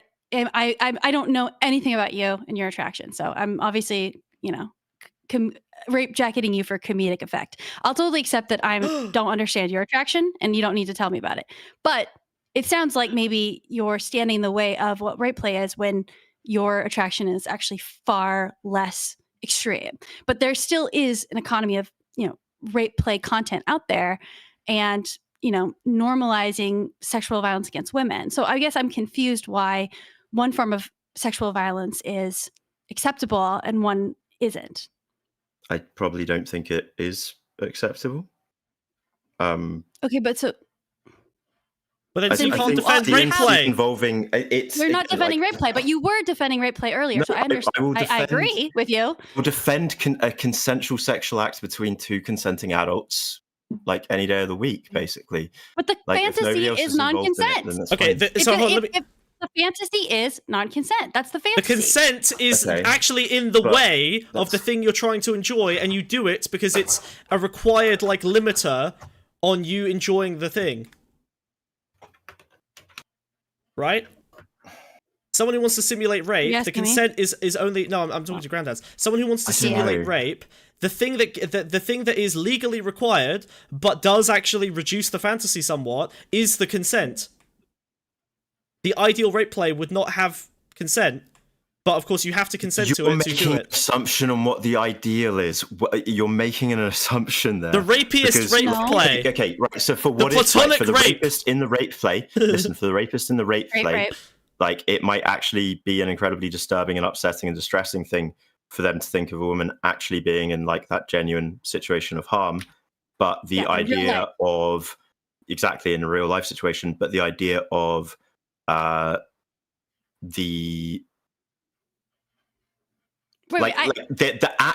idea of the fantasy can be a turn on, whilst the actual act itself can sicken you, is what I'm trying to say. Right. Okay. I agree with you. Okay. And this is what I think is really interesting, which is that we can consume fantasies without that actually leading to an actual attraction to truly abusing another human, right? But so I someone who engages a rape. Wait, let me finish. Let me just. Isn't a fantasy. Let me paint a picture. Let me paint a picture. Okay. Sorry. Someone is attracted to the fantasy and the depiction of raping someone, right? So how is this fundamentally different than what lolly is? They're both depictions. They're both not real. They're both fantasies. No, you're conflating words. You're wrong. They're both. You're conflating no, I'm not. They're words. both fantasies. A depiction is different to a fantasy. They are both fantasies. Yes, they're both fantasies. They're both depictions. They're both not real. You're both not really doing the act. You're not actually attracted to abusing someone. It is a fantasy. It is a modifier. It enhances your sexual attraction to something. Okay, but somebody is attracted to the childlike body and thus to the body of a child. Well, no, they are attracted to the depiction of a child, which is different to somebody being attracted to the fantasy of CNC. I hear you. And I think fantasy are not conflatable words. You've got to stop mixing them up. They don't work together like that. I think you're the one that's confused, but let me paint a picture for you, okay? I'm just autistic about words and conflation and fantasy. Like they don't go That's together. Okay, so is Foodshops. I think you're a lowercase right. autist. What? You're a lowercase autist. Okay, wait, hold on. I realize here's the breakdown. I can build a bridge. I can build a bridge. Granddad, I can build a bridge here, and I think this is possibly something lots of people are missing from this discourse about when it comes to lolly, which is that I agree, lolly is a spectrum in which there could be people consuming lolly who are very attracted to the lack of secondary sex characteristics, right? They are using it as a supplement for CP, right? Hypothetically, they're consuming it because of the legality issues of getting with CP, and it's easier to find lolly, et cetera, et cetera. We can create a whole narrative of that. But I think it's also been made abundantly clear from people who are lolly, advocates or whatever, lolly consumers, that part of the spectrum is what I would just call hentai age play. It is also called lolly. That's really what the community is about, is age play hentai. But I do totally agree that there's probably people in there who are pedophiles who are consuming it as a supplement for CP. The issue is that we can't conflate these two groups. These are two different kinds of consumers, truly. And so to say that someone consuming age play hentai is necessarily a pedophile would have implications for the rape play community as well. So I think we need to make this distinction, right? I think there could also be rapists in the rape play community who know that they can't rape someone. Sure, but that doesn't mean you're a rapist. That's my point. I don't really think you're a rapist. Can I ask you one question, Olive? I agree with what you're saying. Fuck. Just one question. God, I love weaponized discourse. It feels wrong. It feels what you're saying feels wrong. Granddad, it's not your kink, and that's fine. I'm disgusted by both of these kinks. I'm disgusted by kinks that I don't have. It's an ick because it's not my kink. Sorry, Olive, can I just ask you one question? But I feel like the lolly isn't a kink. That's my point. I feel like it's not a link. Age play is a kink. Look up, go to Pornhub right now and type in babysitter. Play, but I don't think lolly is about Go to Pornhub right now and type in babysitter. I don't think lolly is about age play. I don't think lolly is about age play. I don't think it is. Why do you not think that? Why do you not think it's about age play? Sorry, can I just it has to be about age play because it's not kids fucking other kids, is it? Maybe just one it's question. It's a false conflation. It's drawings of children. It's not age play. It's drawings of children. But the kids aren't the same age in it. It's got an element of age play in it because it's adults and kids. That's age play. If it was kids and kids, you're that would making make assumptions sense. there. It's sometimes kids and kids. There's all sorts of lolly out there. Lolly counts as 3,000-year-old vampires as well, for fuck's sake. This is terrible. All right, what? Olive. I just want to ask one question, which is that distinction. What would you call the?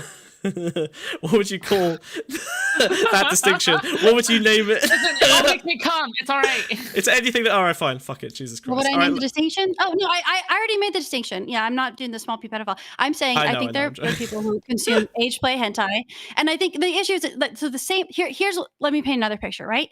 Okay. The person who enjoys rape play sex, they're not really raping someone, right? They maybe are in a committed relationship where they know deep down the safe word, or they know when the mood changes, they know their partner is consenting, and they know they've built a healthy enough relationship that their partner could tell them if they did something wrong, that their partner would be able to get help, right? So it's not real rape. We've established that. It's rape play, right? So, but why when you suddenly draw this picture, does it necessarily become true? It doesn't. It's still rape play. It's a depiction of the fantasy. So by the logic of saying that lolly is true children, would be saying that rape play hentai is also I'm true not saying it's rape. true children. I'm but saying it's a drawing of child, and I'm saying porn of rape play is also a depiction of rape. It's not a depiction of rape play, it's a depiction of rape, and a drawing of a child is a depiction of a child. You have to stop conflating the act of two adults engaging in CNC with the act of one adult masturbating to draw. But they're both simulating the thing, the object of desire. I have to go. I have to go to Kick or Keep. I have to go. All right, all right. Oh, good luck. Have fun. Bye, food shops. I'll watch you guys. Okay, afterwards. Okay. Foodshops.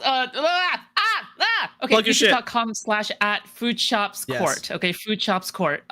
Yeah. Join the market court. We have a Discord server. And yeah, that's about. Thank you for having me on. I really appreciate you guys. I love you guys. I always love the Loner Brox community, so I really appreciate it. Okay. But also, finally, I'm gonna be on Kick or Keep, so I'm gonna be going there right now. But otherwise, see you guys. Bye bye. Bye. Lots of love. Thanks for coming. Lots of love. Bye. Okay.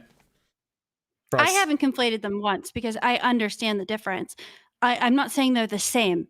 I'm saying the logic of one would flow to the other if we're going to be consistent. I know they're different. They are both simulations. Yes? So I'm not saying, like, I don't know where you get the idea that I'm saying they're exactly the same. I understand rape play and age play are fundamentally different. We'll have completely different nuances. I think no, but the conflation is saying that lolicon is age play. It's drawn child porn. It's not age play. Well, no, but why do you not accept that characterization? Wait, no. What? Explain to me why you don't accept that characterization. Maybe this is just being in the UK, but like I'm just following the legal definition, which is lolly is drawn child porn. Like it's. I don't care about your laws. I don't care about your laws. I do. Whoa, careful. This is a British stream, okay? While you're here, you will respect the king's rule. This is not a British. This is not a British. They're definitely not Smugbug, okay? No, but look, here's my I get frustrated when people lean on legality because none of us are fucking legal experts here. And besides, legality mirrors social norms and values, right? It mirrors the social morality. So we're discussing morality. We can have new, and drawing, especially when it comes to this stuff, like the access on the internet. This is unpaved territory, right? The laws are only going to reflect discussions we've already had. We're having a new discussion here, so don't talk to me about your laws. Yeah.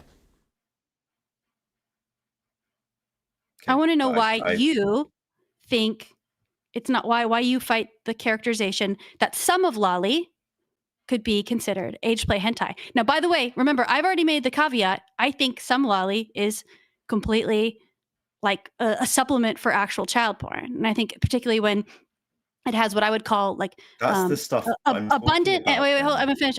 Okay. Well, I don't. Okay, hold up. Well, hold up. Yeah, I'm just gonna finish that thought.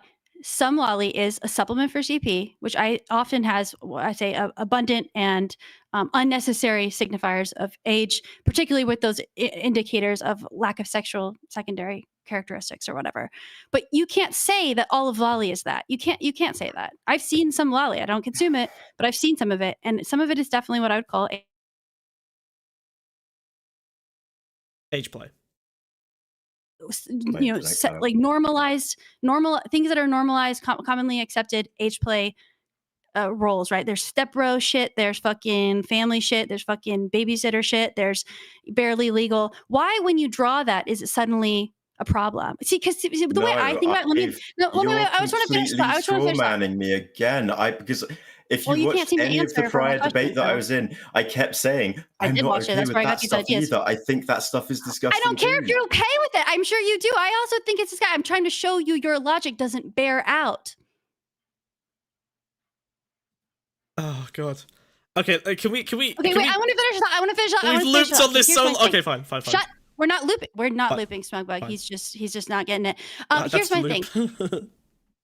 Well, I'm moving things forward. I'll stubbornly move things ahead. Here's my issue. This all just sounds like defenses for pedophilia. No, shut the fuck up, Brandon. Don't take us back. Sorry, just engage. engage, please. I beg you. Well, here's the problem.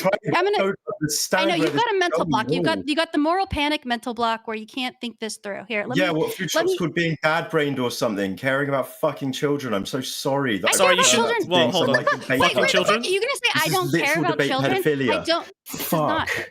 Haha. He's mad. Okay, no, so here's my thing. Sorry. I don't get it. I don't get this argument at all. Okay. Well, yeah, I know you don't. So let me show you. Let me walk you through where I'm coming from. I'm giving them a shot at this. My issue is that we have, a porn economy that actually drives young women, and for a while, Pornhub wasn't IDing. I agree. It's driving young women into sexual situations where they're being, I think, just basically raped for money.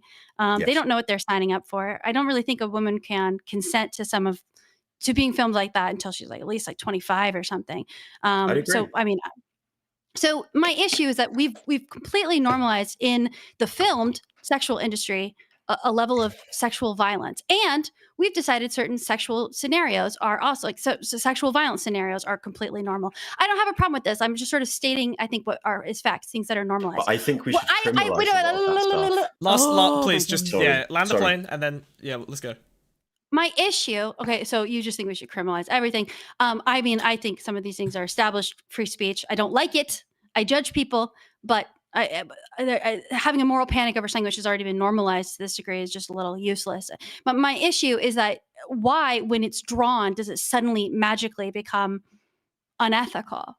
Like, why, when you draw the babysitter porn, which, by the way, might have a 17-year-old in it because Pornhub wasn't good at IDing, but we don't know that for sure, right? So, but why, when that is drawn, is that the moral panic? Why are we panicking over that? No, a person wasn't really hurt. Both.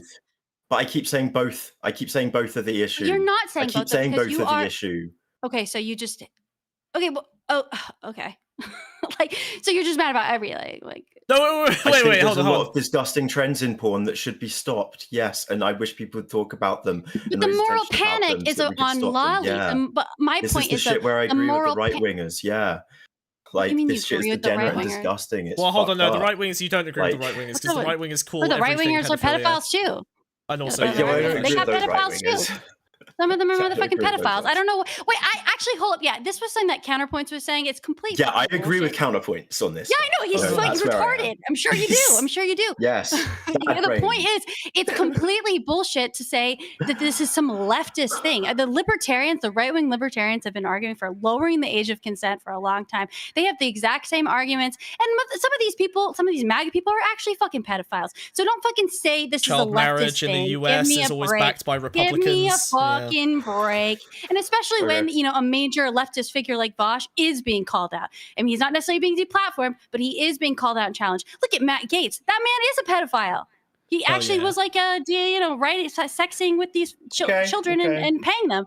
So don't tell me. Never look into how old the Page 3 girls were, dude. You're right. They recently got rid of them. I know I'm right. Okay, so can I take one last crack at this, Grandad? I still don't understand the point. Yeah, okay, sorry. Let me just take one last crack at this, okay? So I know.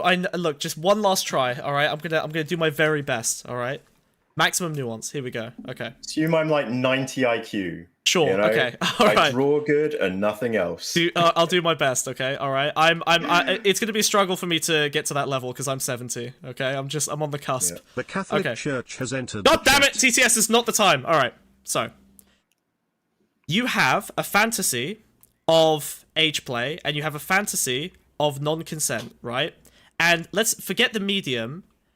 You are simulating either fantasy in the case where you are, jerking off to Lolly or jerking off to a, depiction. I'm saying you. Huh? What? So I'm saying you in all this. Don't get distracted. Listen to him. The royal you. Holy shit. Okay. You need full concentration. Please just concentrate on the concepts, not the words. Okay. Maximum. You get hung up. You get hung up the very I need you to word. take notes. Take notes if you have to. Let's try this again. We'll do this one last time. We can do it. All right. Okay. All right. Here we go. Okay. So you have two fantasies. One person. Okay. John wants to jerk off to Lolly because they find prepubescent bodies attractive, let's say. And Jack wants to jack off to depictions of rape Okay? They have two different interests, right? Now, if John were to jerk off to Lolly, you have established that you would not like that. That's morally bad, right? If Jack were to jerk off to a depiction of rape in a non-consensual way, you would say that's also bad, right? Okay, cool. Right. All right. Okay, cool. Yes. So here's where we get to the problem, right? Now, if John were to consensually engage in age play with another human being, would that be wrong? I think that'd be okay. Okay. And if Jack were to consensually engage in rape play with another human being, that would be okay. Yes. So you are saying that simulating it in person is better than simulating it in, like, media, online, accessible. Yes. Okay. I am, yes. Why? That is my stance, definitely. Great. Yes. Perfect. Right. So, now you need to explain what the gap is between those two things, because in theory, doing the thing in person could have, like, wider reaching consequences because it's like a greater form of the engagement than just, like, superficially jerking off to, like, 2D content on your screen, right? So why is the media version of this worse than actually doing a closer simulation that's closer to the real act in real life? That's the thing you have to explain. It's the proliferation of it, I guess.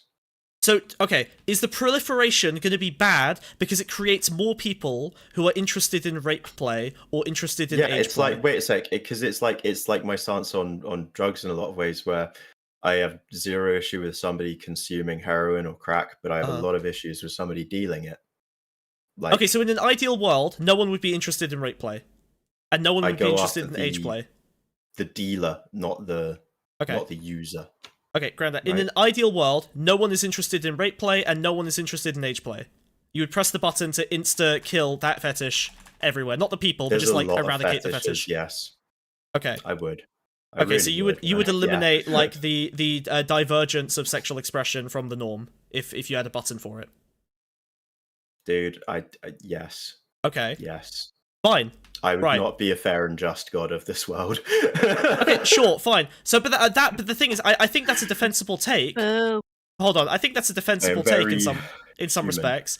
But here's the problem, right? Like, in none of these examples have you been able to make a distinction specifically between the lolly and the age play and the rape play, right? Like, you've treated all of those identically at every single point in those conversations. Every question, it's the same answer for both. Right? They are both treated morally the same in your head. Logically, they are treated the same. You haven't found a distinction between the age play and the rape play. You actually have the same prescription for them at every level of the conversation.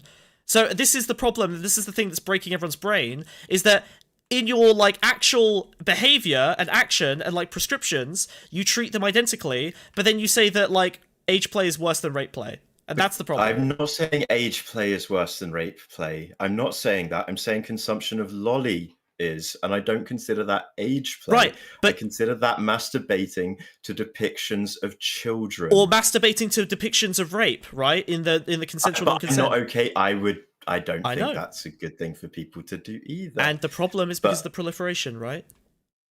Yes, okay. I have a huge issue with I don't think there's any equation between the two. I really don't, and I don't think that's anything to do with personal kinks or any shit like that at all. I think it's everything to do with me not equating consenting acts between two adults to non-consenting acts involving children.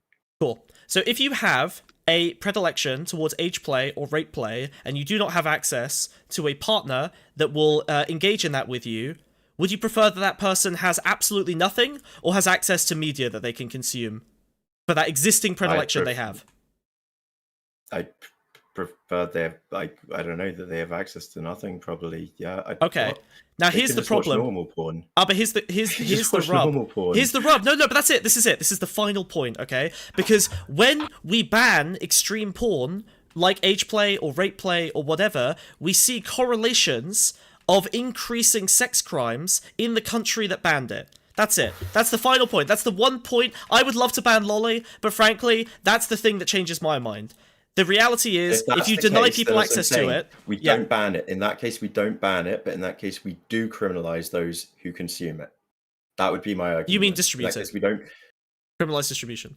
Wait, what do you mean by banning it? When you're saying banning it, do you mean like the government went out of its way to shut down websites distributing it? Sure, Or do you mean yeah. The government went out of their way to chase people consuming it. Which do you mean?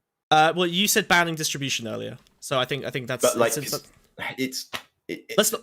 We don't need to get bogged down in the distinction. My point is there's a correlation between banning extreme forms of pornography and sexual assaults and child sexual exploitation. That's the issue. That's it. It's that simple, right? So you have to keep it unbanned and accessible to some extent. Following that logic, it has to be allowed to still exist somewhere online, and just has to be destigmatized. Like, oh god, no, Jesus, wrong word. Yeah, stigmatized. Yeah, stigmatized. It has to be stigmatized beyond belief. Sure. But I don't know if stigmatizing stuff has ever been shown to reduce use, like cigarettes.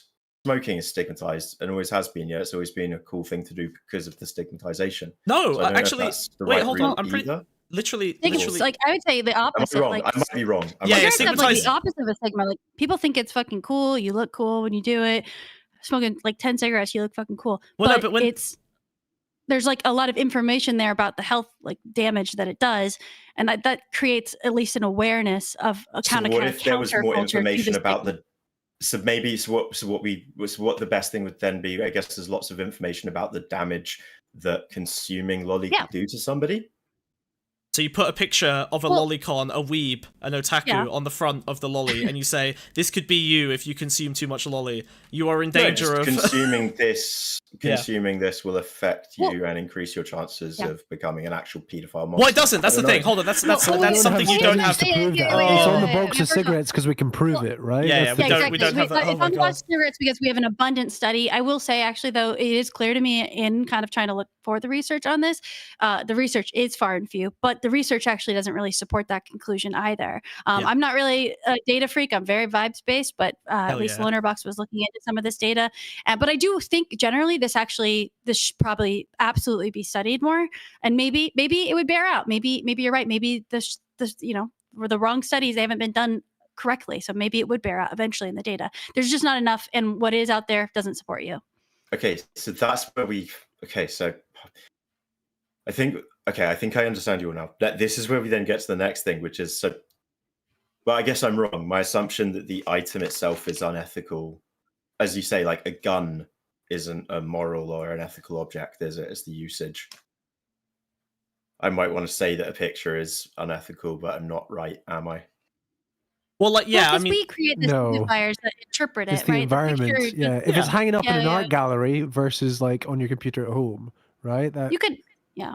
You can imagine like an alien species that doesn't actually have the same sort of pubescent traits as us. No, hold on, wait, Granddad, just one. Wait, sorry, please, I can save him. Wait, Granddad, just one thing, okay? Take a look at. Doesn't make sense. Wait, stop. Take a look at a gun, right? Look at a gun. The object, exact same object in American culture versus like Swedish culture. You know about this, right? Like the Swedes, they do sport shooting constantly. They educate themselves carefully. They have a very respectful culture around guns, and there's very little like mass shootings and whatever in Sweden as a result, right? Converse with America. Exact same object, but its social position and the way it's interacted with defines its like ethical status. You wouldn't want to ban guns in Sweden in the same way you would want to ban guns in America potentially. But then we banned them here, and don't we have even less?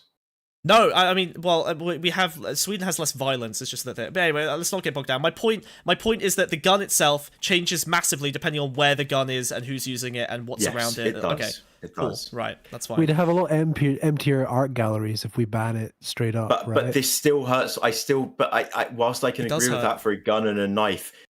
Is that the case for an image I hate it too, dude. I think it's gross as well, brother. I'm on your side. It's gross, but unfortunately, yeah. It's like wait, except because like I would say a nuclear bomb is an unethical item. I'd say the existence of a nuclear bomb is that item itself is unethical, right? Well, because of the capacity for it to be used. Bro, you don't know when the aliens are coming. You have no idea when the aliens are coming. What about nuclear reactors, right? This is getting very Derridian. It's very about what is the thing itself, or is it the signifiers that surround it? We might have different ideas of how just information signifiers work. I mean, I can be very Derridian about it, where I think that no, I don't know what it Viridian even signifiers. means. Derrida. Jacques Derrida. You should look at him. He's kind of talking about she's using exactly. accents. Oh no.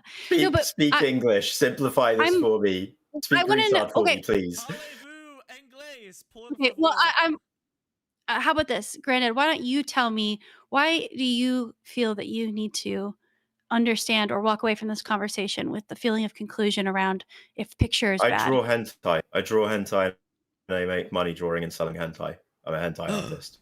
So it's something that is like, I don't know. Do you draw rape hentai? No.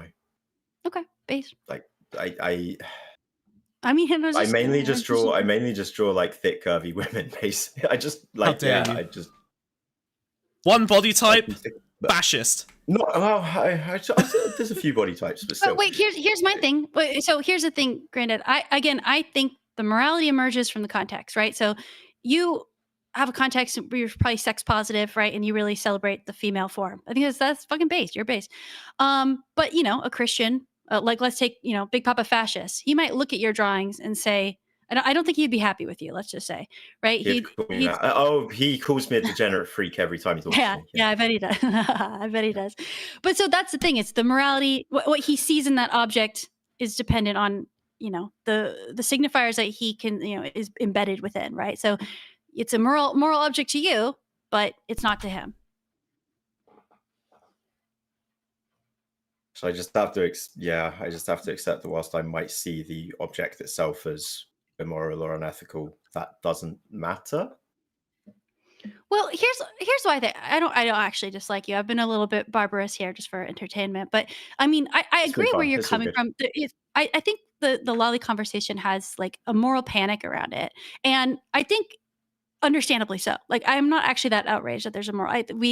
We moral panic about things involving children, and thank God most of us are totally disgusted by the idea of having sex with a child. But I think some of this moral panic comes from a failure to distinguish between what I do believe is actually just simply age play hentai, which is equivalent to the shit that's on Pornhub and upload on Pornhub and some of the most viewed stuff on Pornhub. So I don't think it suddenly becomes immoral because it's drawn. Now, I understand, though, the moral panic comes from the fear about the other part of lolly, which is wait, no, you interrupt me halfway through. I got to finish that. Okay.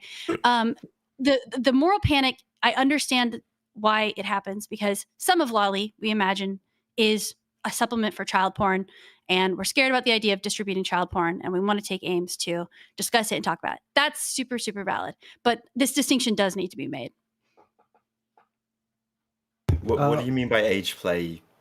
Like, So you mean where it's like a high school hentai and the character's underage, but they clearly look like an adult? Here's the thing. So we go on Pornhub right now, okay?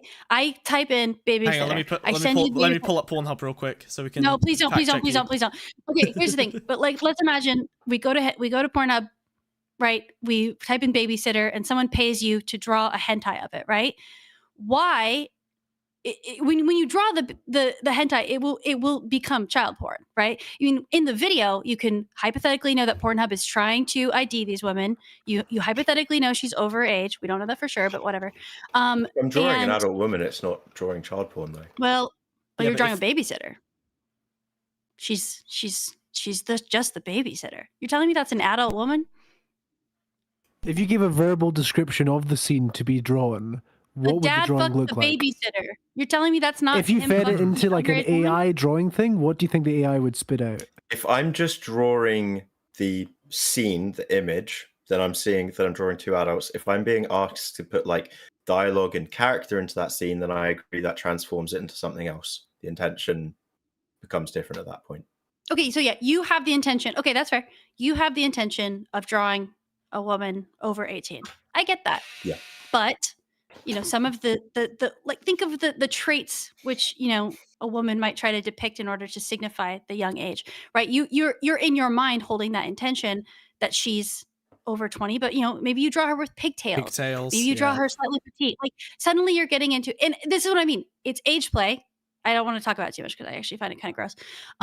Wait, actually, shit. This is why it's interesting to me though, because like this is the thing. Like, as an artist, sometimes I'll be drawing a woman, and I'll finish drawing her, and I'm like, her face looks too young, and then I'll go and like add some wrinkles or something to the edge of her mouth, and I'll figure out some stuff to make her look older. What a you know? hero! He's unpedophilizing, pedoing. He's unpedoing. Yeah, I don't he's de-lollying the women. It's sexy.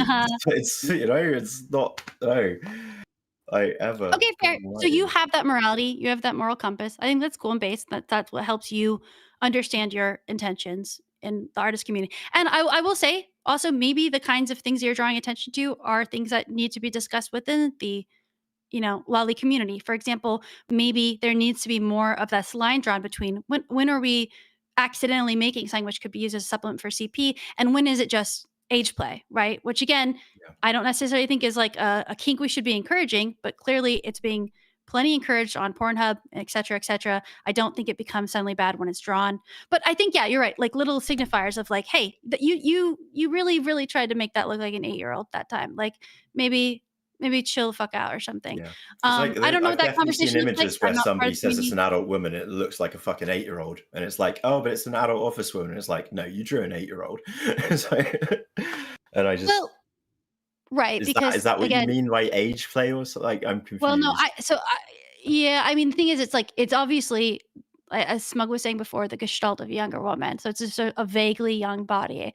I think when it becomes CP is when it's very excessive and abundant and unnecessary signifiers of underage. So it's clearly like mirroring the body. So for example, here in California, and I don't want to reference a law, but because I don't want to get into the legal laws being correct, but there is a really interesting distinction in California, which is that it is considered child porn if it's like, if you take an actual like CP and draw over it, it's still technically child porn, right? So that for me would become more about being the supplement for CP.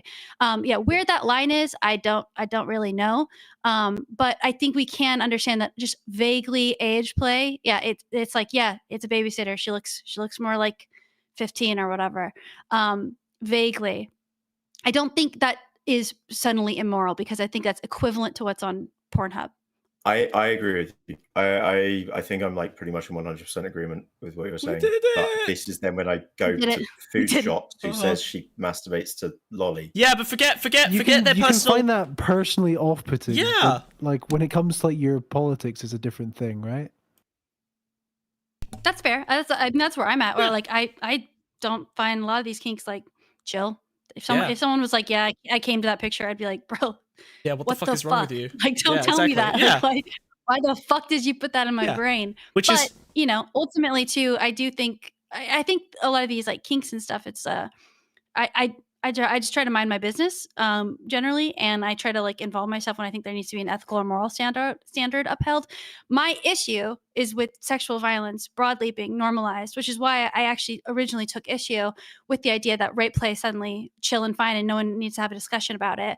But lolly is the problem. And I think the moral panic, and I think also moral panics for me, they always seem to happen when we're trying to cover for something, right? And that's what I thought was happening with lolly is I'm like, we're all freaking out about, Japanese drawings of women when our own media is saturated with sexual violence, sexual degeneracy. Yeah. Even Counterpoints was talking about blah, blah, blah. Oh, yeah, Quentin Tarantino does foot play. Okay, so you acknowledge the West also has this excessive and abundant sexualization in its popular media. This is why I want to make a video about that fucking Alex Adams guy, because he's like the porn star behind most of the fucking stepsister, stepmom shit. And also in all of that shit, there are themes of fucking coercion, violence. There's a lot of that stuff.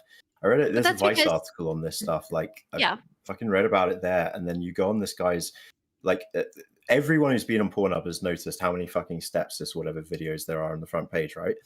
And like, I wondered where they fucking come from, and they come from this one guy. One dude. This one fucking guy. I can't believe society is getting one guide by the step bro. We're getting one guide by a single incestuous pedophile.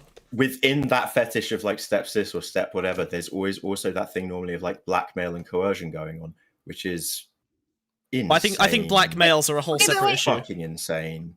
I'm not trying to dismiss it either, because I think society is probably sick. I don't know. Maybe that makes me a right winger, but I think there's a sort of sickness broadly. But I mean, also, we've had the Oedipal complex for a while, so clearly humans have been kind of struggling with these thoughts for a while. I think this idea that there's just suddenly this brand new thing that we've never. I know. I mean, look, I'm just saying. I don't know if we can just take one guy out and fix the problem. I think it's, the fact that there's an audience for it is the bigger issue, right? Yeah, exactly. We can try though, can't we? Look, I'll just say if something happens to him in the next week, I'll know Granddad took him out. One thing as well, I just want to say on the point of like legalization and regularization. Hey, how are you, friend of the stream? Guns in the UK, it's not a good allegory because guns weren't straight up banned or made illegal. They were just regulated. You can still get guns in the UK quite easily. There's like a gunsmith in my town. You know, it's just. It was put behind. Regulated. We have to build them ourselves from raw iron. Lolly sales. This is the crown of outright banning it probably just wouldn't work. Whereas if you regulate it, there's a much higher success chance. There we go. All right, we did it. So okay, we don't ban it. We socially stigmatize it, and we tax it. The lolly tax goes to creating. Like centers where you can get it goes to schools. No, it goes to reproductive centers, like contraceptive programs to reduce the number of children and therefore reduce the number of pedophiles. Denying them supply will reduce demand over time. That's it. We did it. We did it.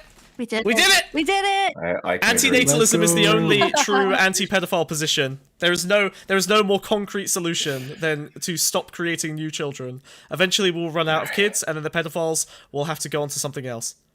And then my dog brothels will become supreme. I am sorry if I've come across as like bad faith or anything. No, not at all. Has just broken my brain a bit. It's like it's all right.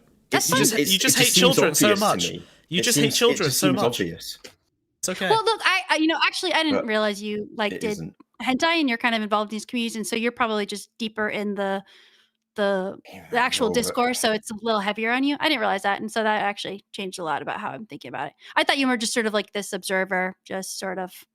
I actually like you less now that I know that you draw hentai because I think anime's bad. Well, it's mainly I'd say artistic nudes is my main thing, but like Same. This is my artistic nude right now. Yeah, I'm naked under this. In all my glory. We did it. I'm going to leave on a high. You guys take care. Yeah. And, all right. Thank you. Can you please ask Eric Bushnell that question, though? He can't. He's dead. We've put him to rest. I know. He's resting. Okay. He was exhausted from the interrogation. Yeah, I know. I'm sorry. The magic wore off. I think he would say. I think he would say it was a capital G genocide, though. I think so too. Yeah, even though we all agree it's a lowercase G genocide. Free Palestine. Yeah. Okay. Bye, Grandad. Do you have anything to plug? Other than your degenerate art? No? Okay, fuck off then. Bye. Okay, well, check those guys out. I think, can figure them out. Olive's got a link tree in her bio. Christ, there it is. Probably got a YouTube channel. Holy fuck. Maybe? Okay, right. Wow. Hold on. Let's roll back on to the. Whoa. Okay, cool. Back to the main story. Holy shit. We've been going for like 4 hours. I think we're about ready to wrap it up. Do we have any? You know, what's really annoying? I know I said I'm not a data male. I do have a fucking stack of all of these papers I wanted to go through on stream, but I guess we'll skip it because I've given up on. I have 1, 2, 3, 4, 5. I had so many good. Oh god, I literally had a dozen papers to go through. But I'm you know so proud what? of you for not. Maybe I'll just condense them. Yeah, it's fine. I'm doing my best. I really tried to go through that whole conversation without like dropping that. I was trying to lead Foodshops towards like getting granddads in the right sphere without dumping that fucking lolly correlation shit. I think I said this earlier to Olive, but it was like they were both in the same building but on different floors. Different floors. Yeah, for sure. Oh god, YouTube channel's dead? What do you mean? Oh no, what happened? Our YouTube channel died? No, it's not. We're fine. We're still live, I think. Looks live. Yeah, it's alive. Okay, cool. Fucking, yeah. Okay, right, false flagging us. Okay, holy shit. Right, we're wrapping up. Any final memes from chat? Wiz, what's your final take on pedophilia? What have you learned today? What should we let the kids get away with? Oh, wait, sorry, just one last thing. When you spam emotes now, they come up out of the water into the waterfall. Isn't that cute? Spam emotes, go. If you don't have emotes, subscribe. If I see a Pepe, I'm killing it. Spam Smugbug emotes. Dead. Try all the new emotes. They're fun. They're super fun. Sending into space. Hey, Katie. How's it going? Friend of the stream. Best friend of the stream. Katie, over here. Friend of the stream. Look at the little Smugbugs coming up. Oh, it's so cute. Katie. Oh, they're so cute. Hello. Look at my Okay, bionicle in my hand. that's a cute bionicle, and I will take it away from you. Wow, look at that. Oh my god, they're rising. Smugbugs are rising. Okay. Smugbug rising. The Catholic Church approves. Yep. All right, hold on. We need to. The Oh Catholic god. Church approves of your defense of In pee. conclusion, I mean priests. Yeah. not Show us what you all got. lollies are pedos. True. You probably shouldn't watch Sailor Moon because you'll watch hentai of it when you're older. Yep. Pipeline from Sailor Moon to pedophilia. Agreed. That is a quote by Foodshops. Yeah. Literally. Yeah. These are all Foodshops positions officially, and also data is cringe. Data's cringe. Granddad saw the light. That was a big moment, big win. We did it. Oh my god, we made so much anything else? progress. Any new conclusions? I think we got everything. Oh no, someone wants Basically, to. Oh, someone wants to call in. Ah!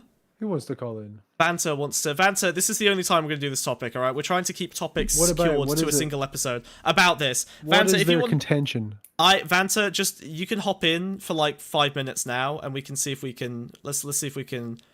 You better have something fucking good. Hop into the Discord. Get in the thing. Hurry up. Oh god. Okay. Look, I do want to say one thing while Vanta gets their shit together. I do want to say one thing, which is I know obviously the lower P pedophile thing is not the best way to describe the new category I'm trying to explain here. I think that people broadly, Foodshops agreed with me on the distinction existing. I love the humbling at the start. I've got the perfect system. The perfect system. It was, yeah. It was the perfect system. It's funny. I think lower. All right. Listen. All right. 80% of lower P pedophile is because it's very funny for me to say this is the way we're doing it now. Lower P pedophile. Small P pedophile and big P pedophile. Yeah, exactly. We'll brainstorm another name for it because I don't think lolicon is quite correct, but we need some way to distinguish Lolicon between... adjacent. Sure, maybe. I would say people who are attracted more to... What I want to describe is people who are attracted to prepubescence as a result of the elements it contains, rather than the gestalt of a like prepubescent But does body that exist innately. outside of lolly whilst not being a paedophile? I think it does, but I think lolly is obviously the largest segment. Or rather, I would say... I think if you're at that point, it's too late, dude. That is big P activity. No. Oh god, we're not gonna like the Millie Bobby Brown stuff. Do you remember that back in the day? The whole like countdowns to her turning. That's big P stuff, right? No, Like that's I would girls. actually say What I about hate to page say 3 it. girls? I hate to say it, but that is unfortunately lowercase pedophilia. That's like the social hebephilic If pedophilia. you put those guys in a room with Millie Bobby a Brown, you think teenager, they're yes. A teenager, yes, because they're again, it's bad. I'm not trying to say that. Well, actually, I guess I am kind of saying one's worse than the other. That is big P. I know, but that's just because you want to add more moral weight to it. Because But why do you think it? No. Why is it little P? Because little p means that you were pipelined there by social circumstance rather than having an innate fixation on prepubescent bodies. The innate part. We talked about this for 4 hours. Is Vanta getting in? Essentialism. You're doing pedo essentialism. I am doing well. Yes, because people who offend. People who offend are in a different category from non-offenders who consume pornography. This is like a big distinction in paraphilic research, right? There's a very clear distinction between people who are likely to offend or people who consume the same content as those who are likely to offend. Yeah. Okay. All right. Sinner. Yes, we're going with Sinner. Did Vanta show up? No? Okay, well, then you tried. And they squandered their chances. They failed. VC are banned. They're getting banned. Yeah, that's a hard ban there. That's a perma. They're banned All as right. hell, dude. Any final memes from chat? Any subs for our boy Oscar, who's done all this wonderful artwork? Hey, the man! Whoa. Yeah. Show off the little wand again. Wow! We have similar opinions, so there's almost no point. Then why did you ask to come on, Vanta? What? Okay, fine. Fuck this. Right, okay. Final memes. I think we're done. Wait, there was nothing else that we wanted to Find me talk when about you today, wake right? up. You know who that's for. Jesus Christ, what? Find me when you wake up. It's a dream. It's a dream. It's not real. It's a 10 dream. bits for Oscar. Find me when you wake up. Okay. Alright. Okay, we're fine. Everything's fine. We miss you. We miss you. No, stop. Samantha. We miss you. Samantha. Be Samantha. brave. We miss Wake up. you. Come Samantha. back to us. Samantha. Find me when you wake up. Samantha. We're all waiting for you on the other side. We're all Samantha. here. Samantha, come back. Oh god. All right, who the fuck do we raid? Hold on. Who's even live right now? Let's see. Who we raiding? Dylan. Hassan, give her, Food Hassan needs shops. the money. Oh wait, food shops. No, we're definitely shops? raiding food shops. Yeah, that's easy. Food Easy. shops about? Yeah, she's on Kick or Keep with Destiny. That looks like a fun meme. Sure, let's do that. It's been so long, I actually forgot how to raid. 1 second. Let's go. All right, go hang out with the lolly defender. Let's go. Yeah, go nuts. Hold on. How do The old food shoppy. How do I raid? I don't remember how to raid. Slash When's the Malay raid. episode? I think we might do it next episode. I think next stream might be on anarcho-capitalism and Malay. I'm not sure. I might need to do a lot more research on that one because I'm not up to date. I'm feeling too Malaysy to cover that. Yeah, we'll do that in a week or two. In the next 2 weeks, I think. I'm not sure what the next episode will be. I think it's probably going to be anarcho-capitalism and Malay. Let's raid you guys out. Hold on. Also, load up your fucking Smugbug alerts. All right, get them ready. Get the yappers. Get the yappers. Get the ADHDs. Get the hypers. Get them ready. Get them fucking ready. Whoa. Why can't I raid? What's going on? Whoa. How do I? Is there a command for it now? I can't remember. Oh wait, raid channel, food shops. Here we go. Whoa. We got it. We so got it. There it is. Okay. All right, we're raiding you out. Have fun. Say hi. Be nice. Love you. Go good vote night, for goodbye. food shops in Kick or Keep to keep them If alive. food Go. shop loses, dude, you guys are It's in your trouble. fault. It's your fault. You're in trouble, and you will be punished next week when we're back. See you next Monday, fuckers. Let's go. Bye. Get in. Love you. Go. Raid them. Spam shit in their channel. Go. Fuck them up. Let's go. Hugs and kisses. Go. Hugs and Bye. kisses. Bye. I'm thinking about you. Bye. Get out, children. Go to school. Whoa. All right. I think they're all gone. Right. I'm gonna stop streaming. It's over. It's so over. It's over.